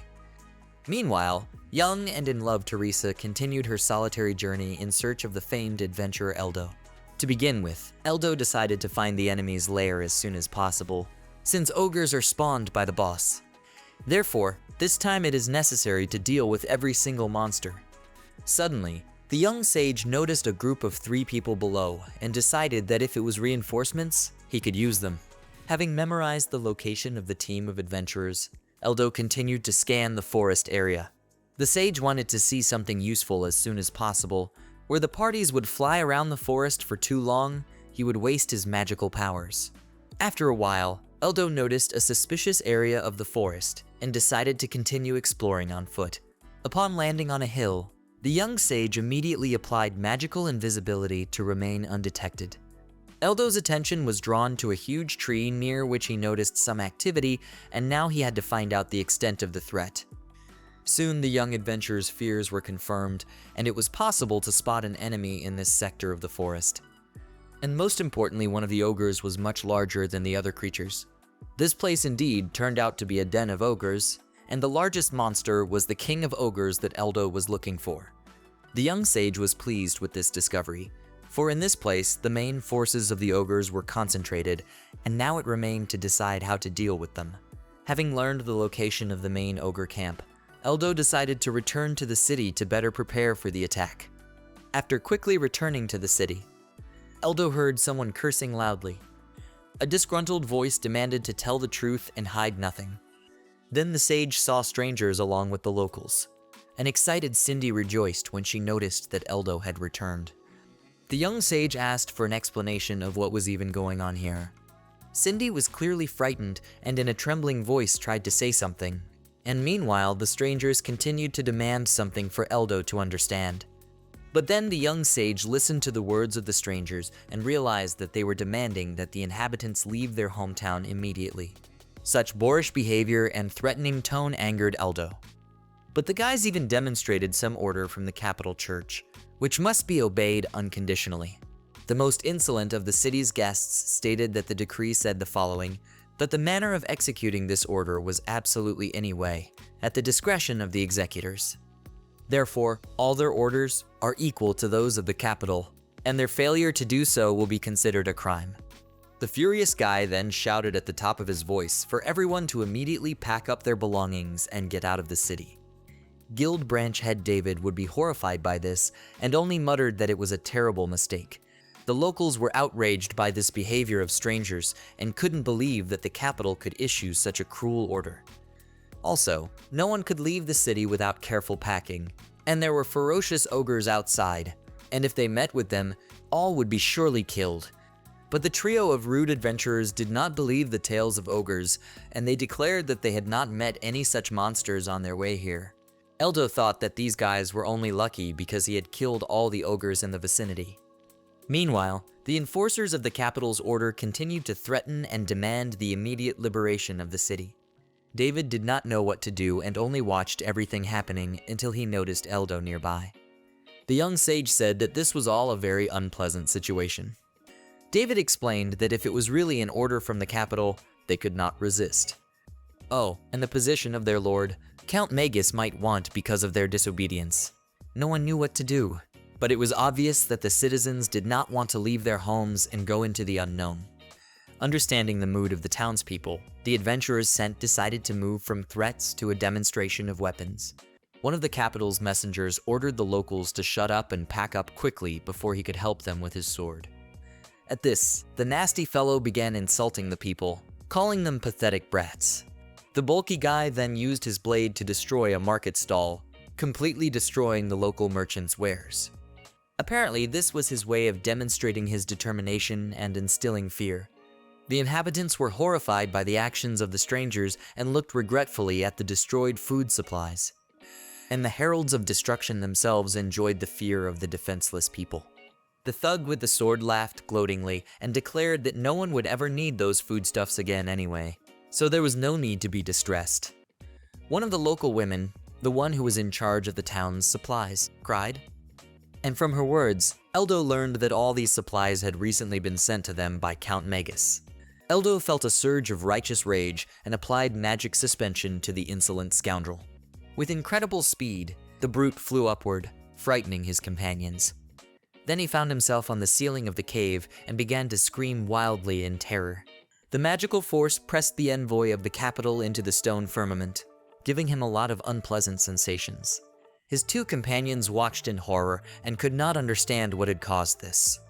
Their faces clearly showed fear and bewilderment. After holding the insulting local man aloft long enough, Eldo decided to land him down. The young sage made the landing as uncomfortable as possible. Once on the ground, the brute could not get up, but only moaned and cried, while his partners were frightened and asked what had happened to him. Eldo stated that he had done it as he could no longer watch them insulting the locals. David asked the wise man not to interfere, but Eldo replied that he would be sure to deal with the intruders. After all, no one would be able to fulfill their insane demands anyway. One of the guys angrily growled who was so brave, but Eldo calmly replied that he was just a C-rank novice. But the infuriated message from the capital shouted that ordinary rookies didn't make a fool of themselves like that. The young sage agreed and explained that even adventurers of a rank higher would not be able to activate such abilities that he possessed. Eldo stated that the newcomer in front of them was special, and they would soon realize it themselves since they had not yet realized who they had decided to compete with. The angry stranger ordered Eldo not to be conceited and to watch his words. But Eldo replied that he had only told the truth, and the rest was up to them to believe his words or not. But the evil adventurer did not continue the dialogue and tried to use a forceful strike to damage Eldo. Such an attack did not do any damage to Eldo and made the evil fellow doubt his physical abilities. Eldo easily held back the forceful attack with his magic shield and called his opponent a complete lowlife, just like the rest of his team. And how were they even supposedly going to protect the locals from the bloodthirsty ogres? Eldo then said in a voice full of rage that they were scum and had no intention of protecting anyone, but had only come to bring grief to the people. The evil envoy of the capital decided to object, but a powerful blow on his head made him abruptly change his mind. The second formidable civilian fighter went to his buddy on the ground. Eldo called the entire team pathetic weaklings and ordered them to scramble away from the city, and to tell his customer that there was no longer any need to leave the city of Irias. Eldo stated that he was an adventurous rookie rank C adventurer who would destroy all ogres and show everyone how to protect civilians without reprisals. The fat man who was left on his feet grabbed his partners who never recovered and rushed away from the city. As he ran away, The ugly guy promised that they would come back and punish the guilty. Eldo, watching the frightened messengers of the capital moving away from the city, thought that it was the first time he heard such stupid phrases in his address. David looked very worried and was clearly afraid of the anger of the capital's superiors. Eldo apologized for his action and suggested that if anything happened, the head of the department should say it was all the fault of the wandering adventurer. Eldo thought that he had absolutely no intention of drawing attention to himself in this way. Although redirecting the anger of a group of adventurers onto himself was a salvation for the people of the town, David regretfully recognized that he himself was not capable of fighting back against such dangerous people and could not ignore orders. Eldo asked David not to worry, for he was well aware of the position he was in, and he simply could not resist orders from above. The young sage then shared his assumptions and explained that he had a feeling that this whole forced relocation of people was being set up on purpose. David began to stammer at such words and asked for more details. Eldo asked if David knew about an artificially created monster called Damn Poison. Its ability is that it creates all the monsters in a certain area where it was specially buried. Under the influence of this magical substance, all monsters become more violent and more powerful. Eldo explained that he experienced such an incredible amplification during his first encounter with the ogres. At this point, the ogres had become too numerous, and since their main habitat had been depleted, they began to hunt near humans, endangering the city.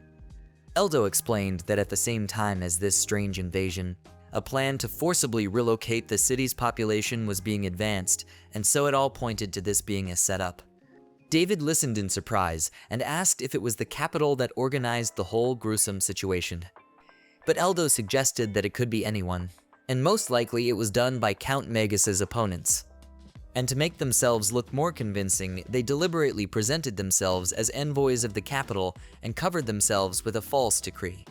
And judging by the scale of this plan, the organizers must have a good influence in society. It is therefore highly probable that Cardinal Jorgis was responsible. David did not believe such a thing and asked why they would go so far, even if they hated Count Magus so much. Eldo replied that for now it was only speculation and one should keep this conversation private until more was known. Eldo decided that it was all about possibility and it would be best to proceed with the worst case scenario in mind.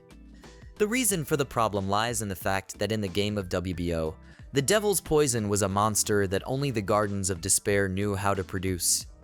And if this organization is related to Cardinal Jorgis, then this world is gradually approaching its end. Eldo asked David to introduce him to Count Magus after completing the task, if it wouldn't cause any problems, of course. David, the head of the guild branch, promised to honor the request and explained that in his opinion, Count Magus would himself be happy to have such a meeting. David then reminded that Count Magus was feuding with Cardinal Jorgis and friendship with the Count might affect the adventurer's fate. Eldo decided to join Count Magus to prevent Cardinal Jorgis from doing whatever he wanted. David rejoiced at this decision by Eldo and said that if they became allies with Count Magus, many good people could sleep well. The head of the guild branch explained that in every such branch, there would be many employees who disliked Cardinal Jorgis because of the deterioration of the profession system. David promised to ask good acquaintances to give Eldo a warm welcome. And if Eldo suddenly needs anything while he is in this city, you can contact the guild with any question and he will try to help. Eldo asked for oils to be prepared for him in large quantities. David was surprised at such a request, but decided that if he gathered from the whole village, he would have the necessary number of bottles of oil. The head of the guild branch was lost in speculation and asked why Eldo needed so much oil. The young sage calmly replied that he had a great plan and would need to burn the entire forest. Eldo came up with a plan to defeat the mountains and decided that this time he would be helped by stealth. The head of the guild branch, David, was horrified by the plan to burn down the entire forest and admitted that it was just awful and it was better to give up on such a thing. But Eldo tried to calm David down and explained that he would try not to burn everything in the forest, but was only going to incinerate the lair of the ogres. David immediately calmed down and promised to organize to collect the necessary amount of oil as soon as possible. Eldo thanked for his help and decided to wait for the oil. Soon, David was able to competently organize the oil collection process and accumulated many kegs of the flammable product. The head of the guild branch promised that the flames would be awesome, and Eldo decided to put all the oil stocks into his magic storage. After opening a magic portal, Eldo suggested draining the oil directly there. Cindy and David began to actively help and marveled at this method of transportation. David wondered if there would be enough room in the vault for that much oil, but Eldo was confident in his vault and explained that it would be much more efficient this way than carrying everything in kegs. The young sage explained that this way he could pour all the oil at once into the right place, and then all that would be left to do was set everything on fire. Soon the last barrel was empty, and the resourceful adventurer decided to set out to destroy the lair of the ogres. David reminded him that it was too late and night would soon fall, and it would be better to leave in the morning for such a dangerous task. But Eldo replied that he had one special skill that would come in handy at night, so there would be no problem. And it could be said that it would even be more convenient to do the intended task at night. And since ogres are more likely to hunt during the day, it will be easier to catch them all in one place. David realized that the resourceful adventurer wanted to use a surprise attack. Eldo, on the other hand, admitted that he was a little worried, though he would try to pull off this cunning plan. David was worried about Eldo and asked the wise man to be very careful. Eldo promised to return with good news and set off. Once again, the young sage praised himself for his ability to fly, for it was much faster to get to where he needed to go, and most importantly safer. Guild branch head David quietly said that he sincerely hoped for the adventurer Eldo, and the lovely Cindy began to pray for the hero's victory. Darkness was already descending over the forest, but Eldo remembered perfectly the place where he had discovered the lair of the ogres and was not afraid of making a mistake. After reaching the place where the vile monsters lived, Eldo noticed several sentinel ogres and decided to use magical search to scout the enemy's position first. Magical search as always proved to be a very useful skill, and Eldo found many resting ogres and the very boss of the Ogre King. And if everything goes according to plan, it will be possible to quickly destroy all the monsters at once. The young sage decided to waste no time and opened the magical portal of the vault to pour oil on the sleeping ogres. Eldo decided to pour the oil evenly to leave no chance for the ogres to escape from the fire trap. Having finished moistening the area, it was time for the most important stage of the cunning plan, and Eldo decided to set the oil on fire before the vile creatures smelled danger. Eldo reached down with lightning speed and gave the sentinel ogre a mighty kick with his foot on the vile face. From such an unexpected attack, the hulking ogre was confused and dropped his torch, which was the needed spark. The oil worked as expected, and the fiery serpent rushed through the night forest surrounding the lair of the ogres. With each second, the flames grew brighter and brighter, and the temperature of the burning oil turned all vegetation into ashes, and even the huge green trees crackled like dry brushwood. Eldo calmly and patiently watched the passage from where the ogres were to come out. The young sage had purposely left a narrow loophole for the monsters to lure them into. According to the cunning adventurer's plan, it was necessary to destroy the lair of Bloodthirsty with a minimum consumption of magical energy. And for this Eldo decided to use an old and proven method of immobilization, namely a magical sticky bomb. A whole crowd of enraged monsters were trapped in the sticky trap. The games tried to escape from the clutches of the substance, but they only hindered each other. Panic reigned among the ogres, and it was to the Eldo's advantage. The young sage decided that the hour of retribution had arrived and used a combination of abilities. At the same time, he used Attack Field, Ice Field, and Ice Enchantment. And the cherry on this deadly cake was a giant magical meteorite. A tremendous blow stunned the slumbering forest, and the giant meteorite ended the existence of many ogres. This excellent result of reducing the population of dangerous monsters inspired the resourceful adventurer, and now came the final stage of this incredibly audacious plan.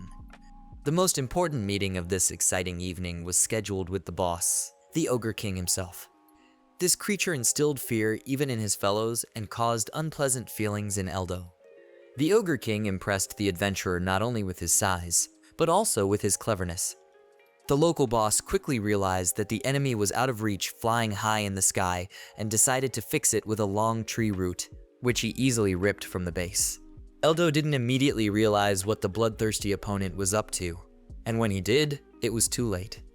A powerful and whiplash blow threw back the sage floating in the sky, and it could be recorded as the first point on the account of the King of Ogres in this confrontation.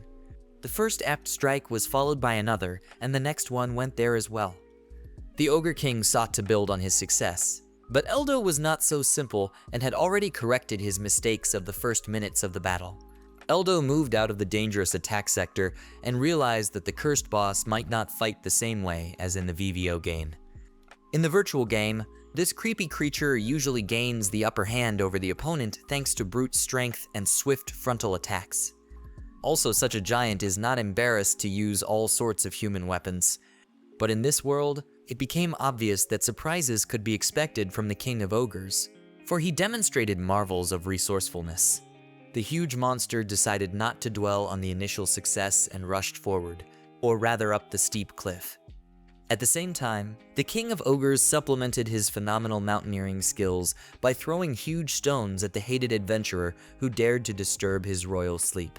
Such a performance was clearly not in the plans of the cunning sage, and now he felt the full fury of the King of the Ogres.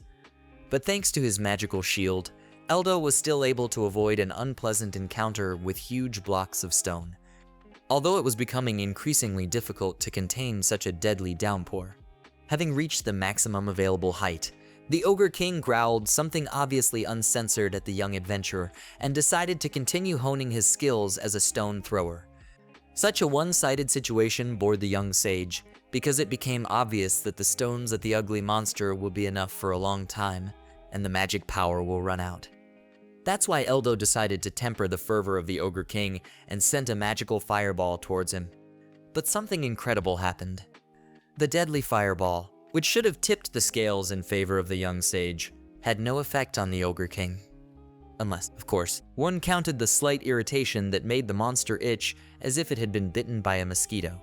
It was Eldo's turn to curse, because only now he realized that in addition to his own resilience, the Ogre King was also greatly strengthened by the poison of the demonic worm. But still, even in such a difficult situation, there was a way out and Eldo decided to use it immediately.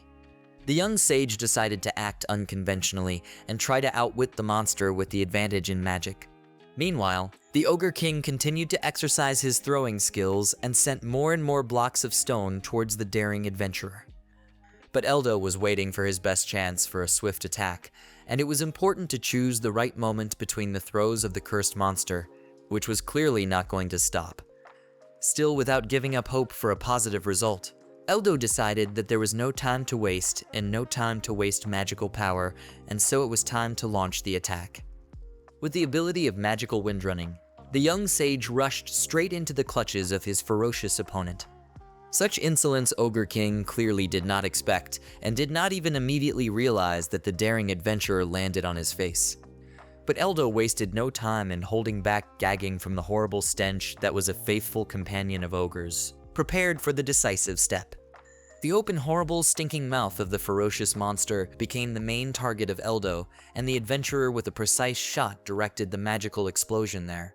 The Ogre King must have sensed something at that moment, but it was no longer interesting to anyone, because for the brave and cunning Eldo, time turned into a thick jelly. Seconds seemed like hours of waiting. The young sage flew aside in time, and what he wished for most at that moment happened. A powerful explosion occurred somewhere in the depths of the Ogre King, and a mighty flame of fire burst from the monster's mouth, resembling in its power the jet stream of a fighter jet. But that was not the end of the surprise from the resourceful sage, and a series of several explosions decided the outcome of this confrontation. The huge body of the Ogre King collapsed to the ground, and instead of the ghastly head, there was only a ball of thick and stinking smoke. Eldo praised himself for his ingenuity, for even if the Ogre King was enhanced with demonic poison, he could not resist the fiery explosion from within his body. It only worked due to the fact that the monster was huge and slow. Windrunning, a skill that is ideal for dodging and sudden, swift attacks, was also very helpful.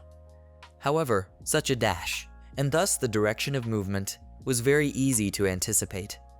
The young adventurer exhaled a sigh of relief and decided that the area would now be much calmer. But any expectation is inherent in not coming true, and so it happened this time. No sooner had the real taste of victory, Eldo again felt wild anxiety, because in the sky above his head formed a strange magic circle. There was no limit to the surprise, and the young sage looked at something in the sky as if mesmerized. Eldo stammered and said that this simply couldn't be, and that after defeating a strong boss, another monster like this had appeared. This time, the shrewd Eldo was a bit wrong. The boss certainly appeared, but he was much more terrifying than the former Ogre King. The unbelievably powerful His Majesty, the Ogre Emperor, appeared. The confrontation threatened to reach a new level, and the Ogre Emperor immediately decided to mark who is the master of the situation. The huge beast jumped high up, surprising Eldo with its agility, and a second later, the Ogre Emperor landed on the same giant meteorite and turned it into a pile of small debris. If there was a contest to demonstrate his strength at this moment, the Ogre Emperor would definitely take first place. So strong was the surprise of the recently confident adventurer Eldo.